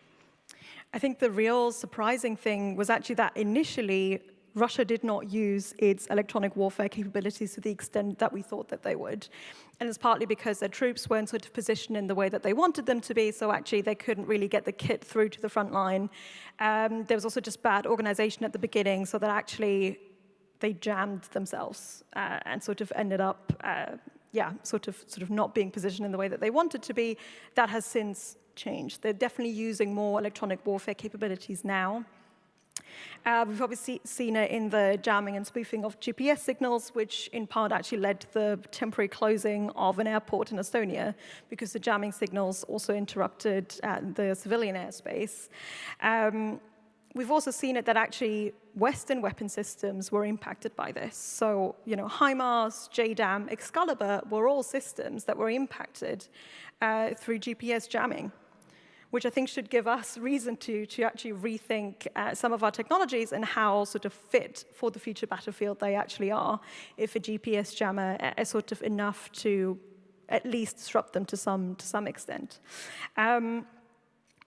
I think what has actually proven quite resilient is Starlink. And Starlink was not a system, bearing in mind, that was designed for the battlefield, right? Elon Musk was like, this is great for gamers, and if you live really far away from everything. Right? But now it's a battle-tested, battle-hardened system. And it's partly because of upgrades to the hardware. It's upgrades to the software of the system. They've been able to turn this around really quickly. And that's the last positive word I'll lose over Elon Musk. But I think it shows that the commercial sector can actually have a really big impact as well. And, if we think about Ukraine, that is not a country that we previously would have looked at and said, oh, they're a huge space power. We would have said that about Russia, part of the ISS, etc. But actually, it's Ukraine that has been able to leverage space commercial services to be a really agile, a really flexible, war partner here. Yeah.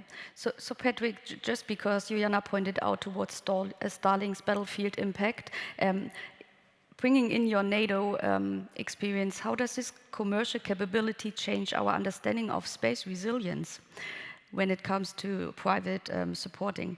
And what implications does this hold for NATO's strategy? Do you see that there's something ongoing in adopting these things? Definitely, because that's my daily work. But the accessibility of commercially available systems is important. What I'm saying here is not only for Starlink or OneWeb, also to name other competitors on the market, but also the accessibility of the data itself, either as it's reconnaissance, surveillance, which has been used in the past maybe for agriculture use and so on, and the military usage of these systems was highly classified, or Trump displayed it in a tweet a couple of years ago, the capabilities of the US in terms of resolution and so on.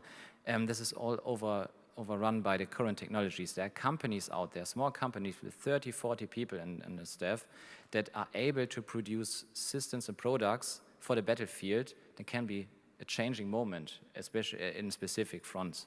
So this is ongoing right now, and we still haven't, from a military perspective, still haven't understood it yet. So the process, as mentioned earlier on the panel about the procurement process and procurement cycles, they haven't adapted yet to these systems. And this is what we try to do in Europe, especially try also to leverage a little bit the European sovereignty to say, hey, we are also capable of doing this. We don't have to wait for systems in the US. We can also do it in Europe and other parts of the world. But this is of ongoing processes at the moment. But I also would like to advertise, it's not only about technology, it's also about the speed of relevance. What I'm saying here, we don't have to wait years for a system that might cover everything. There are people out there who can deliver a product, a system that can be used in a conflict in 2 or 3 weeks. This is innovation par excellence, and the people out there, and they don't have to have anything to do with space systems. Part of my teams are people that have never touched a satellite system digitally or physically. They are people who have never been on submarines and so on, but still able to get systems in place that support troops underwater, on the surface, and in the air. Yes. Dr. Prima, we are talking a lot about the Russian capabilities when it comes to the Ukraine war and, of course, the United States capabilities. But maybe we can go a little bit deeper and talk about the Chinese capabilities, because I brought an example because Chinese commercial satellite imagery companies sanctioned because they supported the Russian Wagner group. So, in your opinion, how is this blurring of commercial and military space assets complicating governance?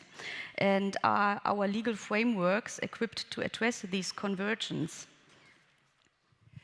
No, indeed, it's getting harder to tell what you should be worried about, because indeed we have the launch of additional mega constellations, as you indicated, not only Jeff Bezos's version, but the first of the 1,000 sails version, which will also be 12 to 14,000 satellites once that's complete, and that's just the first of at least 2 expected mega constellations from China.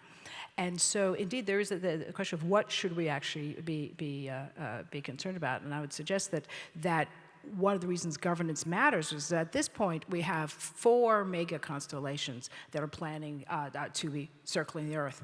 And yes, they follow the appropriate ITU measures to get their frequencies, but we really don't have a structure to say, does this make any sense? Who gets to say how many of these you get to put up? And so I'd say that we actually have huge gaps in our ability to have any say on these issues at all, and particularly on the impact of these mega constellations, because we now know they have other uses as well. So it remains a major concern, and at this point, we do not have the governance structures. We have some ideas about what we could do about it, but I am not optimistic that we as a world community will have them in place to have any type of serious way to weigh in on what those mega constellations are actually doing. Mm-hmm. Patrick, maybe you can access a little bit more on the Chinese question and their capabilities, because I know you're very much into it. Yes, this is a topic I would really like. I could fill whole evenings about this, because this is also part of my research. I mean, the Chinese capabilities have developed impressively. Imagine in the year 2000, there was this industry fair in Germany, Expo 2000 in Hanover. I've been there as a younger one, but I still remember how the Chinese pavilion was there with Chinese on the moon, on the Mars and everything. And it was ridiculous at that time. The newspaper were laughing and so on. Guess who has an own station now? Without any support from international partners, they run the show. In 2018, the launch capabilities from China were at the same level as the US launch capabilities. At the moment, US is in the lead again, thanks to Elon Musk, but solely on one company. The Chinese system is not state-owned, everything state-owned, okay? But nevertheless, they have a huge variety of launch vehicles. They are providing access for small, medium enterprise companies, for research facilities, and they have a really friendly approach to universities also in Europe. There are plenty of examples you can Google and so on about research partnerships, and it's the way to go. I think as a recommendation for society, I would say this is the way to go. The assessment, if it's a threat or not, should of course be also forwarded to others. But when it comes to the military perspective, as mentioned earlier, as I said, it's not about the tonnage in space, it's about the technology you have in space, and coming to the point to say, where are the battlefields in space? The battlefields in space are not seen as a playing field where jets fight each other on the same level. There are different orbits, they are low, they're medium, they're high, they are somewhere else. And the question is, what nation is capable of play on all these fields? For example, European Space Agency, access for Europeans, we can play 1 or 2 of these fields. America can play a lot of these fields. China at the moment can play all of these fields. They can play on the field beyond the moon in very complex orbit maneuvers, which requires a lot of scientists, engineers, the combined effort on ground stations, communications, and so on. So it's a whole of government approach, if you say it this way, to put the superiority in space for a specific nation and their partners. And as a last note, China's not doing it for themselves. They're also doing it for the Belt and Road Initiative. They're offering for 88 partners the access to space for certain, things they pay. So therefore China's pretty strong, and we will see about the next steps. Do you want to react? Yes. I would just to add 2 additional examples to the excellent ones that you've already laid out. The first is just to recall that the Tiangong space station was basically built in space. And when they realized that they were obviously not going to be able to, the United States was not going to cooperate on a space station, and how quickly it was built. I would just say, again, when you can do something quickly and well, you have to note that. The other is just interesting examples of the intersection between scientific exploration and other activities as well. Again, was that, yes, it was important to be able to land, to have a land a rover on the far side of the moon. What was just as interesting was the communication support to make that happen. So there's some very interesting things going on, showing innovation and in a fairly short period of time. Yeah. So before we open the audience questions, I would like to ask you, Juliana, we talked about the topic of gray zone in space, and so one question that might emerge is, how do these capabilities change our understanding what constitutes an attack in space? So when does interference become aggression? Because it seems, after all I heard today, it seems so much difficult to just say this is an aggressive act, or it's just happened without any idea what behind it. So how do we deal with these issues? I think space is not unique in that. I think, if we're talking about the cybersphere, for example, being able to sort of trace back the activities and what counts as a nefarious activity, I think it's actually getting easier in space. I think attribution is becoming much, much easier, in part because of commercial activity, where we do now have commercial companies that actually take in-orbit pictures of things. So it's not just sort of, secret government programs that are able to take photographs in space. It is commercial companies. And they, in turn, can obviously publish that information, and we can then, in turn, say, well, actually, that looks not like what it was advertised, for example. And it allows us also to sort of follow and trace movements. And, in part, I think that's how we heard about the Chinese close proximity maneuvers that we keep seeing, and, being able to trace the speed and potentially also what satellite they may have been snooping around. So I think the sort of gray zone is still very much there. And, as you say, what constitutes as an attack, for example, we had a Sentinel radar satellite that was potentially impacted as a result of jamming over Ukraine. Seems to be more of a collateral damage incident in that particular scenario. But I think there are further sort of precedents here that we can draw from, where it's like, well, what exactly was the intent in? I think it also has implications for space governance, which I'm sure we'll go on to talk about. But yeah, gray zone definitely a problem. But I do think we're getting better at being able to attribute and also then call out diplomatically and say, here's what happened. Thanks for this answer. Well, Patrick, I think one precondition for success for a society, also in Germany, might be the knowledge and the understanding of what's going on in space, and it's about awareness. And we had the talk before about the topic of awareness and about the big difference between the United States and Germany. So what do you think? How far did we come forward during the last years concerning this? Because we all know without awareness, we will not get the money to finance these technological in space. So what do you think? Are you very much optimistic, or?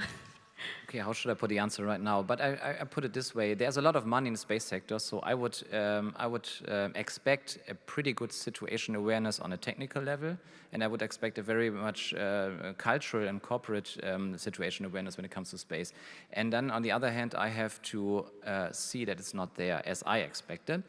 Put it very carefully. What I mean is, situation awareness in space, it's like, when something happening with ships, Russian ships in the Baltic Sea and so on, you're going on the internet and you're having these websites and you can see dots.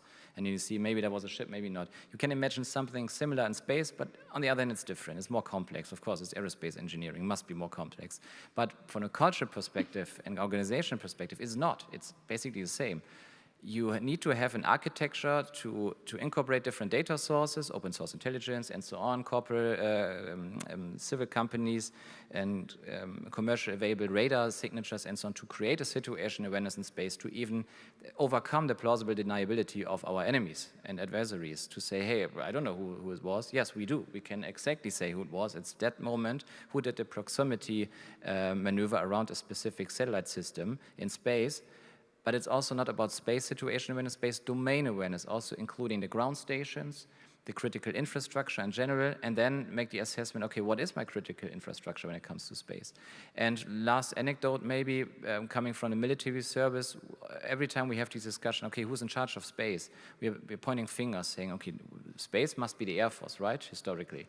And the space people say, yeah, but for what purpose? Or for Navy purpose, yeah, must be the Navy. And going back to the Navy, since yeah, but it has something with radar signals. Oh, that's the cyber command. And so it's going in circles. And we haven't found out yet where it really allocates. But at the moment we need the money, then we know who is in charge. So. So, Dr. Brümmer, what do you think is the biggest difference when it comes to space situational awareness or space domain awareness? And is the United States also working in circles when it comes to decision making? Well, I think we all face challenges. I would argue that at least in our system that we need to have a much more centralized system because there's so many different aspects that are handled by different departments. So that, of course, the negotiations at the UN Committee on Peaceful Uses of Outer Space, that's my old bureau, that's the State Department. You have obviously different parts of the Department of Defense, the Department of Homeland Security, but there's important work happening in other parts. We need to have a much more, as a centralized system. Why I think that you need to have someone sitting in the White House organizing this. And so we actually call for actually looking at our capabilities across the federal government. So I can't claim that we've come up with a great solution. It's still, we don't always get knowledge where we need to fast enough. Okay, so as we prepare to open for audience questions, I'd like each panelist to offer a brief final thought. What specific space capability or vulnerability should receive more urgent attention in Western security planning? Juliana, from the European strategic autonomy angle, what do you say? Cue my 50-slide PowerPoint presentation. The wish list is very long. But if I had to answer just one, I think space situational awareness, being able to see what is in space, what's happening to our assets, who's around them. We, as Europe, are incredibly reliant on the United States at this point. I'm not saying we can achieve complete autonomy, but I think we can do better to sort of play our part and in turn sort of get a piece of the bigger pie. So, Patrick, from the NATO's operational standpoint. Yes, there are current developments, especially in the incorporation of electromagnetic operations as a cornerstone of operations. And I think going back to that, the incorporation of space systems for the management of the frequencies and so on being used. But as a system, I would like to see more incorporated are definitely satellite remote sensing systems, optical images, synthetic aperture radar, radar frequency scans, because they are available, they are cheap. I was accessing them from the public bus. I was driving home and accessing satellite systems and getting a satellite image in the next 3 hours. So it's technically available, but the system, the military systems haven't understood it yet. So this is something I would like to see in the hands of analysts and not from the procurement system. Over. And Dr. Brümmer, from your governance perspective. If I can have more than one? Yes. Yes. In terms of governance, one aspect I worry about the most is debris issues. I think we're probably the farthest from dealing with that, and it's inherently difficult given the small size of the debris and the large amount of it. But there are two areas of governance where there are actually, I think, practical next steps. One is on the big diplomacy side of it, and that would be, I do think, in our task force supported the idea of having a hotline between the United States and China. We do not have a reliable way of communicating, even when we're talking about just traffic and conjunctions, and to be able to communicate that there's a chance of a collision. And it's very unreliable now, and we need a practical functioning hotline. And then for generally, I would say we also need to then strengthen our mechanisms within the UN Committee on Peaceful Uses for Outer Space, and you can talk to me later about the actual details of that, but there's a part both on the international organization side, because we don't have the structures. We borrow a lot from the International Civil Aviation Organization. There's a lot of thinking about how we can do that. But the top of my list is the US and China, for all of the disagreements, need to be able to communicate to each other. And the long run, I'll say in our report, the long run issue we raise is rescue. that if there were to be an area where there could be some international cooperation, it would be in this new field on our oldest concept, which is rescue. Regionally rescue at sea. We do have a treaty on rescue and return. It applies if you are an astronaut and you splash down the ocean and the Chinese Coast Guard picks you up, they will bring you and your craft home. You know, at the moment, decisions will be made in the next few years about how we make the next space stations, and to what degree of interoperability do we need to be able to rescue each other in future space or lunar missions. And ultimately that question is, do we go into space as a species or as separate nations? I'd like to think we, despite everything else, ultimately go into space as one species at the edge of discovery.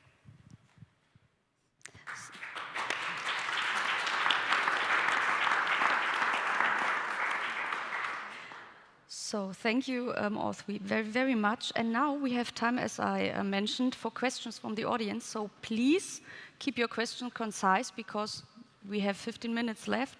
We have Jakob with a microphone. And when asking your question, please identify yourself, your affiliation, and maybe if you have a question for a certain panelist, then point out towards the panelist you want to mention. So.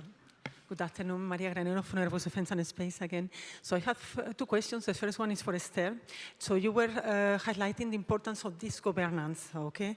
So according to your experience in the States, because you said that there were 60 agencies taking care, which is your recommendation to Europe, especially in the area where, in fact, for instance, the colleagues mentioned we have OneWeb that is private, we have Galileo, which is EUSPA, we have many, many actors, stakeholders, how to manage them. So second question is more to Patrick. You were talking about the connection of everything. I will say combat cloud, to mention it, summarizing. Good question. So we talk all about a future combat cloud. Sounds very easy in theory, but we heard this morning that we should be ready for 2027. How to achieve a combat cloud short term?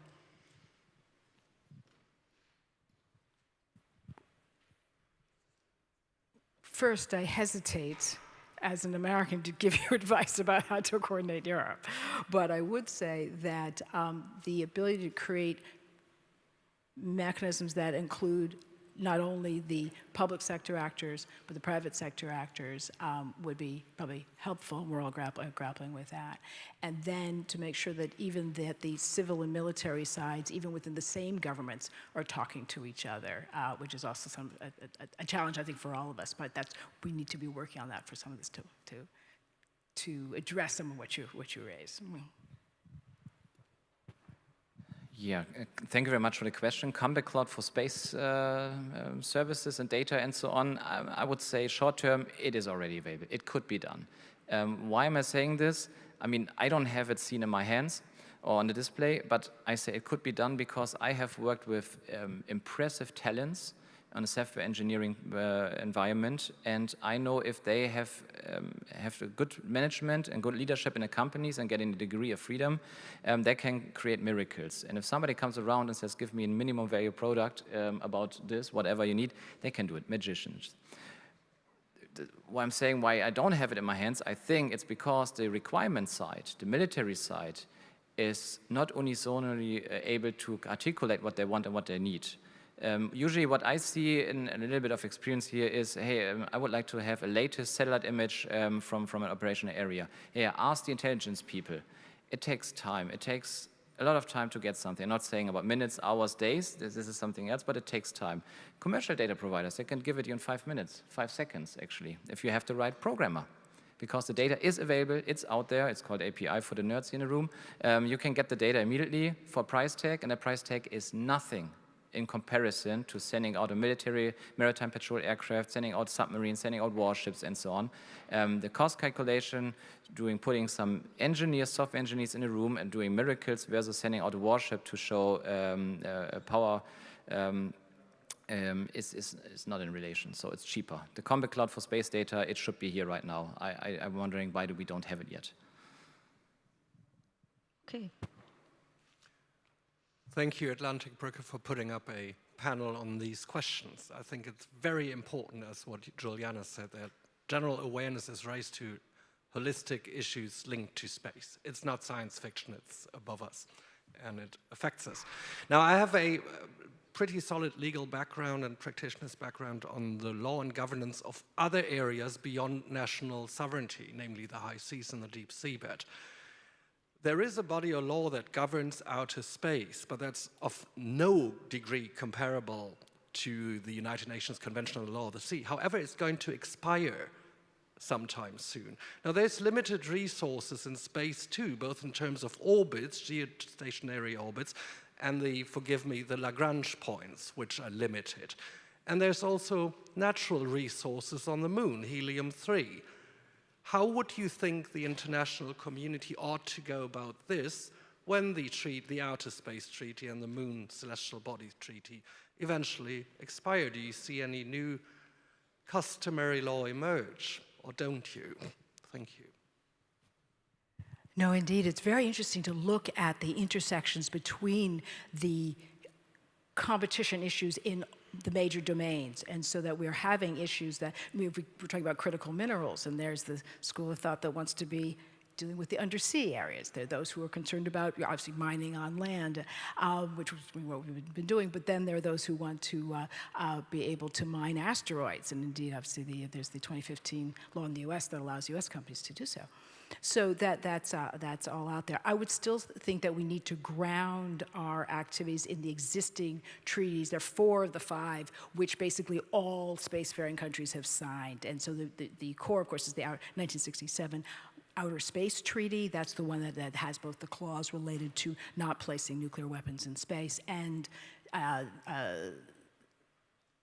lunar and other issues not being owned, that they're shared in common, not something that you can actually own. I would suggest that maintaining some of the actual principles in that I think are important. I don't see as creating a whole new space treaty, but I do see that we want to continue to do some work through the International Telecommunications Union. The next World Radio Communications Conference, it's in 2 years, will take up a lot of the lunar issues, and the Secretary General's already said that 80% of that is going to be about space issues. So we've got to see how we actually are able to work within that. The other thing I think we need to do is, in perfect world, we'd create a whole new organization. Not going to happen. But I would try to restructure the Committee on Peaceful Uses of Outer Space and take both the Legal Committee and the Science and Tech Committee. They both meet basically once a year, and then they go to the June meeting and then to the General Assembly. I would have them meet around the year. Now, that takes money, and yeah, I think we all should be paying our UN dues to do that, but I would restructure that, particularly the Legal Committee, to have a place where you can go to discuss these issues in a more timely fashion than what we have now. Patrick, react, yes? Yes, I would like to also to add something. So when it comes to the governance and legal question outer space, we have something similar like with the International Maritime Organization and governing, come to that in a moment, a tall building in London, the IMO. We have the Office of Outer Space Affairs in Vienna, pretty small, and they do not have similar history and similar authority like the IMO. Do you agree now? No, okay. But there are few reference documents out there, or working groups, like the Miller-Morse working group or the Vomera manual working group. I mean, some people tried also to overcome the national borders when it comes to these topics, also including maybe Chinese partners and so on. They have results. You can use it as reference documents. They have perspectives. Then we have activities like the Artemis Accords, also going in one direction. Is it the same? I don't know. Depends on the people who are working, reading it. But I would recommend going maybe back to your question, something like the International Seabed Authority for the Moon and outer space. That would be helpful, at least starting the conversation with methods and architectural frameworks we are already aware of, and we don't have to start from scratch. We can copy paste a little bit as a blueprint and going that way. Maybe that is the way. We will see.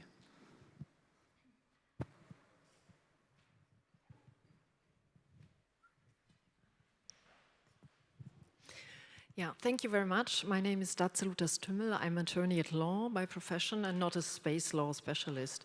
But I remember a recent lecture from a professor of space law who was talking about the situation in space, and it's not like clear space or clear sky. It's littered, full with debris. And there are lots of almost collisions, and satellites already have to readjust their place where they're situated. And I just wonder, how is it manageable already now to coordinate everything? Because with the increasing number of commercial satellites being shot up, it's even increasing. Juliana, maybe you take the question. I think the reality is that even currently it's barely manageable, right? And I think that's the reality. We did see a pretty big collision back in 2009, where a non-maneuverable Russian satellite collided with a fully working, up until that point, US satellite, and we did see sort of outages in service across the US, and that was 2009, right? We were a lot less reliant on space in 2009. Space was a lot less congested in 2009. So if that was the situation back then, I think, you know, there are the pessimists in space that say sort of we need one really big collision, one really big debris event for us all to actually wake up. I would hope that we find something beforehand. But I think at the end of the day, it's something that's not fully managed yet. We do obviously have the concept of space traffic management, something that also the EU is working on. But at the end of the day, at the operational level, we do still see the sort of old-fashioned picking up the phone. You know, you see a potential collision coming up in a couple of hours, and you just have to, you know, phone the other operator and ask who's going to move. And there's a very good chance that the other operator you're calling says, well, our algorithm does not say there's a collision. So we don't see a risk, so we're not going to move. And obviously no one wants to move because it expends expensive fuel that you want for your satellite. So yeah, barely is the answer. So, well, unfortunately, we are running out of time, but there might be time for one final question. Is there any question left? Oh, there's one. Very nice. So he has a final question, and it has to be, of course, a very, very good question right now. My name is Paul Gallagher. I'm a member of the ACG from Nashville, Tennessee. I'll give you this question is for Juliana. You mentioned Elon Musk and Starlink earlier. Shouldn't have, yeah, sorry. And you said something complimentary. I haven't heard much said about private actors. So the Starlink was as critical infrastructure in the war in Ukraine, and there were, at times, he has personally meddled in the availability of Starlink. I wonder if you could address that, the role of private actors. I think Starlink was a very unique case in both Ukraine, but also in general. Because if you think about commercial actors in space, they're not new, right? For example, the US, in Iraq and Afghanistan, 90% of their communications were handled by commercial providers because they just didn't have the sovereign space capabilities to actually cover the ground, right? So the involvement of commercial companies in space is not new at all. It's a different scale now in Ukraine, absolutely. Obviously, also with commercial data. You know, Patrick's talked about the commercial imagery sort of at the fingertips of the Ukrainians, which obviously have been revolutionary in that sense. But Starlink was a unique case because there was no contract, right? It was very ad hoc. It was a tweet, you know, that was sent out. Obviously, Starlink and the Ukrainian government had been in talks about getting Starlink for Ukraine weeks beforehand, not in case of a war, but just to connect the more rural parts of the country better. So it was a bit of it looked like super fast and Twitter diplomacy-like, but it wasn't quite all that. But ultimately, it was very ad hoc. There was no contract in place until, I think, a year and a half later. So now there is a contract in place, which obviously, you know, it does flow through the US Department of Defense, which obviously raises further questions as to how you can, you know, how much longer the US government can also use Starlink as a sort of leverage tool as well. But there is a contract in place, and actually all the discussions that we had before in terms of can Starlink be used for offensive or defensive purposes only has stopped since that contract was put in place. Okay, so thank you very much for bringing up this topic today on this panel. And I think, yeah, to come to an end, we all can agree that we have to bring up the topic again and again, especially in Germany on a security policy level, because it's so much important. And we heard today that our awareness and our knowledge about it, especially in Germany, is could be better, maybe, to say it optimistically.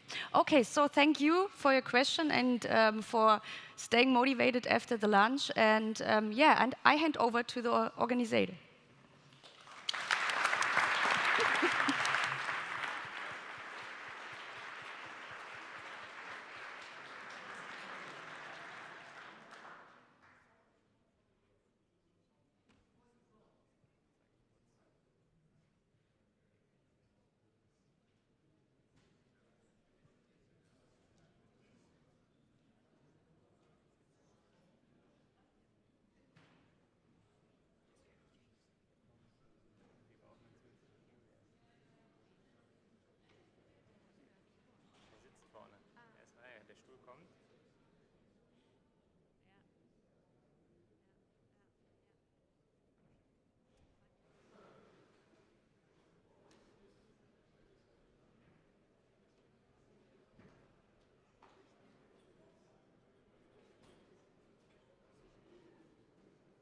Ladies and gentlemen, please stay seated and welcome to the stage in a minute, Professor Harold James.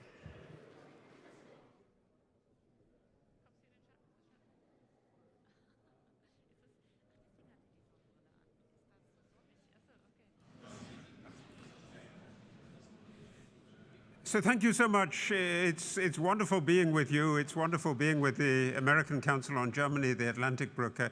It's been a just fantastic day of discussions, and some of the things that I want to say will pick up on the themes that we had, first of all, at the beginning of the morning. So one of the themes that I think you already heard was that many of the features of the contemporary world and the absolute uncertainty that we're in at the moment, the way that we don't know where we're going to turn, and what the security structures, what the economic structures, what the societal reactions will be to all of that, well, that was all already there a long time ago. So this is a kind of back to the future story. And in particular, the back to the future was in the early 20th century. And many of the issues and many of the ideas, many of the terms that we use were designed then. So for instance, geopolitics. Geopolitics really, it's a Swedish geographer who first used it, but it was popularized by Karl Haushofer, who you see there with the deputy Führer in the Nazi movement, Rudolf Hess.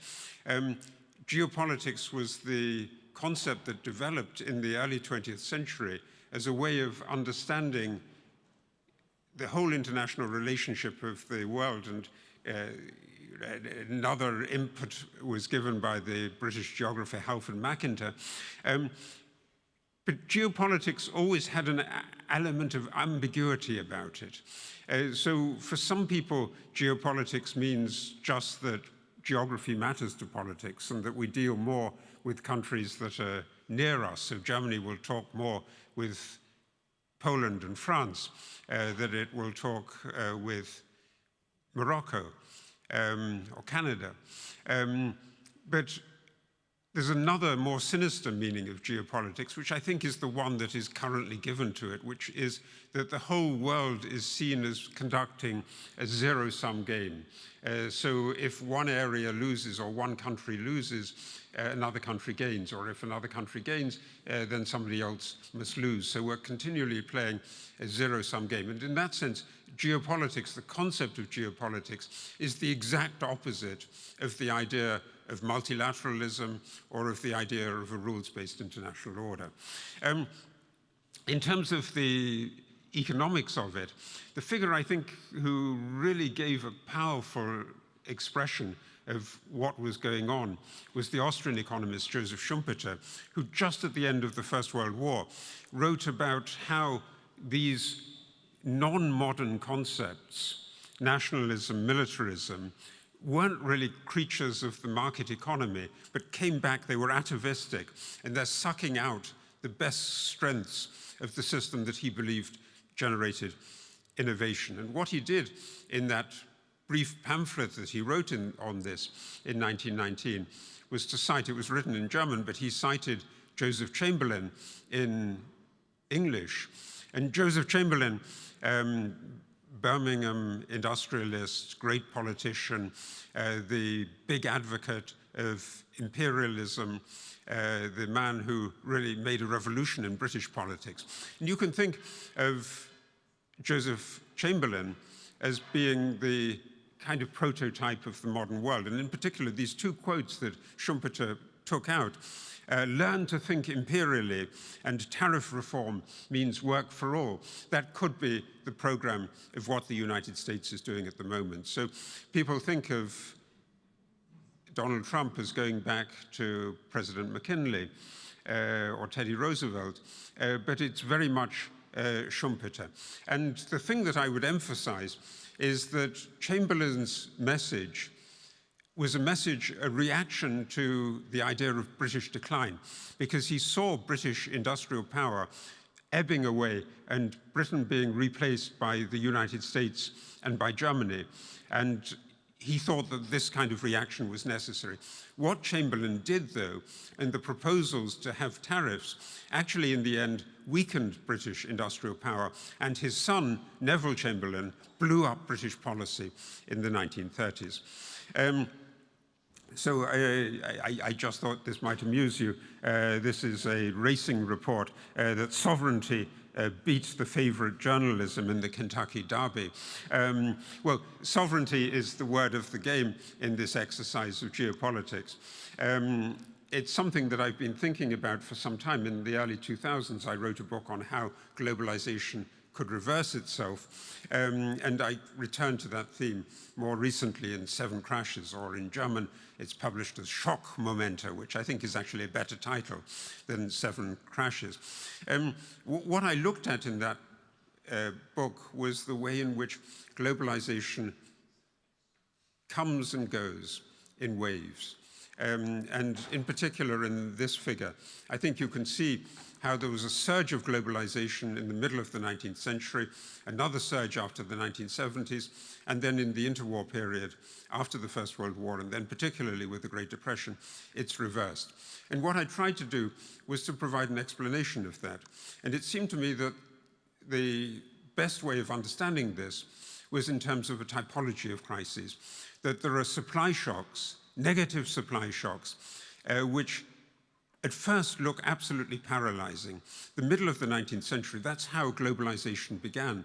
It was a response to a negative supply shock. It was a response to the great famines that swept Europe, Northern and Western Europe, in the 1840s. The best known of them is the Irish potato famine, but this was a harvest failure that spread across the Netherlands, Northern Germany, into Central Europe. Many, many millions of people died. Other millions emigrated. You needed to solve this in some way, and the way to do it was to open up trade and to use the technology, already existing technology, of the railroad or the steam engine as the power of the transoceanic ship in order to develop communications, build networks, get the rest of the world to sell food to Europe. The 1970s is another negative supply shock, and some of us in this room remember this very acutely, the energy shock of the 1970s, the 2 oil crises. And again, as energy became very expensive, there was a need to economize, and the prices were sending a signal. So they sent the signal that you need to invest more in networks of transportation. And the container, which already existed, was then widely implemented, and container shipping in the late 1970s revolutionized the world and made the modern world of globalization. So that's a contrast then with the story of the interwar period, where there's a demand shock, or the story of the great financial crisis of 2007, 2008, where there's a demand shock as well. As an economist, I think of this quite simply. In supply shocks, prices and output move in different directions. So output collapsed and prices soar. They indicate scarcity. In the demand shock of the Great Depression or the global financial crisis, prices fall, output falls together. So you can clearly differentiate between the two in most cases, but not in all. And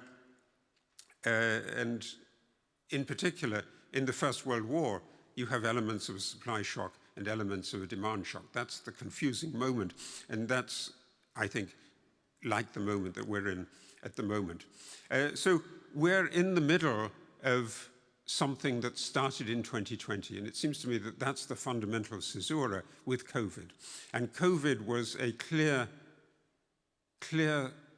supply shock, big supply shock, supply failed, and in the aftermath of that, everybody who is sitting on some kind of strategic supply knows that they can instrumentalize it in order to impose their will on the rest of the world. So Russia realizes as an energy exporter after 2020 that it can bend the rest of the world, or think that it can bend the rest of the world to its will in 2022 because of its control of energy supplies. But it's not just Russia. Algeria does that as well with its energy supply. So everything, if you sit on some kind of supply, you think that you can control the world.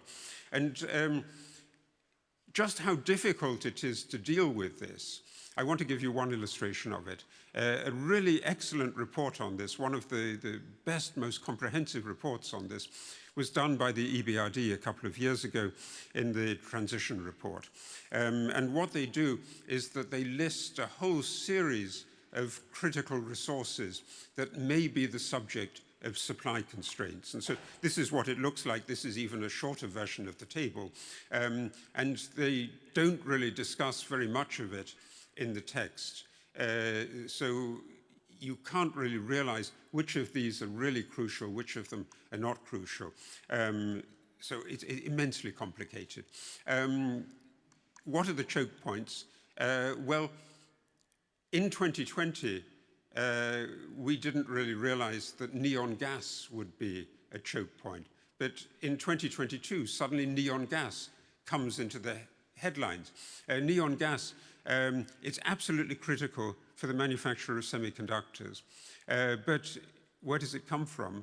It's the byproduct of a particular process of steel manufacture that was developed in the former Soviet Union, and the biggest exporters of neon gas, bigger providers of neon gas, were Ukraine and Russia. So in February 2022, this suddenly becomes a problem. The EBRD transition report gives a great deal of emphasis to gallium and germanium, critical minerals that are required in solar panels, also for semiconductors. In that long table that you just saw, there's also a mention of dysprosium, but nobody realized, I think, how vital dysprosium was until a few weeks ago. And so suddenly dysprosium now comes into the headline. Dysprosium is critical for the production of electromagnetic shields. And we just heard in the space panel how critical electromagnetic resources are. It's also critical for semiconductors. It's produced almost entirely in China. And one of the consequences that China used in retaliating to the Trump tariffs was to restrict the export of dysprosium. So we're going to have a shortage of dysprosium. As long as you get this, you will get supply shocks. You will get more and more supply shocks. It's likely to be a period that goes on for some time. So then what is exactly the impact of the latest round of chaos, the Trump tariffs? Well, it varies. For the United States, it's unambiguously a negative supply shock. And we're seeing the costs of that negative supply shock at the moment. We're feeling it in terms of already higher prices, workers being laid off because their factories can't get the right supplies that they need.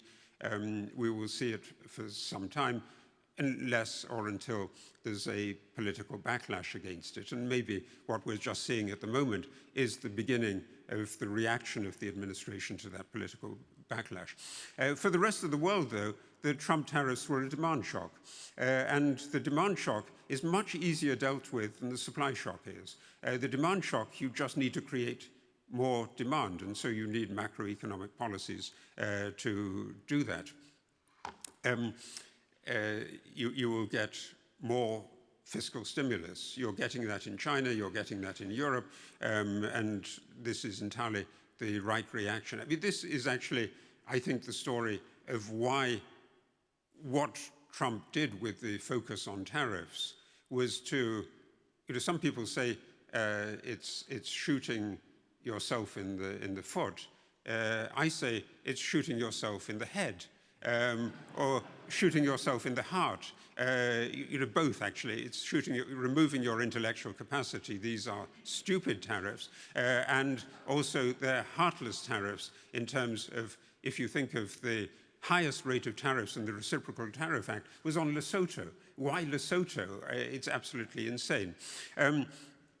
So this is the story that we're likely to have. I just was at a conference where Torsten Slok from Apollo was giving a presentation on how stagflation is the likely outcome. So it's going to be like the 1970s.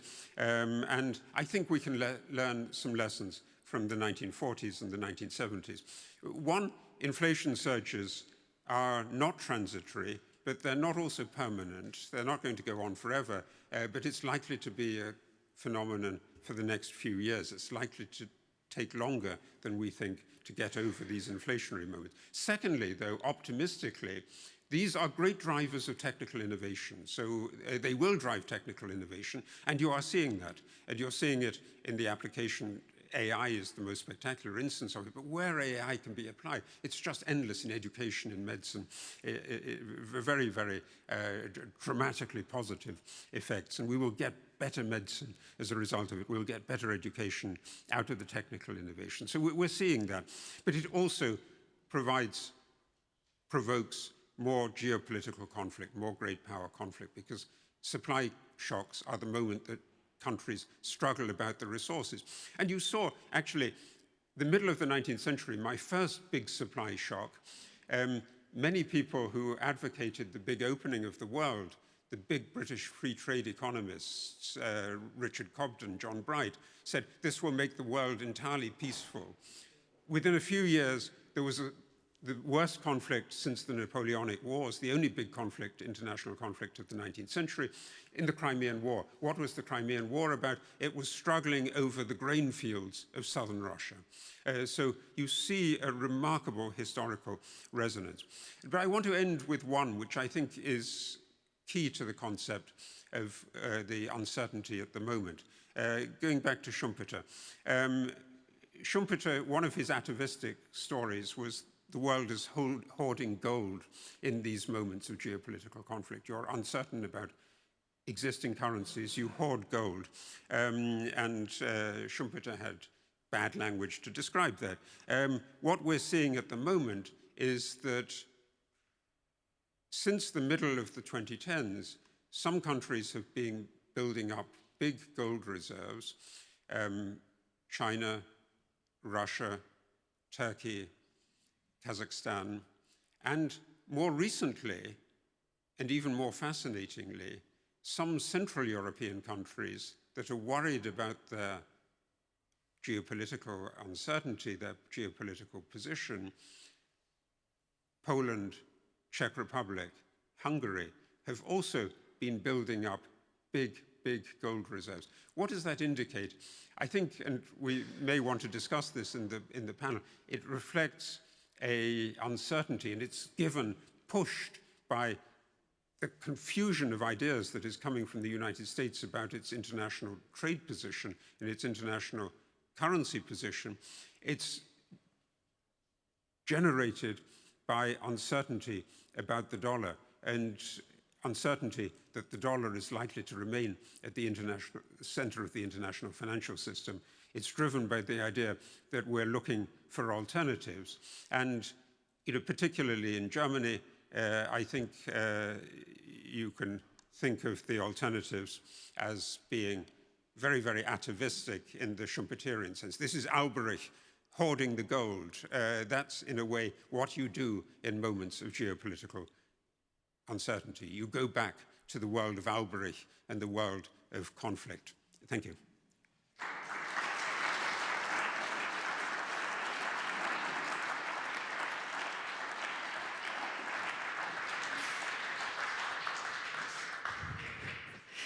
Thank you, Harold. Thank you for giving us an impressive grounding in the economic history of where we find ourselves today.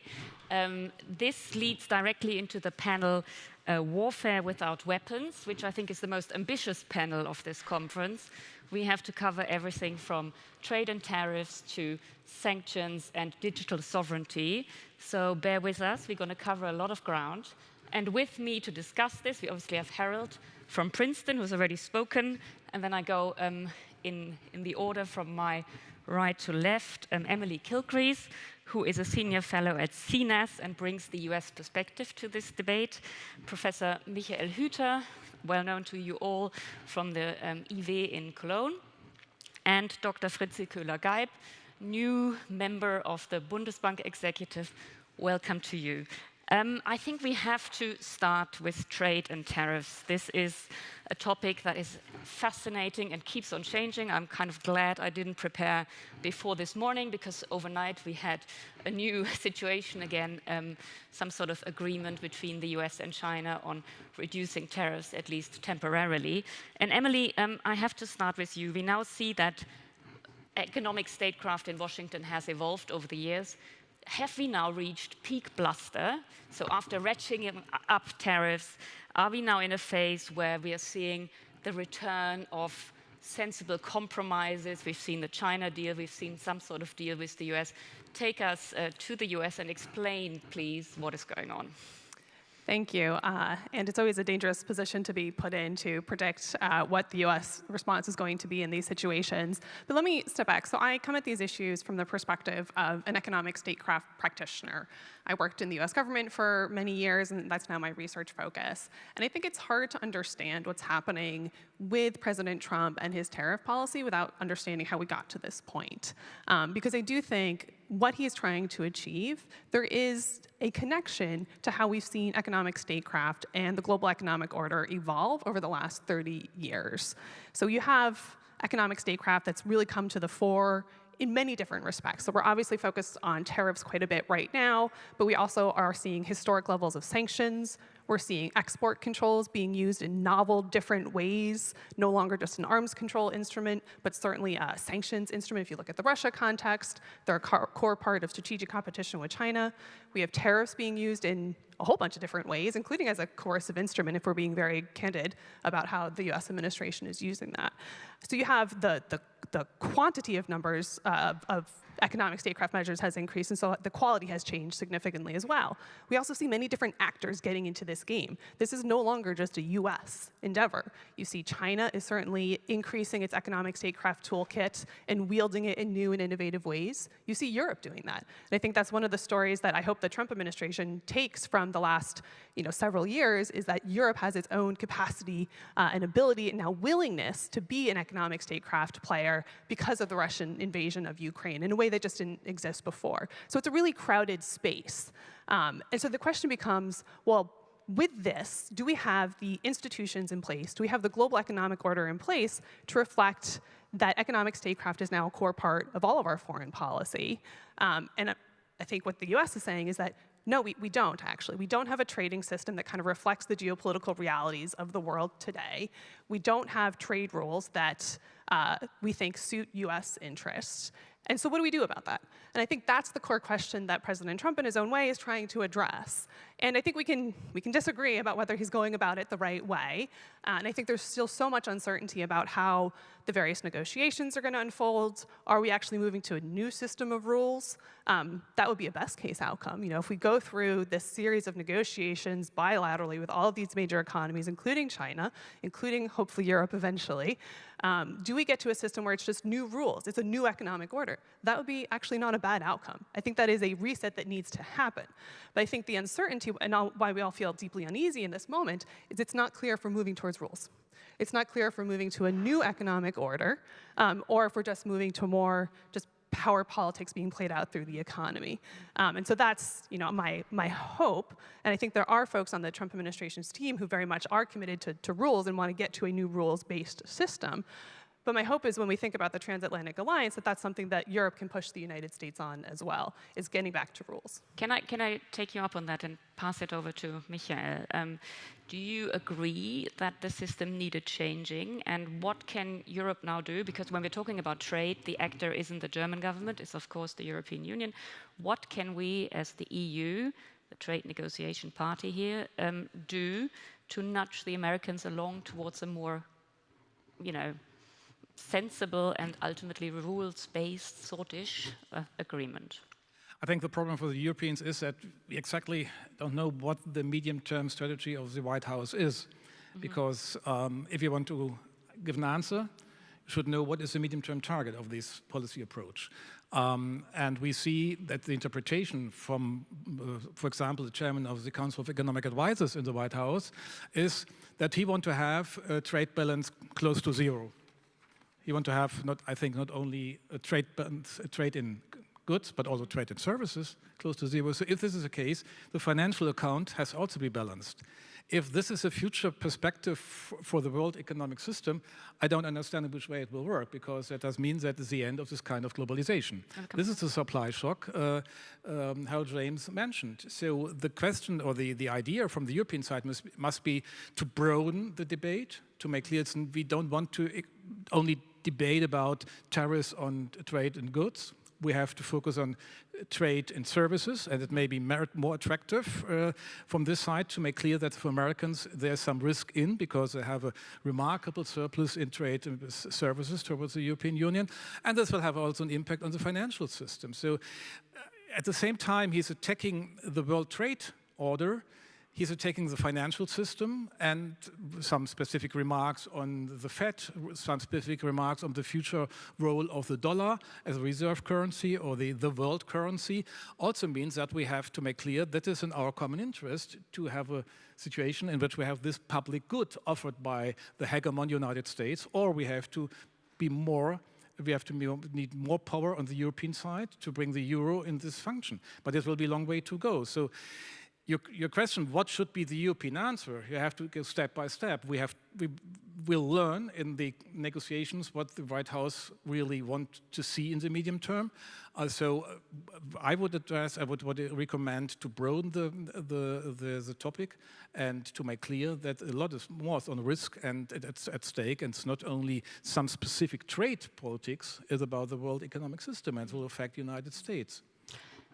I know Harold wanted to come in, but I first wanted to give Fritzi an opportunity to talk about the research perspective. I mean, you at the central bank, you follow closely what it means in terms of economics, growth forecasts and so on. What is at stake on the economic side and also on this sort of risk on the horizon of financial stability? It's all interlinked. Could you take us into your world for that? Yeah, thank you very much. Bundesbank President Nagel recently said that the decision by the US administration to raise tariffs endangers global economic stability. And when we look at research from the first Trump administration, we see that the cost of the tariffs primarily arises to US consumers. So there are some studies that have shown that for the average family during the first Trump administration, the yearly cost of those tariffs arose to around $830 per year. And this time around, the cost could be even 3 times that much. Now, there is studies by the Budget Lab at Yale that estimates that yearly costs could go up to $2,600, and if you don't take into account short-term substitution effects, it could be as high as $4,900. But it's also clear that there are also impacts for countries trading with the US. No? And we have Bundesbank research that shows that from past Trump administration, the announcement shocks for trade policy have led to contractions in investment and output in main trading partners. And it is quite likely to assume that something similar would happen this time around. Harold, you wanted to comment on? Yes, I think Michael Hüter just put the issue very, very clearly in terms of what the problem is. But your question, what should the European response be, was, I think, a very interesting one. Because, indeed, as Professor Hüter said, the trade imbalance, which is what is supposed to have caused all the political backlash, is really exactly arithmetically linked to the question of the inflow of funds into the United States over the last 30, 40 years. So I have a specific suggestion there on what Europe should do. Europe should say, we can see that you've got a problem, Donald. We would like to help you deal with this problem. We're going to make it less attractive to send European funds to the United States. We're going to put a particular tax on income, supplementary income tax. You can call it a kind of supplementary income tariff on income derived from the holding of US securities. We're going to make it less attractive for Europeans to hold American securities. And it seems to me that this is brilliant. This is absolutely what Donald Trump's advisors at least say that they want. And it's good for Europe as well. It would generate some more tax revenue. This was a bit tongue-in-cheek, I guess. Interesting idea. Emily, do you think that's realistic? And what would you advise Europe to do? Hard act to follow. I mean, look, I think there's obviously so much emphasis on the trade deficit. That was the source of the very confusing formula that was released on the reciprocal tariffs day. And it's something that is one of the more deeply held beliefs of the president. But the reason it's so hard to predict where this is all going to go is that there's about 4 other objectives that they're trying to achieve with the tariffs as well. They do genuinely want revenue generation. They do want to use it as a tool to incentivize investment in the United States. We can argue about whether that matches up with our own understanding of how economic stakeholders will respond, right? But they have a theory of the case here that they think is going to work. And to be clear, I'm not speaking for them. I'm just trying to explain kind of how we're trying to analyze their strategy coming from a very DC-centric perspective on this. So they have so many different objectives. And I think one of the things that has started to become clear as they move through the negotiations, and we're starting to get dribs and drabs of kind of what deals are being struck, and we're starting to see how the Trump administration responds to the stock and particularly bond market reactions to their responses, is we're starting to see how they're going to calibrate and prioritize amongst these different objectives, right? So we had a conversation earlier this morning about guardrails. I actually do think that market reactions are still an important guardrail. That did lead to the 90-day pause, right? So to the extent that the economic realities just don't match with the administration's strategy, that will push them more into kind of this deal-making space over time. And that's an opportunity. That's an opportunity for Europe. It's an opportunity for other countries who are trying to engage with the United States right now to say, okay, well, you don't like the current system. What's the ask? What do you want us to move the system towards? And then importantly for the US, they're going to have to be able to show that if countries are willing to engage in that back and forth, that so is the United States. And the US is going to have to figure out a way to have credible commitments in that space. You know, we can't move to a new system of rules and a new economic order if there's not that certainty, if there's not that predictability, and if there's not a sense that the United States can constrain itself in addition to just doing tariffs after tariffs after tariffs. I think 2 targets maybe from the, you can explain from the tariff strategy from the Trump administration. The first is to raise money from the other, to get money revenue from abroad. In the interesting paper from Stephen Myron in his Hudson Bay period, he wrote to oppose tariffs on the other will give money to the United States if there will be no retaliation. Yeah, exactly. If the other are so naive and so brave and so they don't want to react in any way. We will react, and you will see in the end of the day that this kind of terrorist tit for tat is a zero-sum game. The second target in all this argumentation is, and also in this paper from Myron, to start a kind of reindustrialization of the United States. No? There's a very close connection between the argument we should have a balanced trade, really trade balance should be close to zero, and we would increase our industrial base, strengthen our industrial base. And the argument is that due to the fact that the dollar is a world currency, reserve currency, we have to pay a higher interest payment, and the value of the exchange rate is too high, so this will reduce the competitive, it has been reduced in the past, the competitiveness of the industrial sector in the United States, and that will lead to all these very small part of manufacturing on GDP. It's roughly 10 to 11%. As we all know, it has some more to do with micro-foundation. It's not only about macro. If you look in what the situation in the manufacturing sector in the United States was, it was more standalone companies. They do not have, outside the West and East Coast, the semiconductor, Silicon Valley industry and the biotech and financial, it's more or less standalone and no cluster and networking. So this is a background for the strength of the German manufacturing sector. So if you want to start reindustrialization, you have to look on the regional conditions, on the interaction on these specific levels. It has nothing to do with the macro, in first row at least. So also this is a target or a perspective of the Trump administration. You don't see in which way they will achieve it, doing this, using the tariffs, using all the other negative messages they send to the cooperation partners.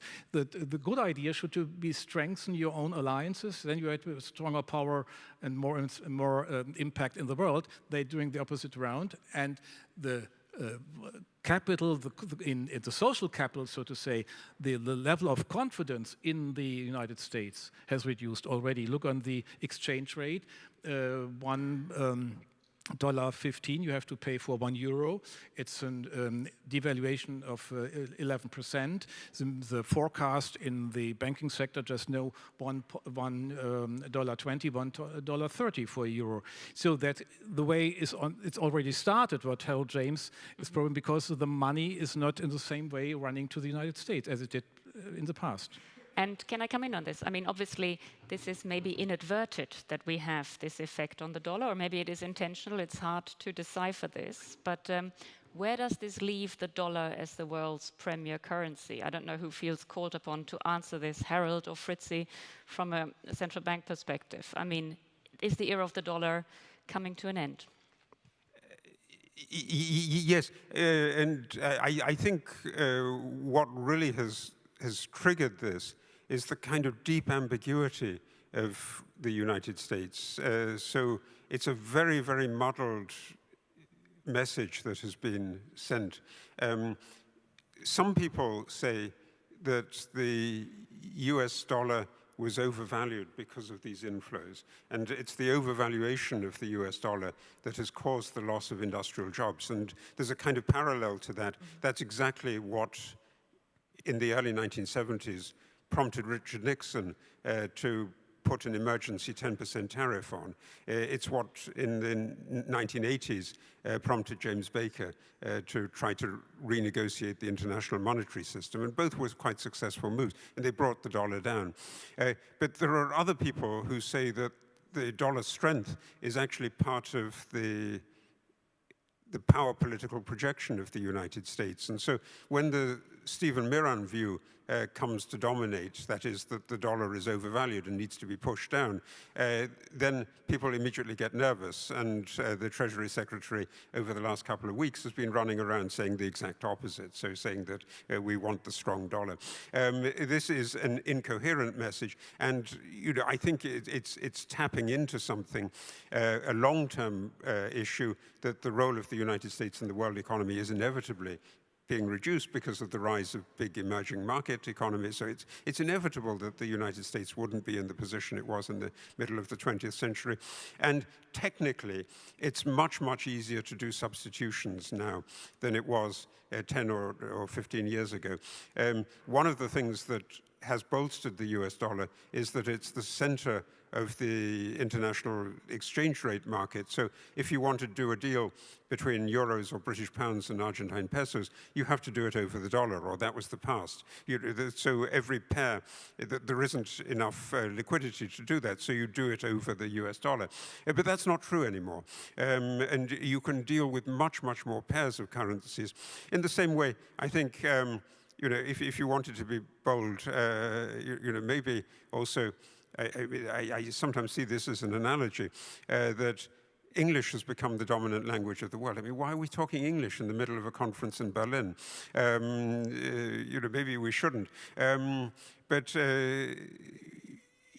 English is, because it's the easy language to use. But now you can speak in German into something like this and get Mandarin coming out of it. You don't need to go through English anymore. The technology is also making for alternatives for the dollar, and above all, I think a combination of other currencies, the euro, but also other methods of doing currencies, private currencies. Is this the moment of the euro? I see you picking up the microphone. Are you now announcing the era of the euro? I'm bringing in particular the research perspective, because at the Bundesbank I'm in charge of research, IT, data and statistic and risk control.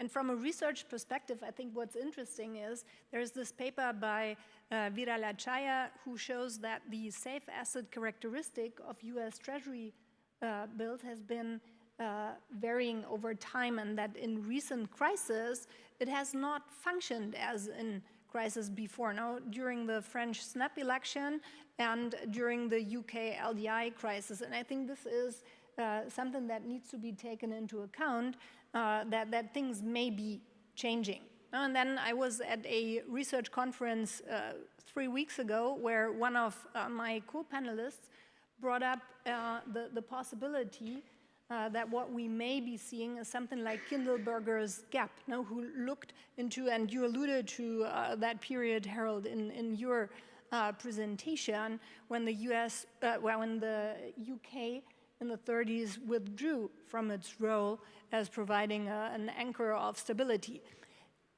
I found it was a very lively debate at the conference, and I think those are topics that are coming up in discussions around those themes.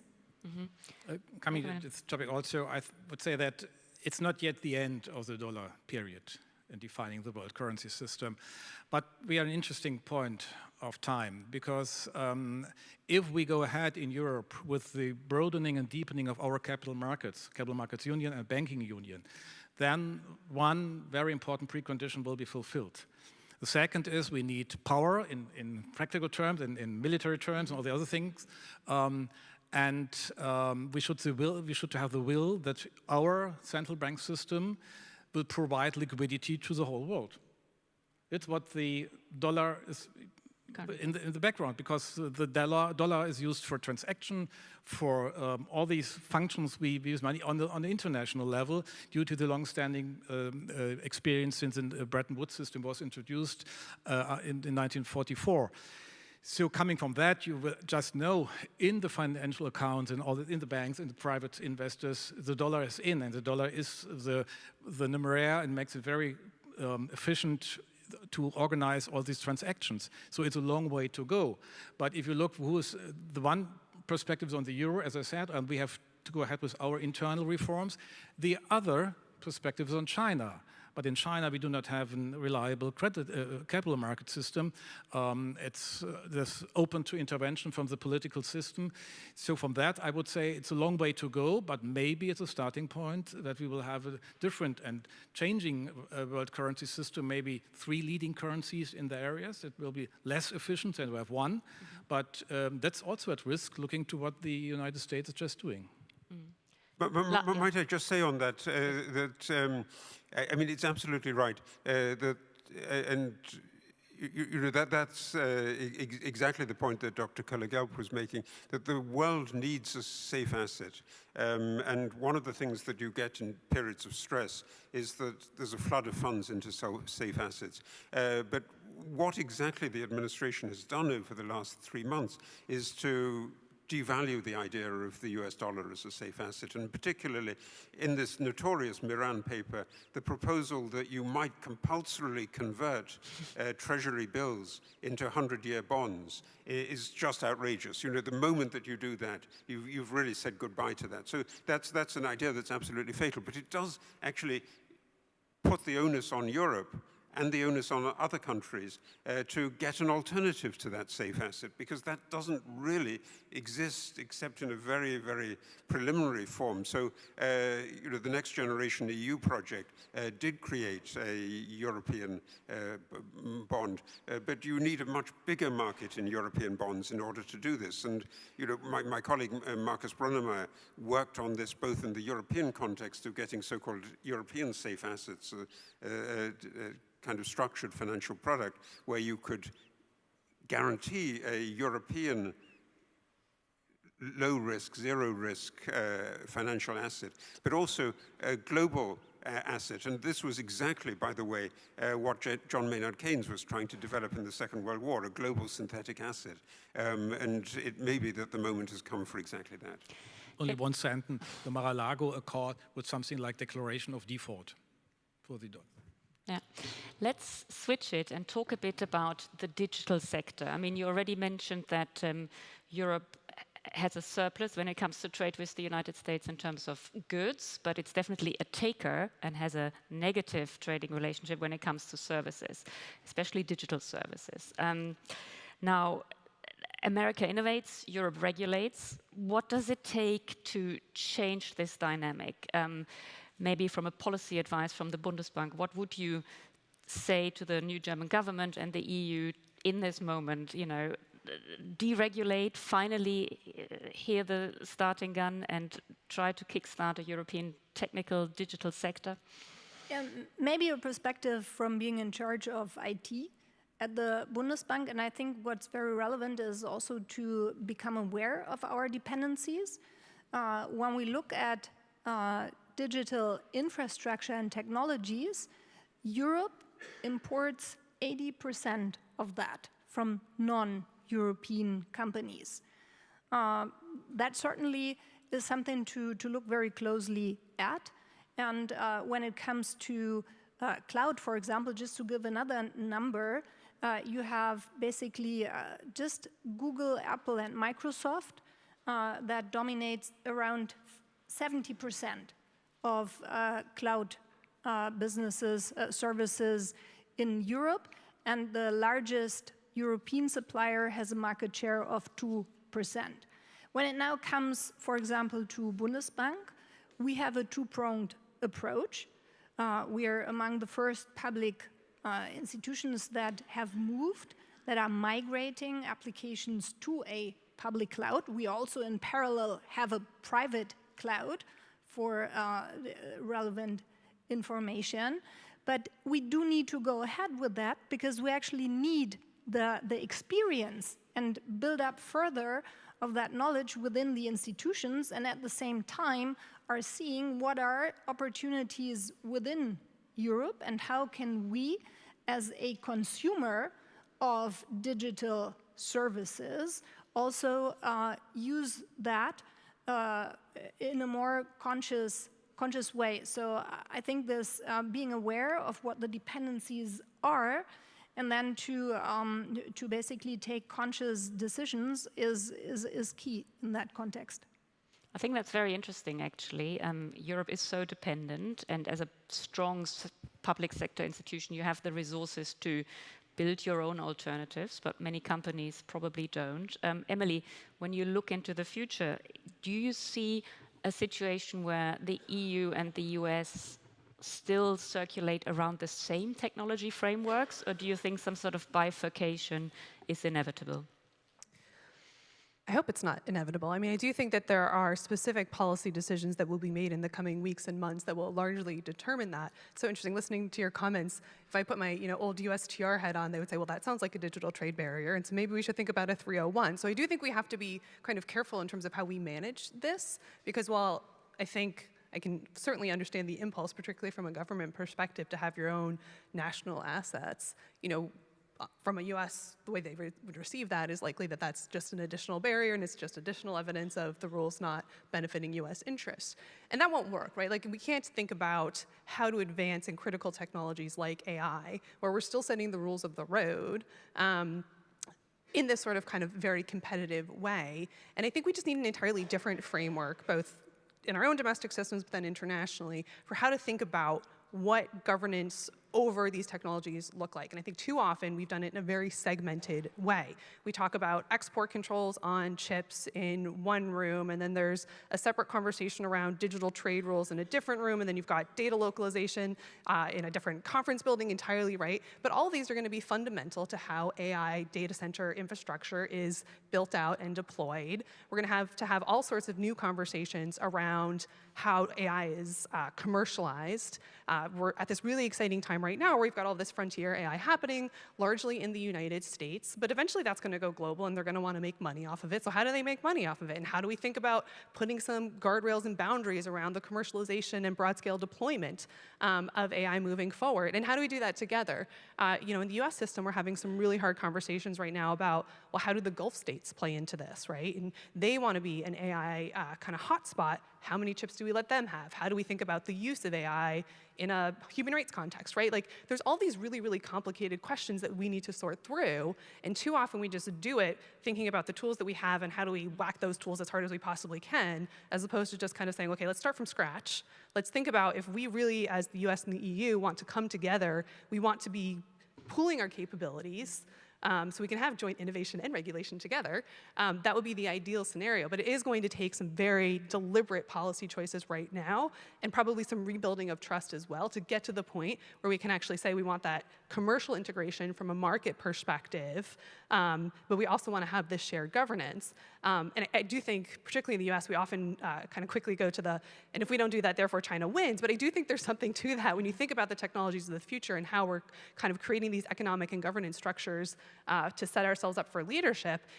We will not be able to do it alone. And China is very capable in these key technology areas, and in some areas ahead of us. And so we need to be quite careful about making sure that we're not handicapping ourselves by having too much competition amongst friends. Is that a lever for Europe, one of the very few levers Europe has vis-a-vis the United States, to say, we stay in your camp, broadly speaking, in digital, because we have an opponent this is more important just vis-a-vis China.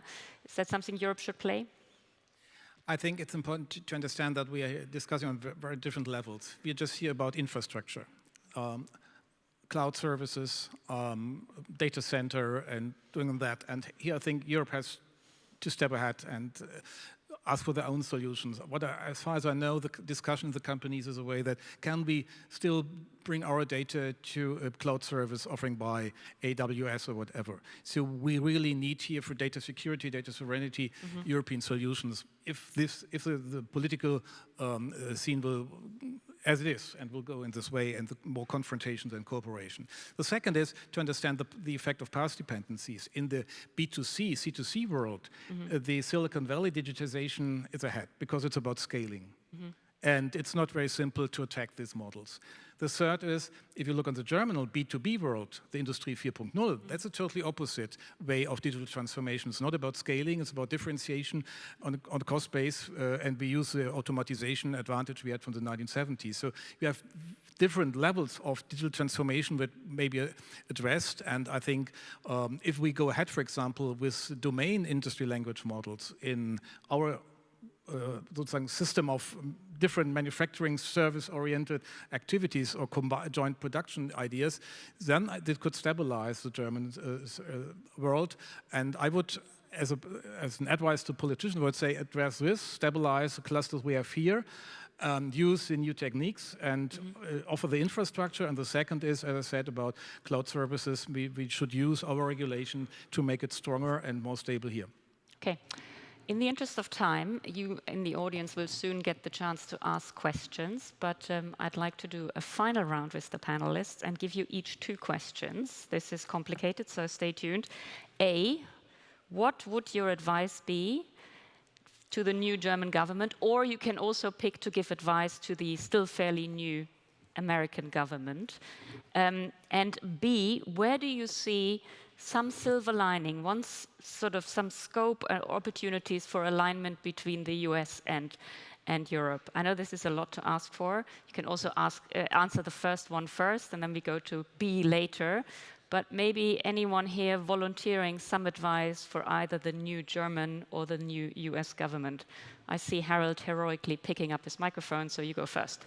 Okay, thanks. First of all, you really, really need to be optimistic and upbeat. If you tell people that the world is full of problems and that they're almost insoluble, you're not going to get anywhere. You're going to lose voters. So you need to do something. And in particular, I think you need to aim at things that will make life better for ordinary people. And that's not done by tariffs. So that's not the advice that you would give to the German government or to the American government or to any government. But it's using the new technologies of today in order to be transformative. And we can do that in medicine. These are revolutionary technologies. Something like the mRNA vaccine. It's now being applied to common forms of cancer. But that's the kind of research that is actually being stopped in the United States. So thinking about this kind of providing good solutions to people and solutions that are future-looking rather than past-looking is going to be the key. So, the future German government, please be optimistic. Okay. Emily, over to you. So I write many papers giving advice to the new Trump administration, so I would just go to cnas.org if you want my thoughts on that. But in terms of for the new German government, I do think it is to find ways to manage the relationship with the United States in the immediate near term that is essential to stabilize, but also think through what do we want the relationship and what do we want economic statecraft to look like in 10 years, right? Because you need to have both those frames in mind because the decisions that we're making now will have those impacts in 10 years. And I think that's particularly true as we think about again, the technologies of the future, but also how do we handle shared strategic challenges moving forward? I think, I started my comments by saying there's a sense in the US system that the global trading system doesn't work for US interests. But really, I think what that means is that we have rules that apply to the US, that apply to Europe, that apply to China, and we've already deviated from that significantly. When you look at the rise of the economic statecraft measures, when you look at the sanctions, when you look at the export controls, the order has already changed. We just need to recognize that the order has changed and think about how to intentionally move it forward to a new state that is stable, because we are in this transitionary period. So I think if that's my one main piece of advice to the new German government is to kind of embrace that moment, try to work with the Trump administration on that longer term objective while still doing what you need to do to protect your own economic security interest in the short term. And I guess that's my silver lining too. I think it's obviously a very disruptive time, but I do think that there are going to be forces that push the US administration in particular directions. And I do think there could potentially be if countries are able to come together and kind of productively work with the US on some of these shared challenges, maybe we do get some good out of that in terms of that longer term objective for the structure of the global economic order. Wow, full marks for addressing A and B. This is a high bar. My advice to the former chairman of Atlantik-Brücke, now better known as Chancellor of the Republic, is to go ahead because you start in the first week.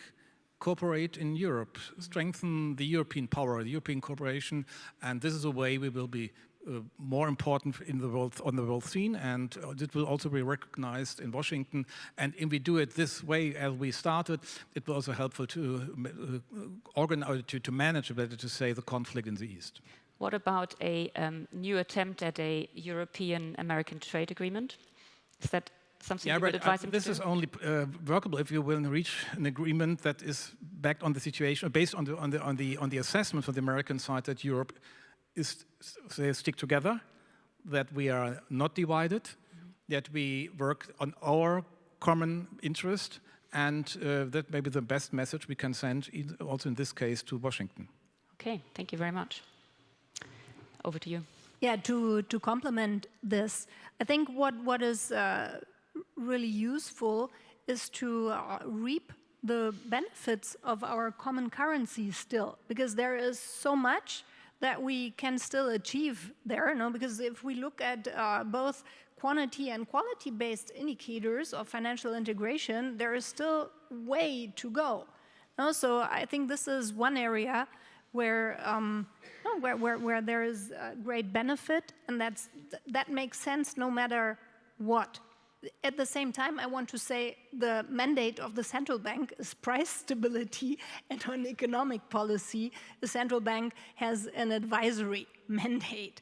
On your second question, I think is to focus on what brings us together, and on that note, I can say that we are very closely working together also with our American colleagues. Now, we had a survey conference last week, and we had a lot of colleagues from reserve banks in the US being part of that. And I think this, those very different formats also of exchange can have a quite relevant impact.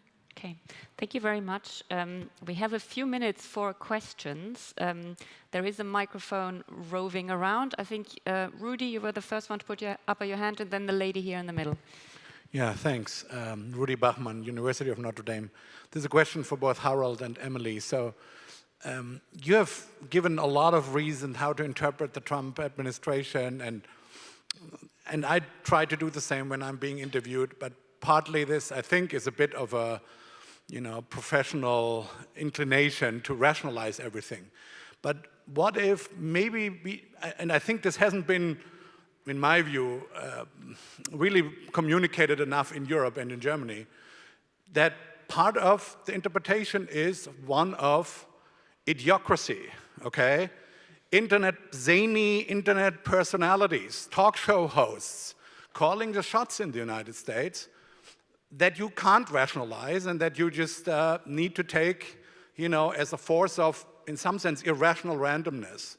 And not even mentioning the sort of idiocracy combined with some kleptocracy as well, when we think about the tariffs. So I wonder whether you share that position or not, or whether you still want to go ahead and try to rationalize completely what they are currently doing.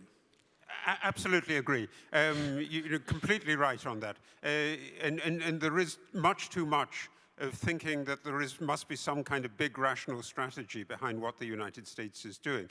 I think, actually, you can have very powerful little examples of this.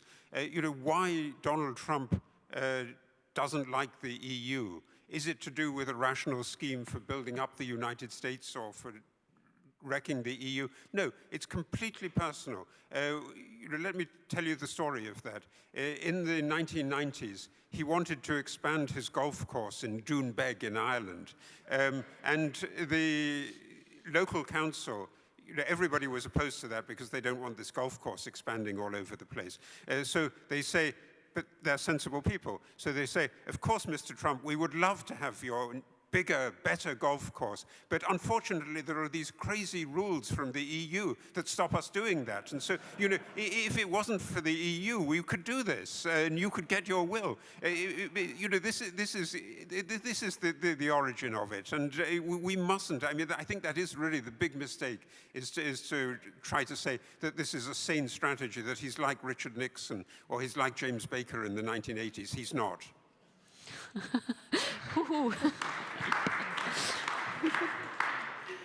Again, hard to follow, Harold. I mean, look, I think it's important to try to understand where there may be. I'm not going to argue that there's grand strategy behind everything that the Trump administration is doing. I don't necessarily think that's the case. But I also find it hard to take kind of the completely opposite position, which is to say it's all idiotocracy, because then how do you engage productively with that? And I think that's something we think about all the time in the think tank and the research space of, well, if we want to be able to kind of influence policy and have impact and try to find the silver linings and find a way forward, then how do you do it, right? I think it's very easy to criticize the administration, and there's all sorts of things that we can and do say about that. But I think we also need to take up the harder challenge, which is to try to identify areas where maybe they've got a kernel of truth in what they're saying. Maybe there is a piece of this where we can identify common interests and build on that. And I don't think that's the same thing as sane-washing it or rationalizing or trying to create strategy where there isn't strategy. I think it's just, that is just how you kind of professionally manage a difficult situation is to try to find those points where you can say, okay, you have a problem with digital service taxes or whatever it is, let's see if we can kind of, nuts and bolts our way through this and come up with productive solutions. Because otherwise I think it's just fatalistic. Then you don't engage. If you don't think there's any possibility for rational policy making anywhere in the US,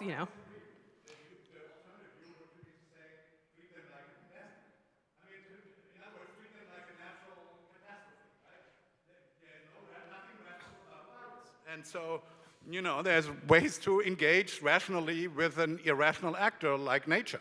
So, and this matters, I think. It really does matter whether you think, this is more, of course, these are two opposite models, okay?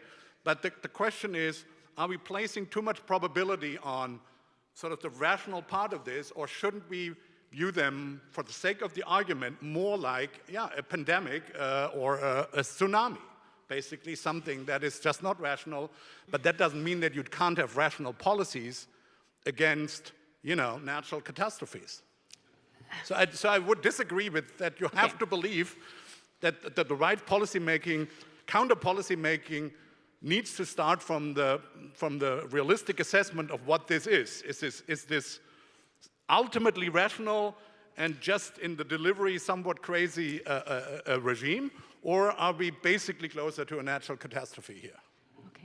Okay, just as one remark, as an aside, obviously, economics and politics are not on the same level of rationality, for a starter. So one is a science, or wants to be a science, and the other is the will of the people, and that is not often rational either. But the lady here in the middle for the next question, please. There is one topic that has been in the agenda during the last months and has not been addressed, and it is the role of the cryptocurrencies, and especially which future do you see to a digital euro? That goes to you, the digital euro. Yeah, in my opinion, digital euro is actually a very relevant ingredient for a currency in the digital space. And when we look at the euro, both in a in a retail and in a wholesale version, this can actually increase Europe's resilience, its sovereignty, and also its competitiveness. And in particular, when we look at the wholesale space, so the recording of transactions in distributed ledger technology for large transactions between institutions, the current environment may actually offer an opportunity to accelerate these efforts and would offer an additional element, dimension to the European currency. So in that sense, and from Bundesbank perspective, we are actually working on the solutions to be able to bring such an instrument to the market. I think I had one last question. Yes. For this. Thank you very much. Thank you very much for this wonderful economic discussion. I'm Dietmar Rieck from Gap Inc. And I want to focus again on the capital market side. I think you have spoken at length about the dollar and the reserve currency and the size of the treasury market, which is about 29 billion, 8 billion in foreigners. But I also think it's very important to look at private capital markets. And those have grown in the United States tremendously over the last couple of years, from about inflows of 2 billion in 25 years ago to about 28 billion, which as a result is now that the US is about 25% of the world GDP, depending on what exchange rate you're taking, but about 50% of all allocation in private capital markets. This new policy we are looking at, or new whatever order that will be, will that have an impact on that? Because it was very beneficial to the United States with regard to innovation, to financing venture capital, financing private equity, and so forth.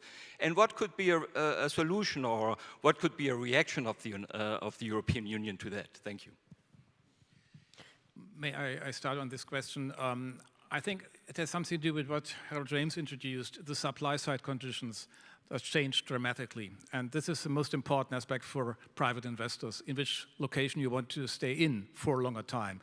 What you just see is that the idea of this Trump government is not only to change some conditions, but to intervene in the companies. For example, the diversity programs, even SAP just announced they will change the rules they already had for the, at least for the US branch.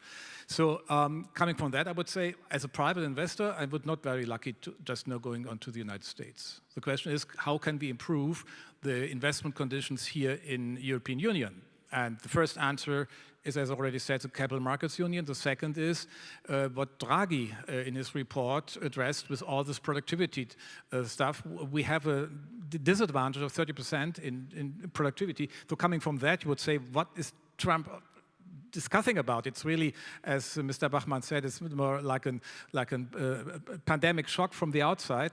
So from this, I think the perspective is not a very wonderful one for private investors. So if you want to bring down the American economy, you have to do it in the way just Trump started.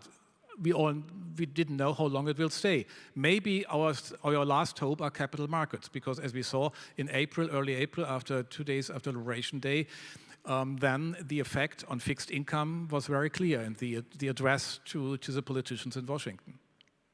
Well, thank you very much. Thank you. I think we had the most ambitious panel topic. You know, there's so much we didn't even touch upon, sanctions and so on, and we really went to the fundamental question of, is it rational, or should we just take it as a natural disaster? But thank you so much for living up to the challenge and for providing these really interesting insights. We don't have a coffee break now. We move directly to the next panel. It's called Isolated Conflict and Global Proportions. And Stephen is your moderator. Over to you. So this chair. Danke. Mal kurz einmal die Hose noch machen. Ja.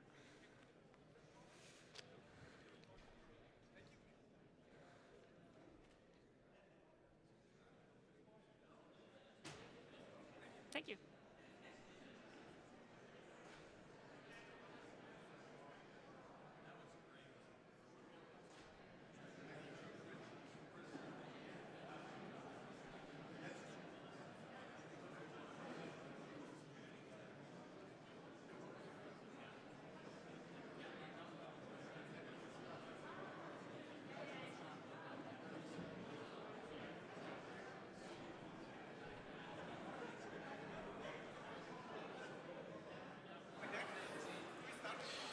Yeah.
Klasse. Klasse. Dankeschön. Nehmen zwei. Ja, ich hab sie.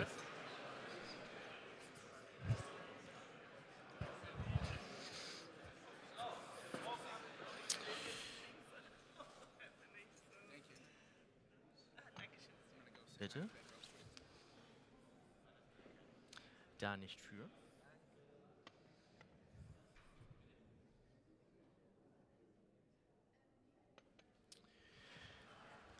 I'm going to take advantage of the lull in the conversations and dive right in, even though some people have stepped out for a moment. We are obviously in the final stretch here. with just one more panel before our closing keynote speaker. And after spending the afternoon sort of drilling down on a couple of topics, like cyber threats, space, and of course the economic dimension, we're going to follow what Peter Neumann suggested to us early this morning in the very first panel, that we try to zoom out a little bit and look at the big picture. This morning we had two panels that, in very broad brushstrokes, talked about how we're all consumed by a myriad of crises and conflicts. And they talked a little bit, the speakers talked a little bit about Russia, Ukraine, talked a little bit about the Middle East, a little bit about the threat that is posed by China. But none of our speakers really went into a lot of depth in those conversations. And so right now we have a pretty daunting task of trying to provide some of that depth, but also to put those conflicts into a broader perspective and really think about how these challenges fit together. And so I, as you can see from the panel here, am joined by a great group of speakers. And I have to say, as I said before we came in here, I'm a little bit awed because I think for me this is the first time that I've shared the stage with two people who at the same time have extensive articles in Foreign Affairs magazine. Wes and Sasha had pieces that were just released at the end of April.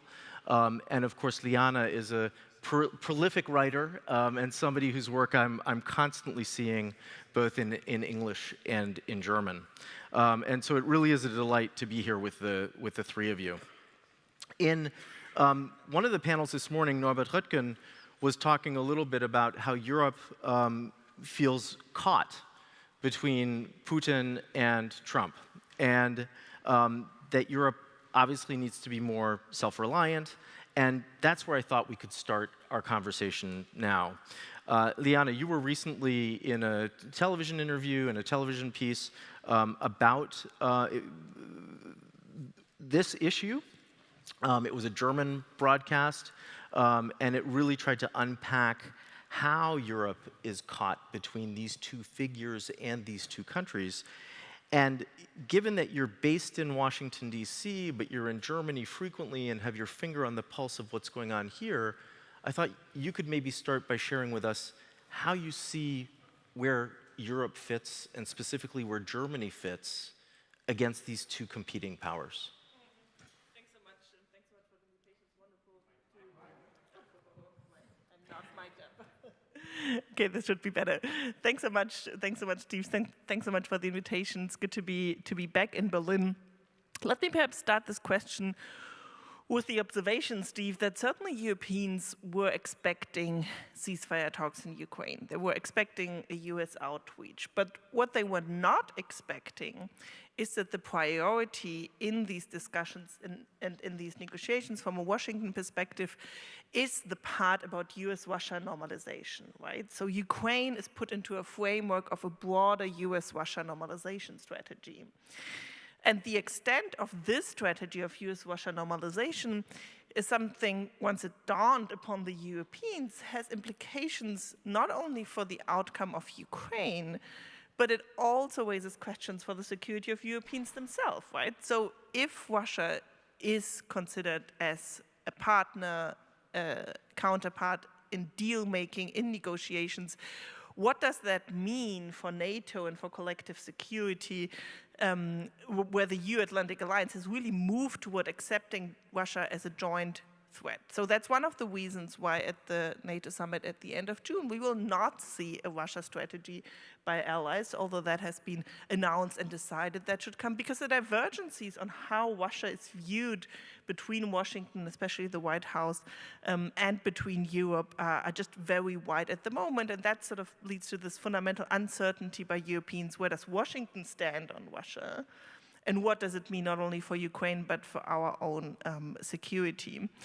The perhaps most important question there is, what if the United States walks away from Ukraine?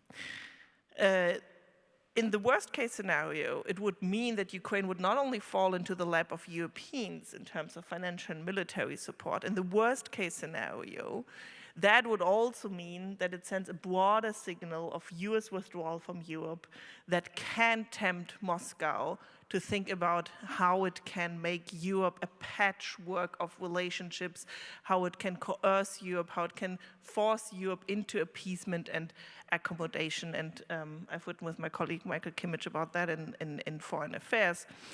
And the last dimension I want to mention, I think Sasha is going to speak about this in more detail, is that from a European perspective, it's not only being caught between Trump and Putin, there's also the China dimension. And so far, Europeans have not yet decided whether it is in their interest to try and use China as a hedge, which can obviously backfire in Washington, or whether China is, what I would argue it is, continues to remain an economic and security threat to Europeans through its support for Russia's war, but also through the industrial challenge that it poses through overcapacity in Europe. And so it's not necessarily only where's Europe between Trump and Putin, it's where's Europe between the triangle of Putin, Trump, and Beijing and Xi Jinping. So it's a great segue to bring Sasha in and talk about China, but before we do that, I want to ask a quick follow-up, Liana, which is, if you don't think that there will be a real Russia strategy from the United States and Europe, what's the next best option? So from a European NATO ally perspective, the next best option is let's just survive the NATO summit in The Hague somehow, right? To make it as short as possible, to perhaps leave out the communiqué entirely, or just to make it about a communiqué that is one paragraph long and doesn't talk about Ukraine at all, right? So, and everyone sort of continues with its threat assessment. The Europeans continue to see Russia as a threat. They continue to arm themselves as a threat. And sort of there's just not too much engagement and too much discussion about how do we see Russia. Is Russia a partner in deal-making, or is Russia a fundamental threat to Euro-Atlantic security? And I do think sometimes it's wise not to define these issues and to just keep some issues off the transatlantic agenda. And I think the question of how we look at Russia, to keep that off the agenda for the NATO summit, and as long as Ukraine negotiations are ongoing, is a wise move by the Europeans. Thank you. So, Sasha, I'd like to bring you in. I mean, in your recent piece, you really sort of did a deep dive into what's going on in contemporary Russia right now, and tried to bring that across for those of us that are removed from it and quite far away. And so I'd be really interested in hearing you share with us a little bit of your observations of what's going on domestically and internally in Russia. But then, of course, also this other piece about the China question. We all saw the photographs of Xi in Moscow. Tell us how you see the relationship between Beijing and Moscow developing in the near future.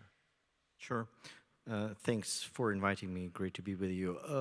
Bad news is that I don't think that Vladimir Putin is losing much sleep over his domestic contingencies. I don't see any meaningful bottom-up pressure from the Russian society, which has been atomized, paralyzed by learned helplessness, inertia years before, and that's been exacerbated by Putin's regime. He had put quite high prohibitive price tag for any protest activity.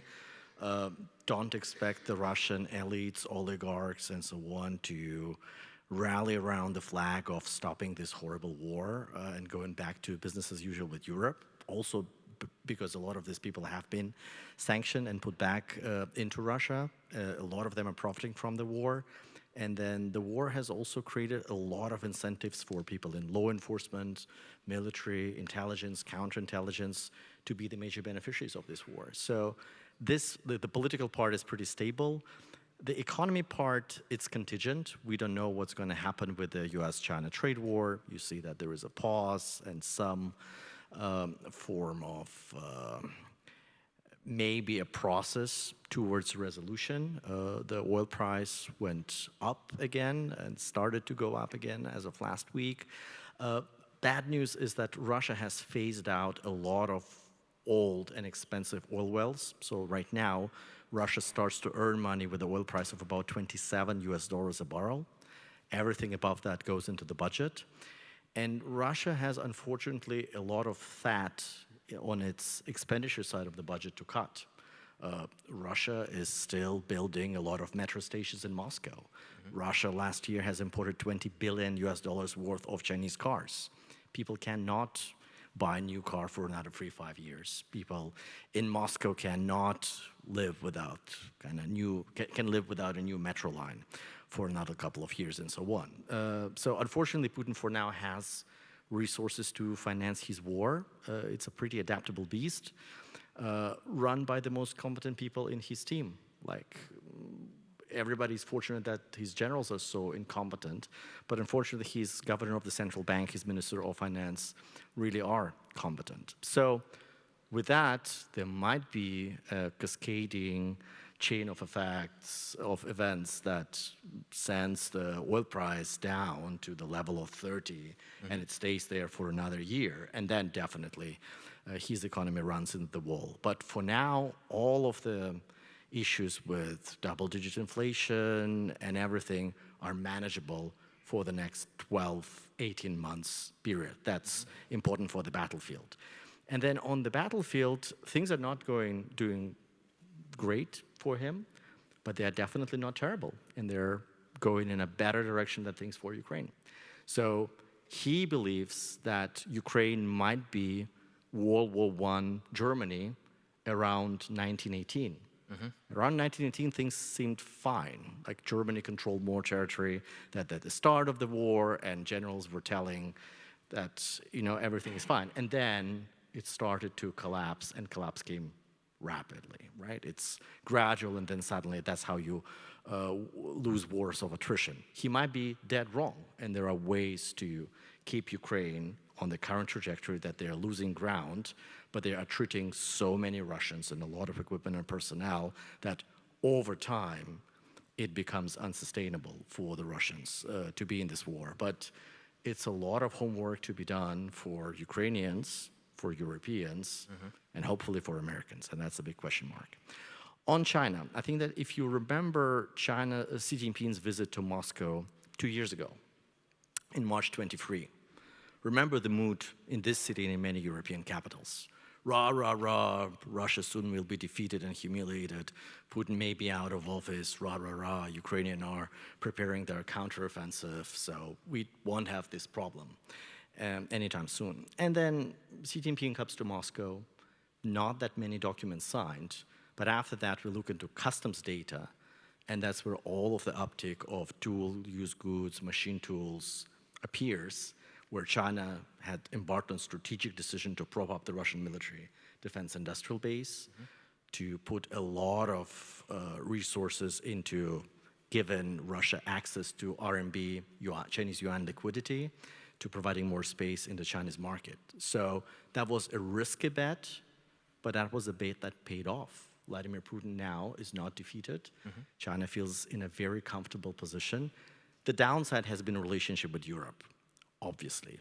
But for China, I think China is not blind to the fact that discussion about the Chinese industrial policy, overcapacity, dumping, IP theft, and so on runs deep through every board here in Germany, through every major capital, and that problems with China do not originate only in China's support for Russia, or because Biden administration or Trump administration before that has asked Europeans to be more muscular in their response to Chinese industrial policy, that these concerns are indigenous. And all the time when the Europeans tell them that, how dare you support this horrible regime, they say, oh, what about India?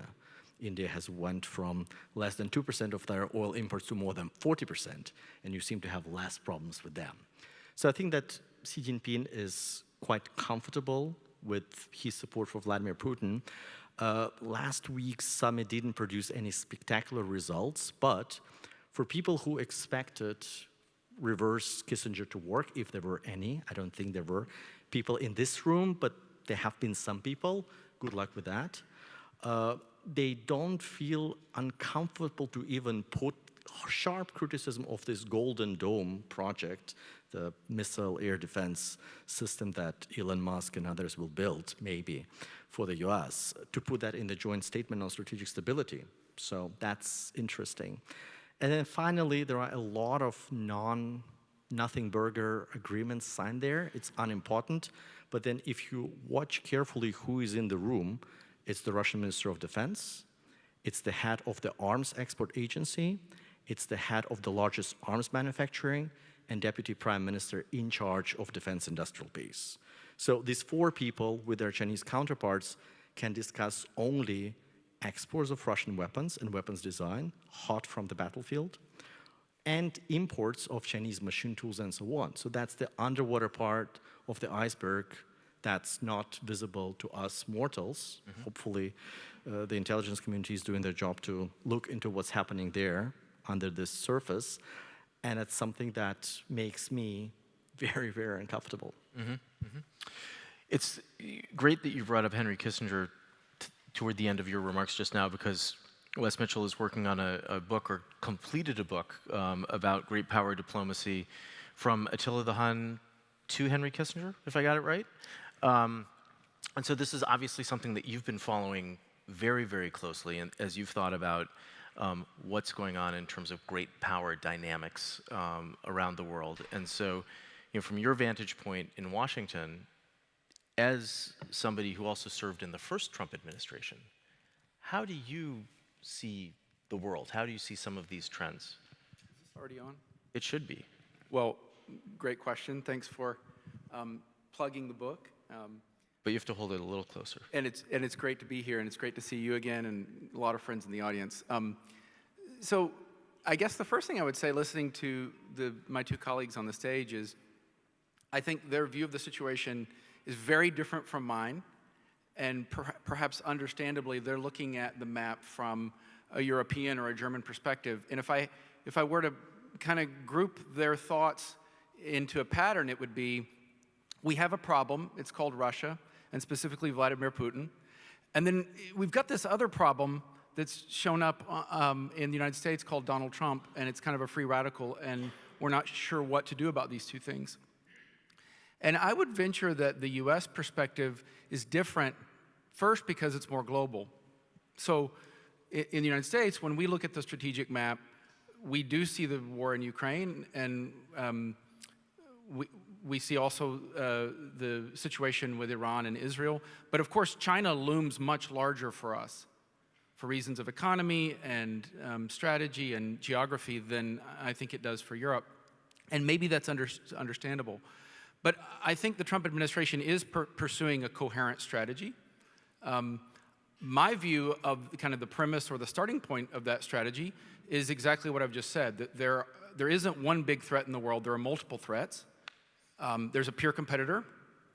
There's another major nuclear power. Maybe Russia's not a peer competitor, but it's very serious.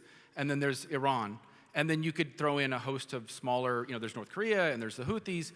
And those are, none of those are major players, but they're also not insignificant.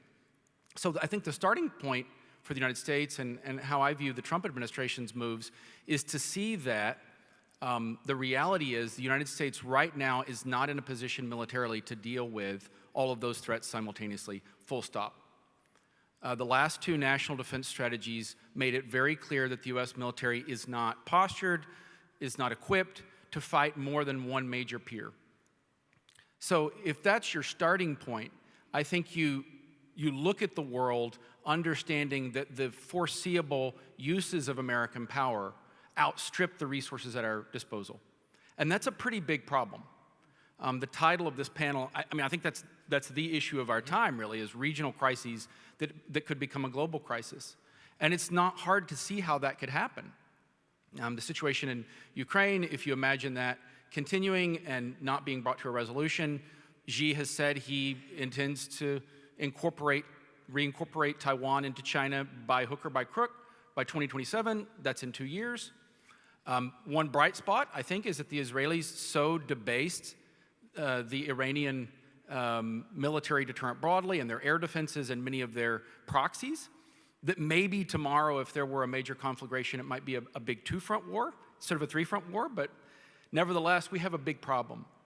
So the surprising thing to me, we've known this for a while, both in Europe and the United States. What I've just described has been talked about for a while.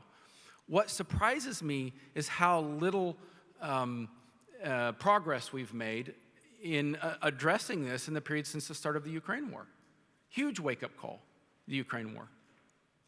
In the United States, there have been efforts to wake up the defense industrial base, but the Biden administration flatlined defense spending. In my view, Biden used maximal rhetoric on Ukraine and did similar things over Taiwan, but didn't back that up with a strengthening of our deterrent in either region. I think the situation in Europe is much worse.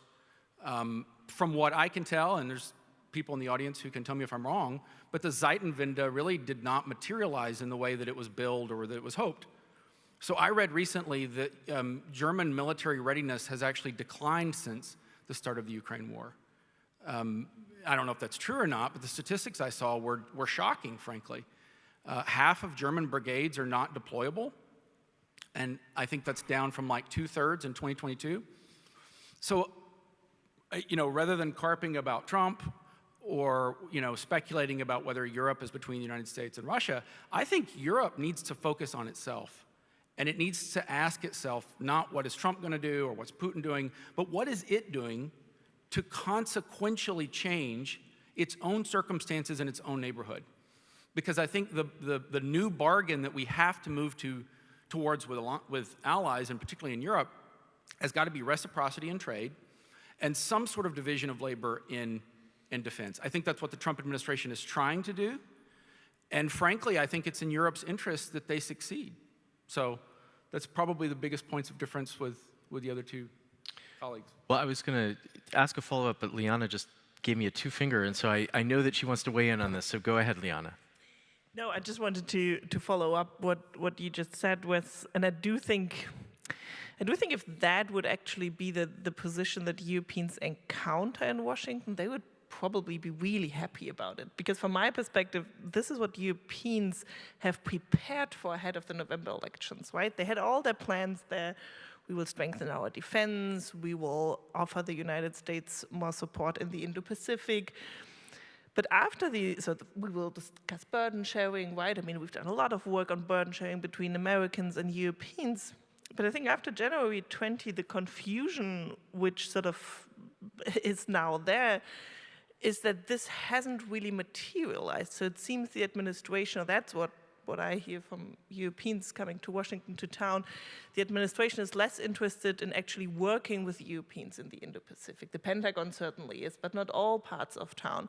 There's confusion about the China policy. Some China hawks seem to be a little bit disappointed by what is coming. So I think if it were as clear, and actually I fully support your conclusion about Europeans having to focus on themselves, I think it would be easier to navigate. What makes it so complicated right now is that it's unclear what is actually US policy towards China right now. Is it a hawkish policy that sees China as the peer competitor, or is that sort of the Pentagon policy, but the White House still seeks a deal with China? What is the policy on Russia? Is Russia a threat or is Russia not a threat? And then in the end, what does the administration actually want from Europeans to contribute in Europe, but then also, is there any interest in European support in the Indo-Pacific? And I think those are the big questions which make it, which would make many Europeans actually wish to encounter exactly what you said in their conversations. Well, if I can respond to that, I mean, I've heard similar things like that from Europeans in the past. And with all due respect, I think it should be crystal clear to Europeans right now that China is the overwhelming strategic focus for the United States. Tactically, how we go about tackling that, of course, is a subject to debate. My own view is that the administration in the first few months of office has been assiduously cultivating leverage to use vis-a-vis China, primarily for economic reasons. We clearly need a reboot of the US-China relationship, and I think that's where things are moving economically, but to position things in other regions so that the United States can move more military assets towards the Indo-Pacific. The Houthis were an interruption to that. Clearly, the Trump administration's efforts to de-escalate and find a resolution of some kind in Ukraine is part of that instinct. It's an effort at using diplomacy in the secondary theater to free up military resources for the primary theater, which, by the way, once we've strengthened our deterrent in the Indo-Pacific, will also give us greater leverage in trade negotiations vis-a-vis the Chinese. And then in parallel, of course, the situation with Iran, where you also see the administration reaching out diplomatically. So to me, there should not, from a European perspective, be any doubt about what the major problem for the US is. Certainly there are tactical disagreements about how to deal with that, but I think you could piece together statements from senior Trump administration officials and the president himself, going back months and months, even into the campaign, that point very clearly towards a US prioritization of China. I just think it's in the cards.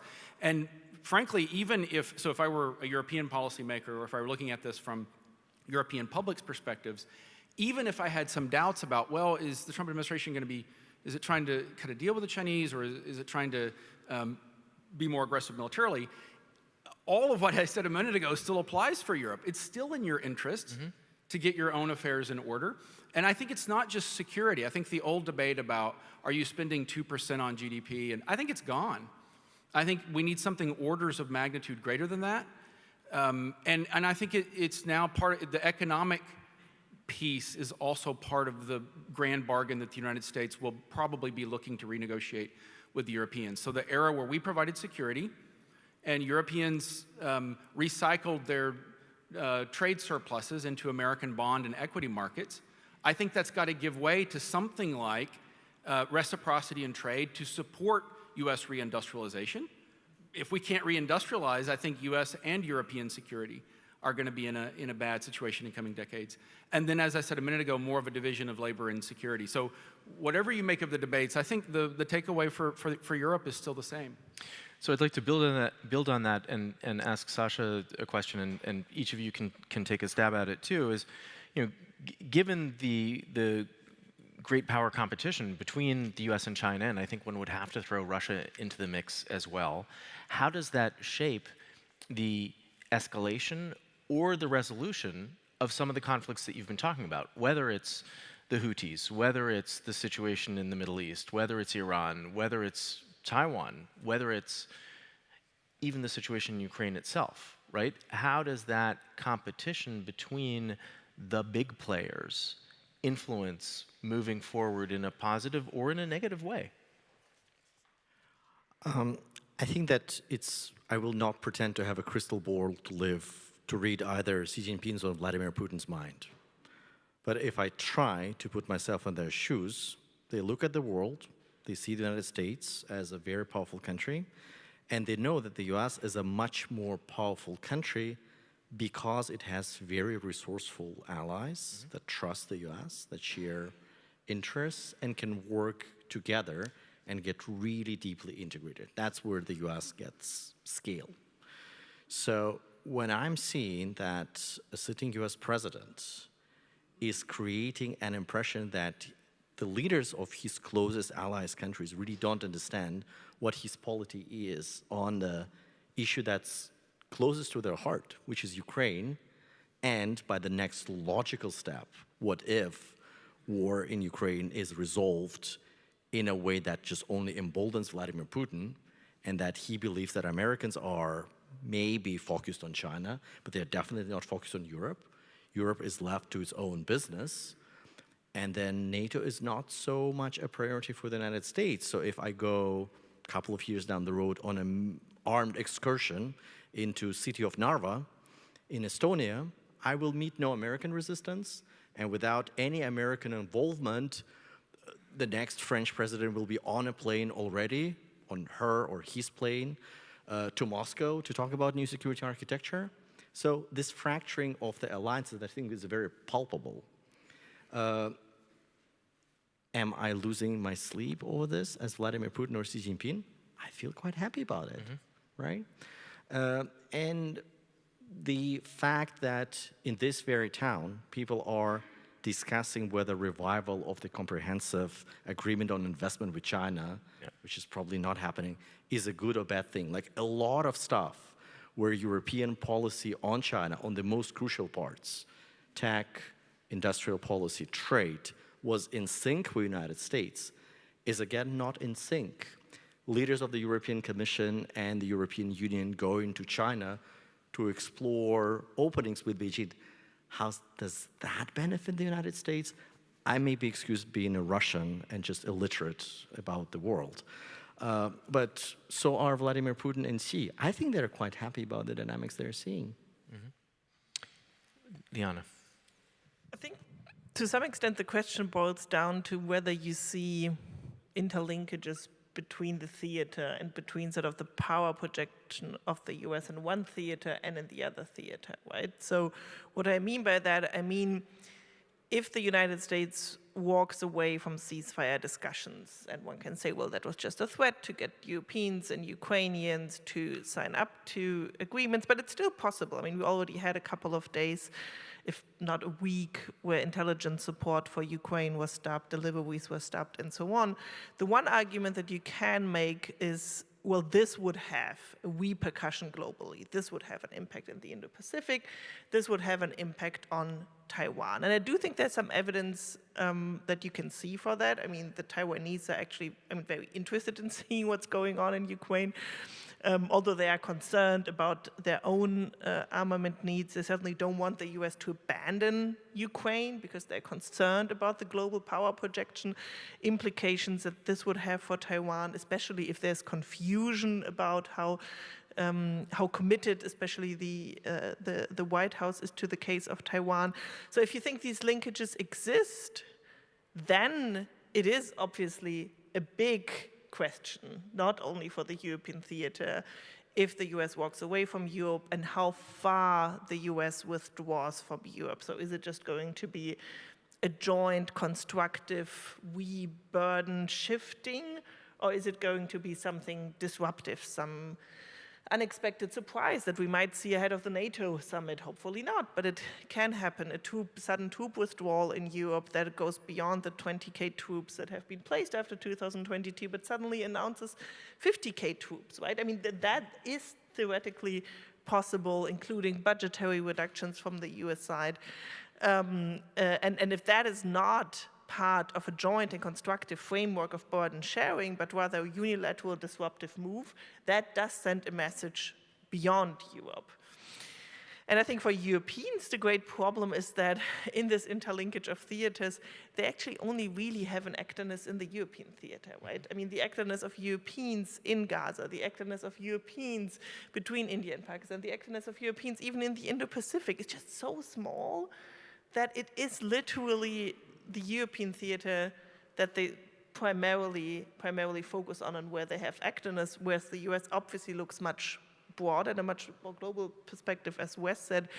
But at the moment, I'm hopeful, but I am skeptical that these interlinkages between the theaters are seen as clearly as I have outlined them right now. Well, I do think the theaters are linked in the sense that sort of like a synchronicity, right? So when the United States and its allies have a lot of problems in one place that require military attention, diplomatic attention, that probably creates opportunities elsewhere to exploit. And that's one of the reasons that from a US perspective, a prolonged Ukraine war is very problematic. I read a report recently that said that it'll take 4 to 5 years for the United States to replace the munitions, the higher-end munitions, javelins and stingers and these things that we've sent to the Ukrainians. And of course, within that 4 to 5 year window, that falls Xi Jinping's stated 2027 goal of reincorporation of Taiwan.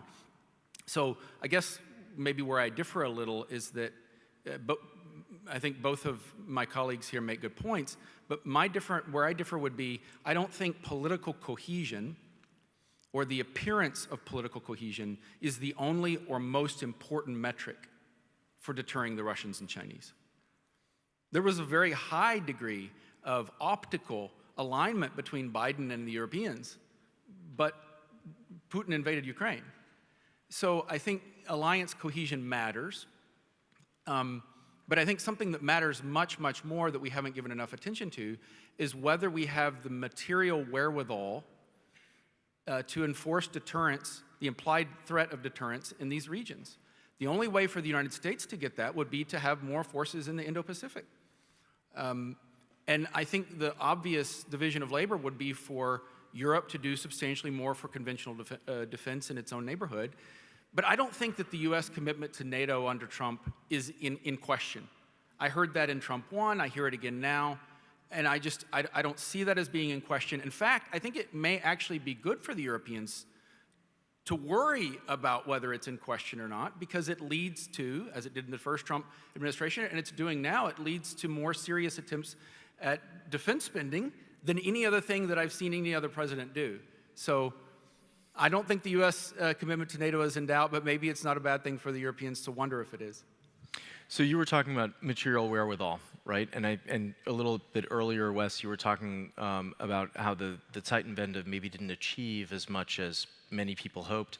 I think one has to remember how much Germany did in the first year after the Zeitenwende speech. Now, of course, we're in a completely different situation with the loosening of the debt brake and a major commitment for defense spending from Germany. In a conversation that I had with 2 members of the Bundestag yesterday, I certainly got a sense that there's a real commitment and understanding of the urgency of the moment that we're in. But of course, one can't ramp up defense production overnight. And so I'd be curious to hear from the 2 of you who are in Germany, how you see Germany specifically, how you see Europe positioning itself to try to take on some of that burden. I think that part one, I would not lambast Zeitenwende as a total failure. Some stuff has happened, not as fast as it needed to be, but so is true for the United States. People didn't rush fast to invest into the defense industrial base to the extent needed. Also because people wanted to think that Russia will be defeated soon and we don't need to be really serious about that. It's not going away. So your criticism towards Europe is absolutely justified, but I think that with that, Team Trump is rushing through an open door. People are taking Russian threat as very, very, very serious. They are about to get more serious about arming themselves, and then we have a lot of problems in European defense industrial base. Mm-hmm. People know that red tape for building a factory here is horrible. Stuff can be built much cheaper and deployed much faster in Ukraine because it's existential for them. They don't need to be concerned about environmental regulations and all the public hearings for land acquisition and ASG and all of that, yeah. Right? That doesn't exist, and I think that that's what needs to happen because of the seriousness. And I hope it will happen. That's part number one. Part number two, countries that are facing the Russian threats most immediately, the Baltics, Finland, and Poland are damn serious about ramping up purchases, production, defense industrial partnerships with Ukrainians to learn the best stuff and be able to deploy that at scale, including next generation warfare, automation, and so on. And they are serious about fortifications, walking out of Ottawa Convention, mining the border with Russia, for God's sake, which is long overdue given the war, and then getting a much bigger and stronger conventional military. So this is good. The first line of defense is here. Question is, where is the division of labor between the American defense industrial base and European defense industrial base? If Americans want to focus on the Indo-Pacific and so on, it's fine. Europeans would want then to procure European. And yes, the defense industrial base here is split between countries. We have many battle tanks, platforms that are in direct competition and so on. Not that everybody has scale, but I think this can be bridged. Like Airbus is the one example that everybody brings up, and these are too few Airbuses here, but this is doable. At the same time, every dollar of production of military equipment here has 20 cents that is produced in the US through supply chain. So you would welcome a really figures and data-based discussion on how you multiply your investment in defense industrial base in the US and Europe, and how do you create bigger bank on a bank if you work collectively. I think that's a discussion everybody would welcome so that Boeing, Raytheon, and so on continue to have a huge market here and earn money both here and through Pentagon contracts, as well as Asian countries, but so do European producers of weapons. That's an excellent analysis of the defense industrial space. Let me just add a thought to the discussion about do do threats about walking away from NATO, not defending NATO allies if they don't spend enough, actually are sort of a way to strengthen NATO. And I think it's, if you look at the numbers, it obviously does work. I mean, I think it's true that Europeans have increased their spending significantly. There, probably most Europeans will go for 3.5 to 3.7% at the NATO summit. But at the same time, this ambiguity that Europeans are not sure whether the United States and the White House and President Trump are doing these ambiguous threats to strengthen NATO, or whether they are doing it to walk away from NATO, that same ambiguity that Europeans are asking themselves is also an ambiguity that ends up being asked in Moscow. And that is what makes me concerned, because credibility is on the one hand about capabilities that Europeans obviously lack right now, but it's also about political will. And if Europeans are questioning whether the political will is there, it might change the calculus in Moscow about how it is thinking about its own power projection in Europe in the next couple of years. So from this standpoint, it at the same time adds to NATO in terms of capabilities and European capabilities. But part of that is, from a European perspective, also thinking about a plan B. And what if it is a plan for the US, or if in a disruptive way the United States can walk away from NATO? And I do think this discussion and this thinking about a plan B is necessary for Europe, but politically it's incredibly difficult to sell with the voters, right? Because how are you going to tell your voters, well, we now increase our defense spending to 3.5%, but even if we do that and go beyond that, we will not be able, if the US walks away, which it hopefully never will do, we will not be able to make up for the gap that the US would leave, right? And Europeans would live in a space of limited security, decreased security for 5 to 10 years. That's an incredibly long time for Europeans to build up an alternative or to build up a plan B. There are a lot of elections in between that. So it's just a very difficult pitch, especially if you have to add to your voter, when your voter asks you, well, why haven't you started in 2016 when Trump was elected the first time? Why haven't you started in 2014 when you say, well, we were not sure if that's really that serious, right?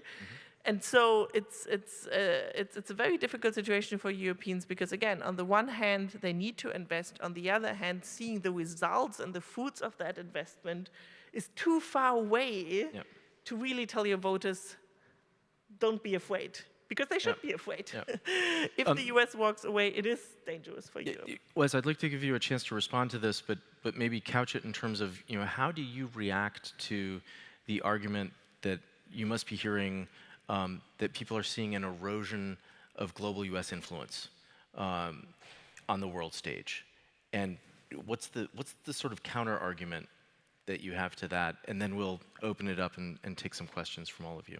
Well, the first thing I would say, where I agree with both of my colleagues here, is that I would put it like this: disruption is not the end goal. I think disruption is needed, and that helps explain a lot of the Trump administration's approach to the world.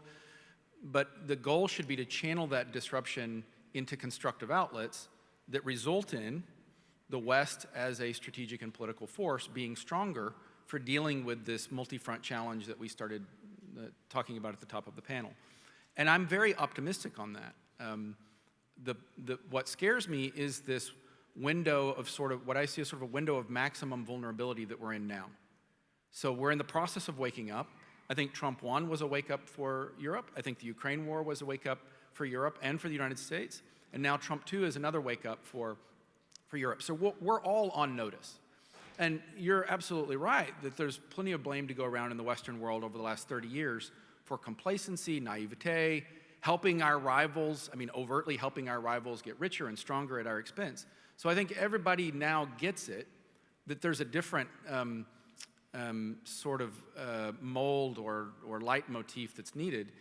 And I think, when I look back on the history of NATO, this is not the first time that there's been a major reboot in US foreign and economic policy that affected our influence globally, but was a form of disruption that was channeled to constructive outcomes.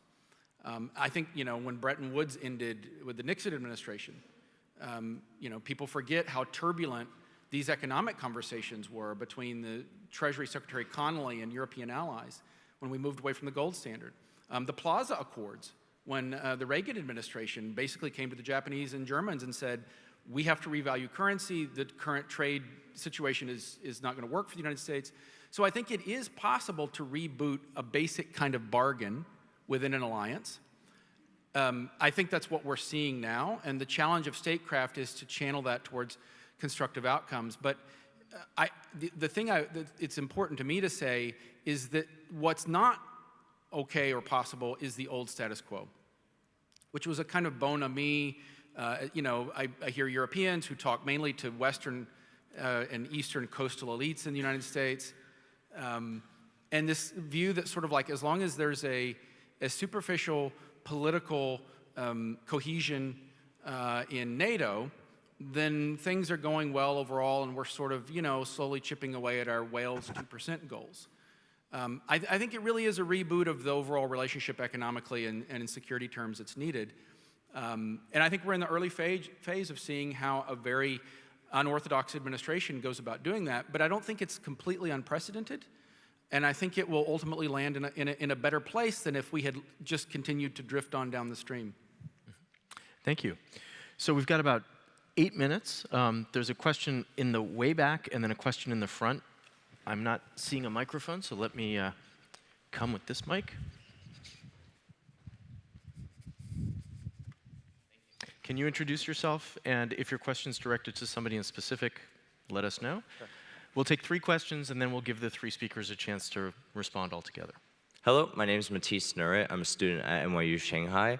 My question could be to all of you, but it really pertains to Europe and the United States and their response to China. Xi has been really expanding his spheres of influence, either intentionally or unintentionally through various efforts.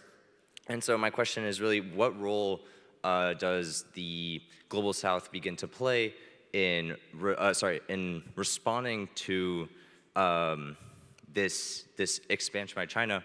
And in the context of these disputes and global conflicts, what role can the U.S., Europe play in entering that space of the Global South and really beginning to respond to their increased sphere of influence? Thank you. Thanks. Thank you.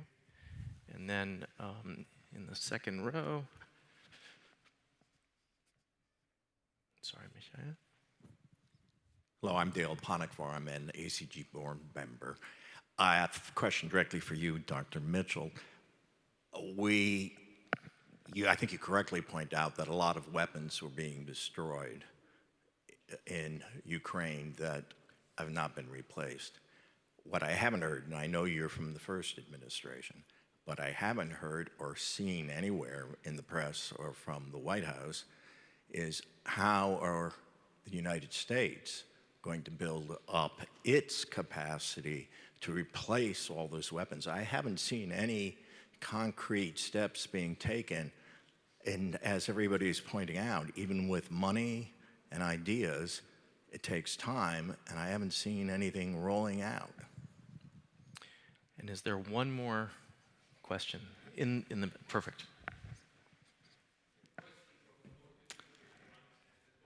To Alexander. All day we spend so much time on worrying about the security and global interests of Russia, China, the United States, and we're not talking about our own here in Europe. Shouldn't be our focus much more on what's important to Europe, the European defense and European community, and even if that includes and must include the role of Ukraine as part of a free, prosperous Europe, because in the end, with all these power players who basically have their own interests and are more than happy to sacrifice everything else in order to gain their way ahead, we need a stronger and more forceful Ukraine. And you already mentioned very specifically the economic, demographic, and strategic opportunities that country can bring into the fold. Thank you. So we've got 3 questions on the table, 2 directed to 2 of you. Liana, do you want to start by just picking up whatever you would like to pick up on? That's a luxurious position to be in at the beginning. Let me say two sentences about the China question, and then one afterthought to that. I think from a German-European perspective, the problem is that China has always been seen as a function, China policy has always been seen as a function of something, right? A function of US demands to be tougher, as Sasha said, a function of European or German business interests.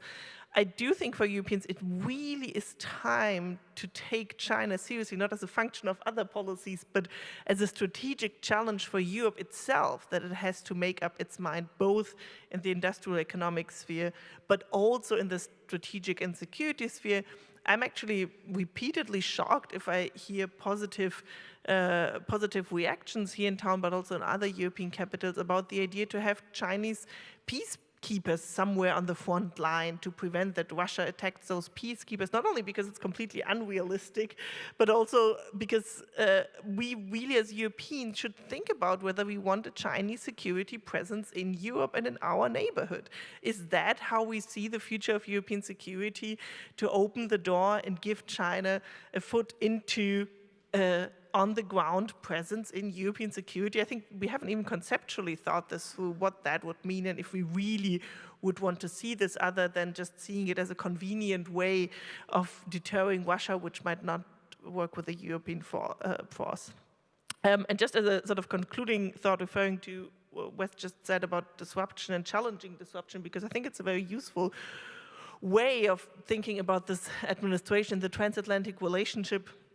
Probably the question that we all face going forward is how we can ensure that the balance between disruption and and balancing disruption on the other hand into statecraft is kept in a way where the statecraft is sort of stronger than the disruption in the end. And I think that applies both to the US domestic sphere and to the different camps in Washington, how much influence they exert, and so on. But that also applies to the influence of Europeans. So how can European leaders, from Macron to Starmer to Rutte to Meloni, help that disruption is channeled in a constructive policy outcome? And we see the challenge now. I mean, we see the Ukraine agreement where there was hope that Europeans and the US were on the same page for a day, and now suddenly there's a proposal to just forget about the ceasefire and keep talking with the US and the Ukraine and Ukraine in Istanbul, even though not a day of a ceasefire has been implemented, right? So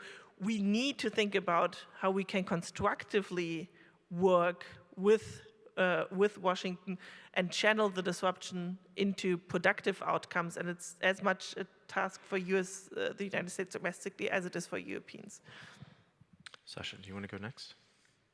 On China question, lumping together various countries as Global South is not super helpful analytically, but nevertheless, a lot of these countries that are lumped into this grouping want options, want development, and don't like foreigners to come and tell them how to organize their life and so on. So I think that China comes with a lot of offers on development on their terms.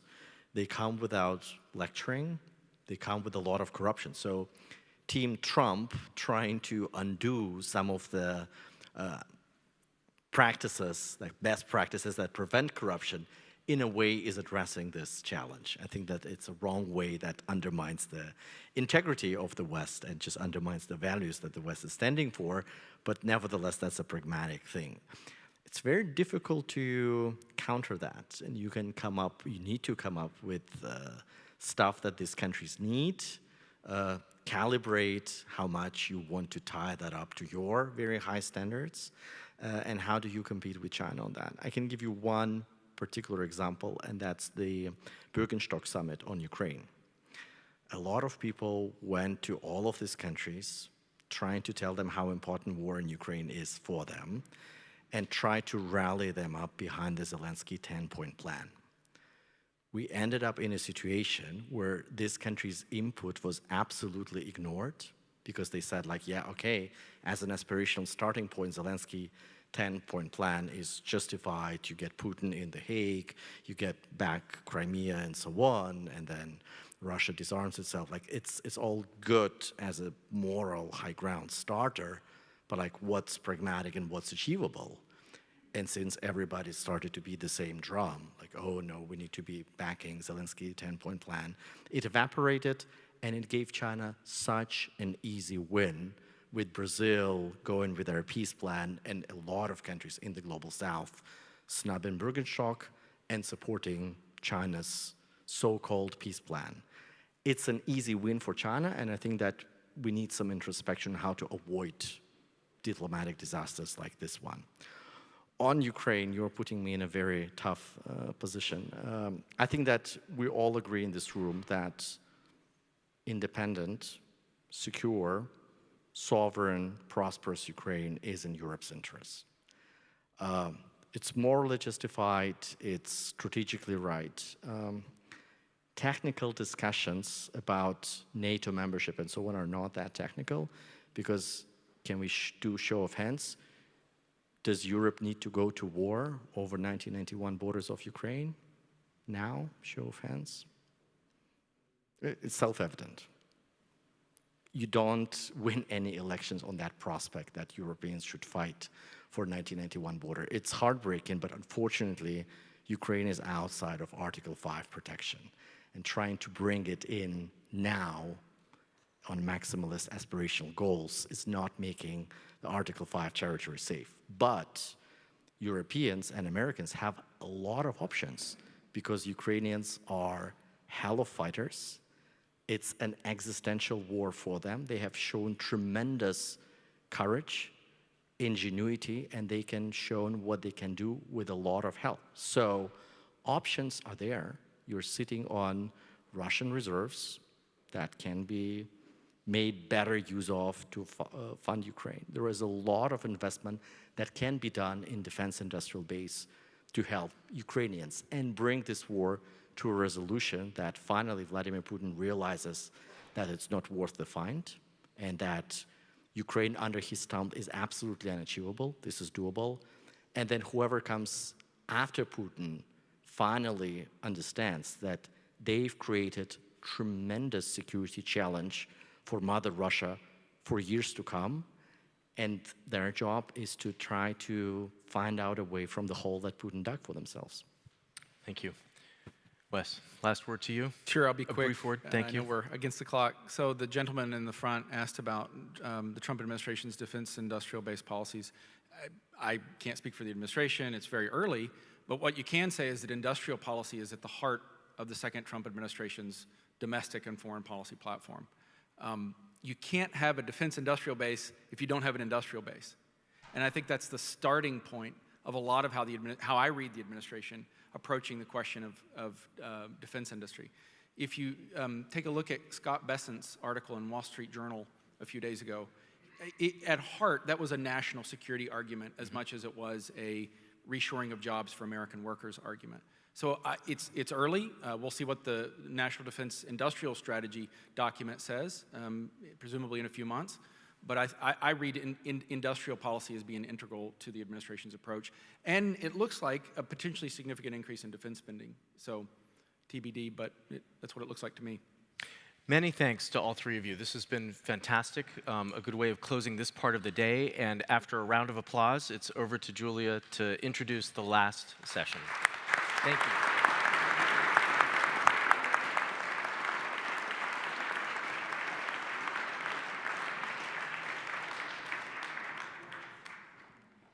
Thank you all. As a final treat, last but not least, I would like to welcome my former boss, HR McMaster, to the virtual screen to give us a keynote, followed by some questions from Helena Bobrovsky from Table Media. So thank you, sir, for joining us from California at a very early hour. Go ahead. Hey, Julia, it's great to be with you, great to be with everybody. Bringing back a lot of memories there, seeing Minister Sigmar Gabriel there, and it's a real privilege to be there with you and Ambassador Emerson and the whole team. And Julia, it was what a privilege it was to work with you years ago. It seems like yesterday, and certainly 2025 is pivotal for the transatlantic relations for all the reasons that I heard the last panel discussing. So I'll try to be very brief here because I'd like to see where Lena would like to take the conversation, and then hear what's on your minds. But but I consider it a real privilege to be with all of you. And I thought to begin the discussion, I might share with you, why I think we need, if not a new, a reinvigorated transatlantic security architecture, and the opportunities that we might exploit to restore peace in Europe, deter future conflict, and prevail in what I think is a global competition between our free and open societies and closed authoritarian nations that comprise what we might call the axis of aggressors. And by the axis of aggressors, of course, I'm referring to the two revanchist powers on the Eurasian landmass of China and Russia, and how they've pulled others into the fold, North Korea and Iran, and are engaged in unprecedented cooperation among them. I don't need to go through the ways that they are cooperating with one another, but certainly this axis is at war, I would say, in Europe and against Europe, with North Korean troops fighting alongside Ukrainian forces, Iran providing Shahed drones, North Korea providing probably 8 million rounds of artillery and missiles, and of course, China underwriting the entire effort by feeding Putin's ATM that allows him to sustain the war effort, and obviously providing the equipment and the hardware, the electronics and so forth that is allowing him to continue his onslaught against the Ukrainian people. So hey, I think that this is very important to reassess the transatlantic relationship at this critical time. And of course, this whole effort, it was galvanized by Russia's massive reinvasion of Ukraine in 2022, and our witnessing of the coalescing of this axis of aggressors. And of course, Chancellor Olaf Scholz declared the Zeitenwende in 2022.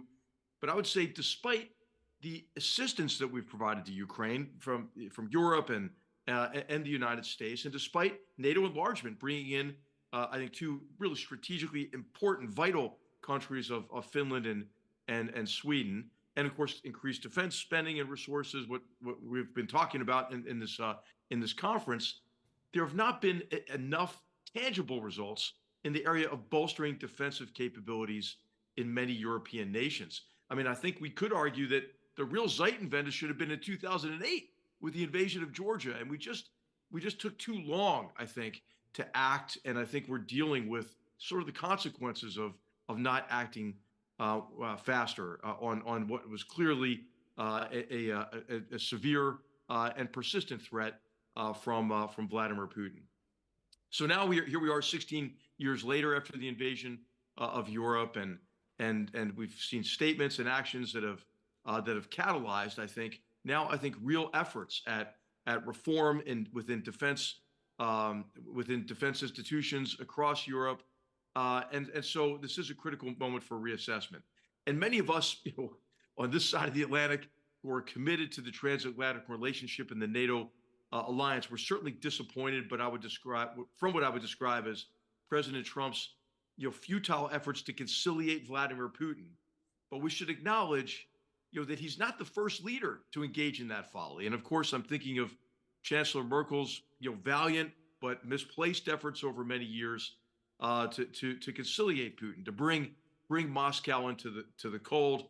Also, a series of decisions that were made to give Putin coercive power over Germany and Europe's economy, and feed his ATM while choosing not to invest in defense. And Mr. Gabriel, remember, President Trump would also often say, Angela, if you love NATO so much, why don't you pay your dues? Which is his way of saying, why don't you invest more in defense? And why are you buying all this Russian oil and feeding Putin's ATM? So these are not new dynamics that we're dealing with, and I think we are where we are in large measure because of maybe complacency for too long, or sticking with a failed approach for too long. So yeah, shared disappointment in maybe the vice president's tone in his speech in Munich, and then of course the decisions not to vote to condemn Russia for its responsibility for the war in Ukraine, the suspension of aid. Okay, all of this was sort of heartbreaking for me. But what I'd like to stress is the situation we're in now and where the opportunities are to actually compete effectively with this axis of aggressors. And so what I'd like to do is highlight 5 opportunities and then get into the discussion. First, as the previous panel discussed, invest in hard power and our defense industrial bases. As was discussed in the last panel, things are looking up here. And I think there's a real opportunity to invigorate transatlantic cooperation in that area. And of course, we're seeing now, I think, a radical shift in Europe's defense and foreign policy agenda. I mean, those opportunities, I think, are just growing. I think with the Polish presidency and the Council of the European Union and the focus on European security, the Security Europe title of its term, I think, is really positive. And Poland, I think, is one of the countries setting the example in the area of defense responsibility sharing as well. I think the joint white paper for European defense readiness in 2030 is also, lays out a major project for a European Commissioner for Defense and Space. I think that's extremely positive. And then I think there are many other significant positive indicators, but I won't go into those. I want to get into the discussion with you. The second is, hey, sustain diplomatic efforts in support of Ukraine. And I think this has been a very positive development with Europe really taking the lead here in sustaining the support for Ukraine. The visits to Washington, I think, were very positive. President Trump is a conversational learner.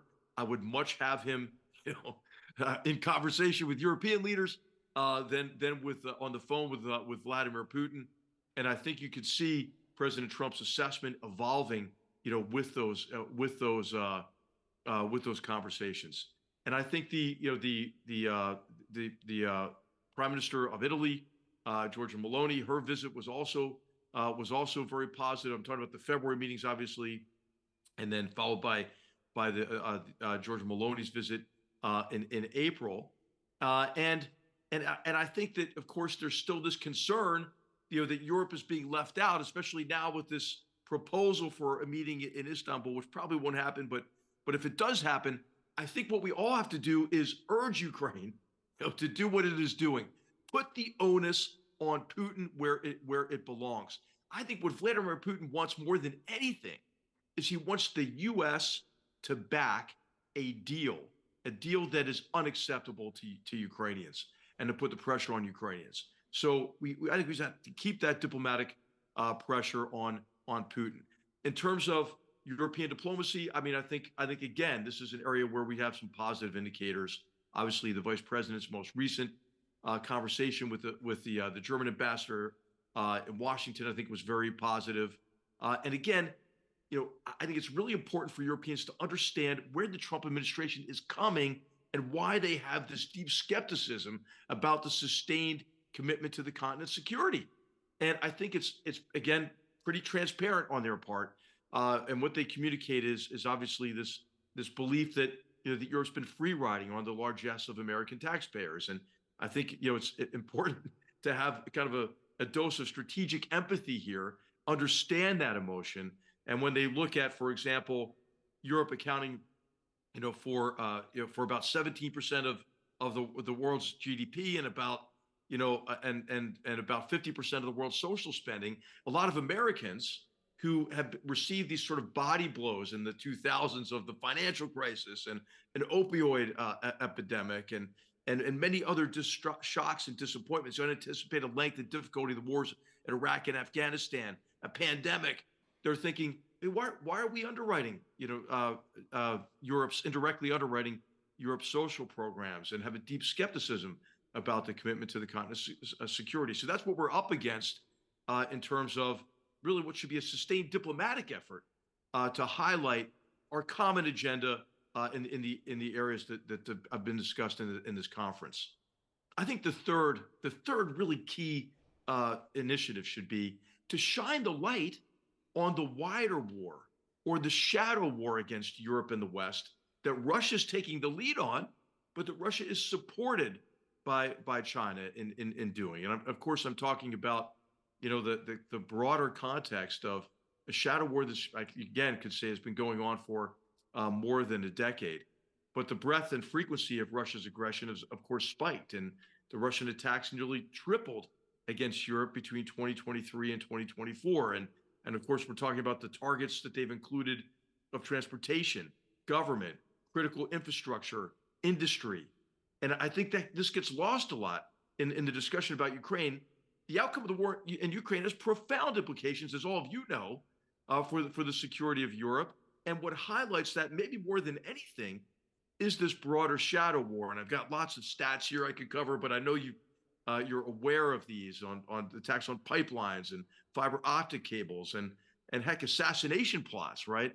And so I think that it's important to, from again, for the priority number 2, the diplomatic perspective, is to highlight this broader shadow war. I think the fourth really critical element of this, and Wes and others have talked about this, is to connect European security to this broader competition with the axis of aggressors. As Russia conducts its shadow war, China's conducting its shadow war against us. Look at these massive cyber attacks against us that have been just revealed in recent months. And of course, China engages in economic as well as physical aggression. And this is where I think there's an opportunity in the context of these trade deals and trade negotiations, especially between the EU and the United States, the UK and the United States, is to focus on Chinese economic aggression and energy security and the industrial base, which has just been discussed, and the resilience of supply chains. I think, hey, the Draghi report sounds like the Trump agenda to me. And I think this is a great opportunity. And finally, I'll just say, we should be confident. I know that there are reasons for doubt these days in the transatlantic relationship, and maybe even the strength of European cohesion with certain countries that have been affected by Russia's campaign of new generation warfare and political subversion. But I believe our democracies are strong. We're ugly from the outside, but we're actually quite resilient because our people have a say in how they're governed, and we have the opportunity for self-correction and invigoration of our democracies, short of revolution. But I think these axis of aggressors, the members of this axis, they look strong from the outside, right? I mean, they can do Victory Day parades pretty well, but they're actually quite brittle. And if you think about the economic situation that China is in, Russia's in, or Iran is in, and North Korea is in, I think we have tremendous opportunities to demonstrate strength together across the transatlantic relationship, pull others into the effort to confront the axis of aggressors. I would say Japan foremost among them, the world's largest economies in the free world, and we should be confident. And so I'll stop there, and I'm really anxious to hear what Lena would like to discuss and where you'd like to take the conversation. And thank you so much for the tremendous privilege of being with you, and to be able to share these just few thoughts with you that I'm sure you've already covered in tremendous depth in the conference. Thank you. Thank you. Thank you so much.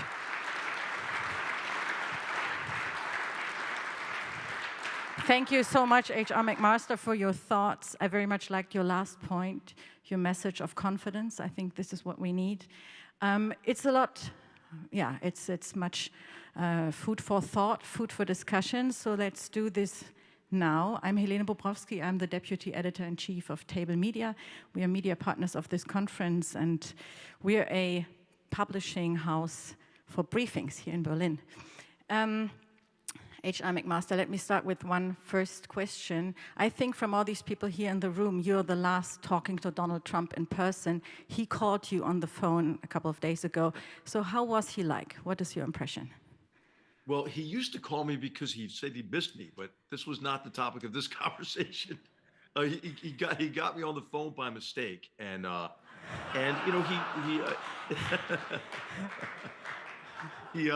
he was trying to get a hold of Governor Henry McMaster of South Carolina. So I think that's probably somebody who was doged, who placed that phone call. But it was short. It was a short discussion. It was a short discussion. Okay. But in the context of the discussion, he communicated his disappointment to me because I've been critical of his policies, his statements, some of his approaches. And I try to say, hey, look, Mr. President, I try to be constructive in my criticisms.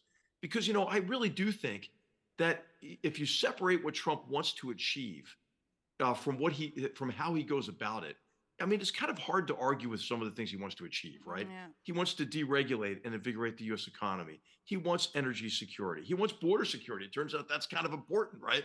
He wants burden sharing in defense. I mean, you could go on, right, with really what he wants to achieve. He wants to really apply new technologies to manufacturing, unleash kind of something like a second industrial revolution that can promote our prosperity and so forth. But he wants peace through strength, you know, that message. But then how he goes about it, you know, President Trump is disruptive, right? And you know, there's a lot in all of our countries that needs to be disrupted. But sadly, you know, he's often so disruptive that he disrupts himself and becomes So is this the a chance, protagonist. maybe? The disruption of the antagonist in his disruption. own story, right? Right, Yeah. exactly. So. Yeah, maybe. So maybe, you know, after 80 years after the end of World War II, we were all looking back, and we saw again that the U.S. guaranteed the international security order for so many decades now. So if we now look ahead, we're wondering sometimes, what is the role of the U.S. in the security architecture from now on? How would you describe it? So as a historian, right, I tend to see this as more continuity than change, right? I mean, there have been many times where we've had these debates about the role of the United States in the post-World War II era. There's a great deal of, I think consensus across the Cold War, but certainly, you know, at the end of the Cold War, we began to have doubts about it, right? And we actually acted, I think, in ways that were short-sighted, you know, because we bought into these assumptions about the nature of the post-Cold War world that turned out not to be true. So we've been through difficult periods in the past. We've had divergent views on European security between what was our anchor to Europe, which was Germany, where we had, you know, such a large military presence and still do to this day. So this is not new in my view. I think really what we need is to reimagine, you know, the role of the United States, and to do so again kind of through the lens of peace through strength. And I'll just tell a story quickly. In December of 2017, Julia will remember this. I went into the back room of the Oval Office, right, where the president has this little dining room. And the purpose was to review the major shifts in foreign policy that he had put into place in 2017. And I think these were positive and long overdue. So I would kind of recap that. But I said to President Trump, hey, you approved a Russia strategy, a Russia policy in September, based on the premise that Putin will not be deterred until and unless we impose costs on him that go far beyond the cost that he factors in when he makes a decision associated with aggression against our interests, aggression against Europe. He agreed with that. But the one item that he approved, he had not yet given his final signature on, was the provision of defensive capabilities to Ukraine. And in this case in particular, the Javelin missile systems. And so what I brought with me, and this is a chart that Julia probably prepared, was a large chart in front of him, which was a timeline that ran left to right. And below that timeline was an incident or an occurrence, an event that kind of communicated weakness to Vladimir Putin. You know, I'm talking about the unenforced red line in Syria, for example, in 2013, 2014. And then above the line, I showed a Russian act of aggression that followed that event that portrayed weakness, like the first invasion of Ukraine in 2014. And the point that I made with the chart, I said, Mr. President, you know, what you're hearing from Vladimir Putin, what you're hearing from certain people in the United States is that if you provide these weapons, it will be provocative. But what this chart, I think, indicates, at least this correlation here, shows that what provokes Putin is the perception of weakness. And he said, okay, and he signed the provision of javelins. I think we have to return to these kinds of discussions because so many presidents, so many European leaders have fallen for this idea that Putin just needs his security concerns allayed, when in fact, Putin has aspirations that go far beyond anything in reaction to what we do. And the only thing that stops Putin is the perception of strength. The only thing that stops him is when he is really physically stopped. And so I think this kind of message is important. I don't know if the kind of conversations that he's having these days, that President Trump is having, covers this kind of material, but he had heard from all of his advisors in a deliberative process, and it delivered a favorable outcome. I mean, maybe President Trump's less patient. He never was super patient as a person before, but But I think these kinds of conversations are important. He is, as I mentioned, a conversational learner. He is actually, with the exception of the Zelensky meeting, he's a very gracious person in person, you know. And I think he will evolve his understanding over time based on these conversations, but also, I mean, I think based on the intransigence of Vladimir Putin. Yeah. So you're saying he's a learner. That's at least, you know, gives us some confidence. But still, you know, we are in Europe. We're wondering about the U.S. or President Trump's role in this conflict. Sometimes he seems to be in alliance with Putin. Sometimes he seems to be neutral. Sometimes he seems like these days seems to be in alliance with the Europeans. So we're a little puzzled how to, you know, how to see his role, how to read his behavior in the conflict. Can you maybe enlighten us, since you know him best from all of us? Okay, we'll take it all with a grain of salt, because remember, I got fired after 13 months, right? So I mean, I might not be the, but which is now seems to be a longer and longer tenure for a national security advisor for the president. But hey, here's what I think is important, is to recognize what President Trump wants to achieve. And what we're able to do is to clarify those goals. And then based on those goals, based on those objectives, to give him multiple options. Okay, you could take a conciliatory approach to Putin, but this is how this would likely pan out, you know. But here's another option, which probably has a higher chance of success. But really, what Vladimir Putin does, and of course he's a master at this. He is, you know, he is a KGB operative. I think he's a combination of a street thug, a bully, and kind of a coward, all wrapped up into one. But what he will do is, you know, is like he would with any president, and with any, you know, with any leader, right? He used different techniques to take advantage of what he perceived of those weaknesses. Remember when he met with Chancellor Merkel, when he brought these dogs in and everything? You know, he's terrible like this, right? With President George W. Bush, he let a crucifix dangle from his shirt because he knew that President Bush was devout, and then he told some lie about it being his grandmother's, you know. With President Obama, he appealed to President Obama's ego, right? Oh yeah, I'm ready for a reset, you know, with you, and so forth. So he plays to Trump's ego, like he would any other leader. What do? You flatter him, right? I mean, flattery gets you everywhere. The second thing you do is you create a sense of mutual aggrievement. You've been treated so unfairly, you know. God, so have I. You know, we've both been treated. We're in this together as people who have been misunderstood and maltreated. Then the third thing you do is you hold out the prospect of doing something great together, you know. But nuclear weapons are terrible, aren't they, Donald? You know, wouldn't it be great if we could work together and reduce the threat of nuclear weapons, and maybe we can pull China into that agreement, make the world a lot safer? You know, I can maybe help you with Iran and Iran's nuclear program, even though he's aiding and abetting it right now. So you know, when I was national security advisor, he would hold out, you know, the prospect of working together on counterterrorism, which from his view meant enabling the serial episodes of mass homicide in Syria.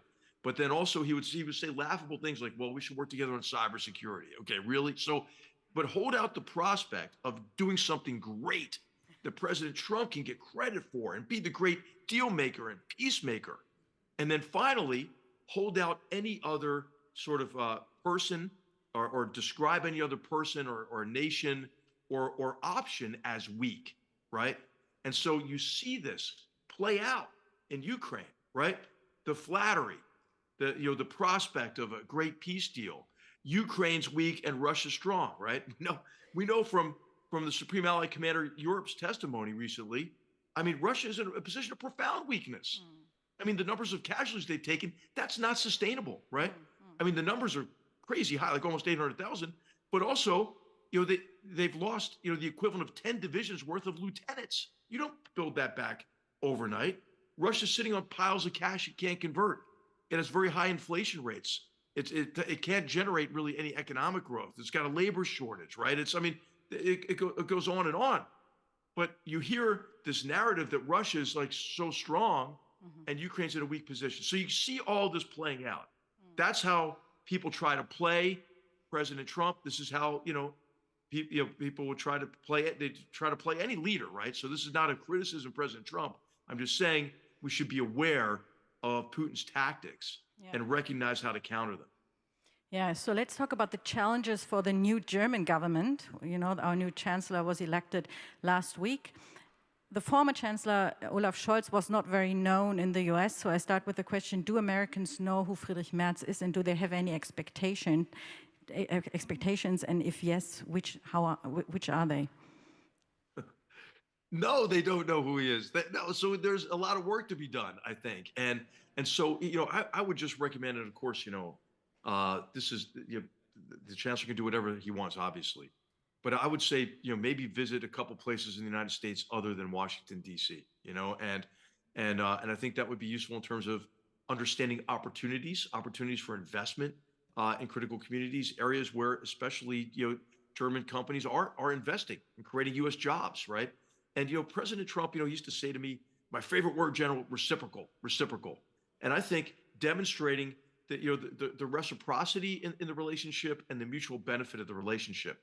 Trump was pretty prescient on this. I've got to tell you, I mentioned his conversations with Chancellor Merkel, and he'd say, Angela, you're not paying your dues, and why are you putting this pipeline and so forth. He was right about that, right? And he described Germany's economic model of manufacturing, based on cheap energy for Russia as unsustainable.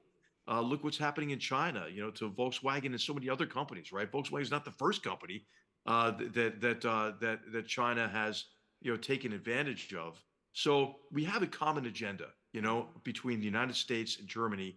This is a tremendous opportunity, I think, to educate the American people, and I'll do my part, in advance of the visit and so forth, as will many others who prioritize the transatlantic relationship and understand, that peace through strength comes from real strength, which is in part forward position capable U.S. forces who demonstrate the ability to act as part of an alliance that then communicates the capability and the will to a would-be aggressor like Russia, such that they conclude they cannot accomplish their objectives through coercion or the use of force, And so I think that argument, the argument that, heck, it's a hell of a lot cheaper to prevent a war than have to fight one.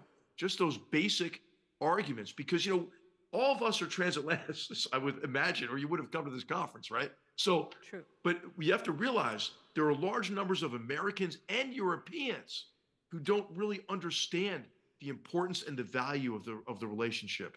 I have the impression that they are less and less. But anyways, I hear in Berlin that Friedrich Merz's first trip to the US is being planned now. The date is not fixed yet, but he's traveling soon. So what are your recommendations for this trip? Which topics should he address? And how can he avoid a situation like Zelensky in the Oval Office? Because you never know. You never know. Yeah. Well, right? I think, just if you listen to what President Trump's priorities are, right? He's concerned about China's economic aggression. You got the tariff agreement today, but it's a 90-day suspension. The trade tensions, with China are not going to go away, mainly because of Chinese behavior associated with, of course, the vast overcapacity, overproduction, the subsidization, the theft and forced transfer of intellectual property and know-how and of course, the taking advantage of companies like they have with so many, right? Invite you in with the promise of cheap manufacturing or access to the Chinese market, rip you off, pick a Chinese winner, shut you down out of their market, and then produce, whatever the goods are and the products are at artificially low prices, dump them on the international market and run you out of business. I mean, that's what they do. So that's not going to go away. So I think that should be top on the agenda. Hey, energy security, right? What President Trump calls energy dominance. This is a big concern of Europe's, right? And there's an opportunity for U.S. LNG exports. There's an opportunity for development of EM squared and small modular reactors, and in a way that addresses these, the burgeoning demand for energy, and of course, I mean, we've all learned, I think, that leaping to renewables is a leap off a cliff, and in Germany's case, it was into Vladimir Putin's arms, right? Especially while you're canceling, fission production capability. So, hey, I think there's a huge agenda item there. As the last panel discussed, the industrial base and the defense industrial base, supply chain resilience. I mean, heck, shipbuilding even as a subset. These are all areas that the United States cannot solve these problems alone, but we can if we work together with the world's largest economies, EU, the UK, Japan, the US, and so I think what we're going to see, what we could see, are trade agreements that are mutually beneficial, increases in defense burden sharing, improvements in energy security, right? And cooperation in these critical areas like supply chain resilience.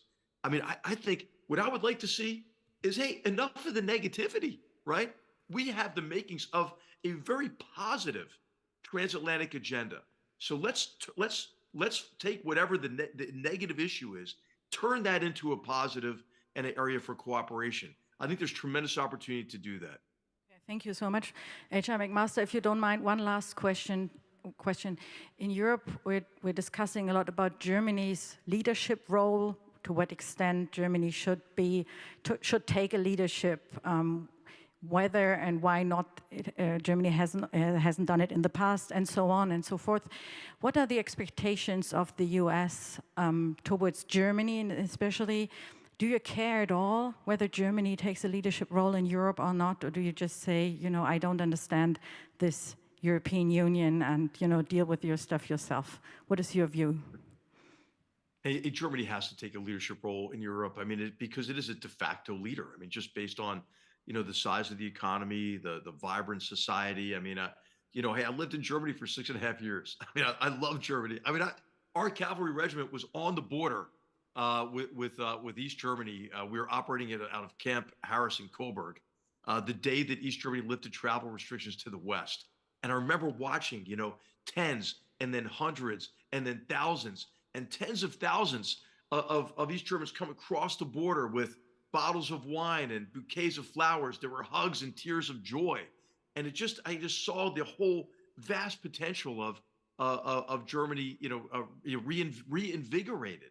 I think it's up to Germany to recapture that kind of spirit, to counter, I think, some of the negative aspects of the way that politics has developed. Again, I think because of, the same problem of some discontentment, maybe a degree of disenfranchisement among some of the population. So there are internal issues to sort through. But I think that, again, confidence should be what we focus on because of the tremendous potential of our societies. I mean, we are so we are so fortunate, right, to live in societies that are governed by rule of law, where people have a say in how they're governed, that enjoy, freedom of speech and expression. We need to just, focus on strengthening our confidence in our democratic principles and in our institutions. And that confidence is under duress because of some internal discontentment. But discontentment, which is fueled in part by external forces who want to polarize us, right? Polarize us across the ocean, within Europe, and within our own societies. Hey, Vladimir Putin, he knows he can't compete with a strong, unified Europe or with a strong, that has a strong transatlantic relationship. So his theory of victory is to drag everybody else down under the theory that he can be the last man standing. So, let's not do it to ourselves. I'd like to make end with a Clinton quotation here. And of course, by Clinton, I mean George Clinton of Parliament Funkadelic, okay. who in a great album in the 1970s said, if you don't like the effect, don't produce the cause. And so I think we have a heck of a lot more agency than we give ourselves credit for, right? And it's time, I think, to restore our confidence in who we are, in our free and open societies, and our confidence in our ability to work together and to take advantage of these opportunities we've been discussing. Very smart Clinton, I have to say. Thank you so much. Thank you for this message. Thank you. Yeah. Thank you for this message of confidence. I think we need this. I think the new government needs it regarding the big challenges on so many different levels. And thank you for your time, for your messages, for your food for thought.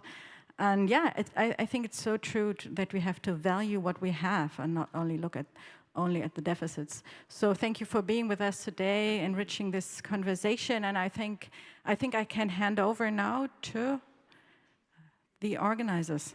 Thank you, HR McMaster. All the best to you. Greetings to California. Bye. Thank you.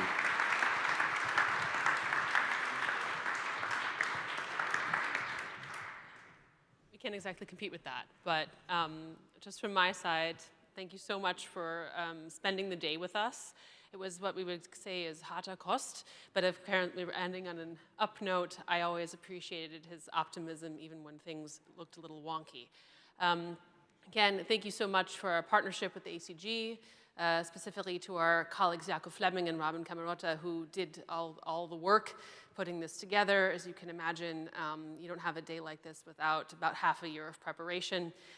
So I think this underscores the cooperation between our organizations, how it's so mutually reinforces each other, and also that we are in a unique geopolitical and geoeconomic moment that we are poised to use in a positive sense. So through all of the challenges expressed today, I repeat, always say, I see the silver lining over the horizon with the transatlantic relationship, where through all of the disruptions that Trump makes, and let's not underestimate them, there is a more balanced and equitable and modern relationship between our countries on the other side.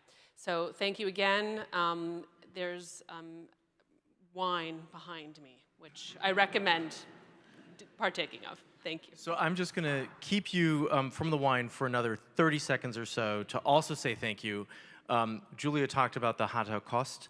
I was going to say thanks to all of you for the Sitzfleisch that you have shown today by sticking with us all day. It has been a long day. I think it's been a pretty intense but a very rich day. I'm certainly taking away a lot, and I hope that you are as well. Let me just echo Julia's comment.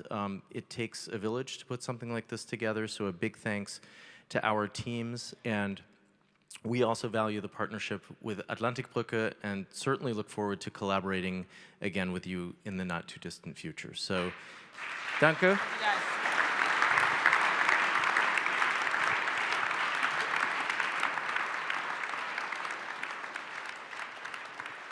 And enjoy the wine.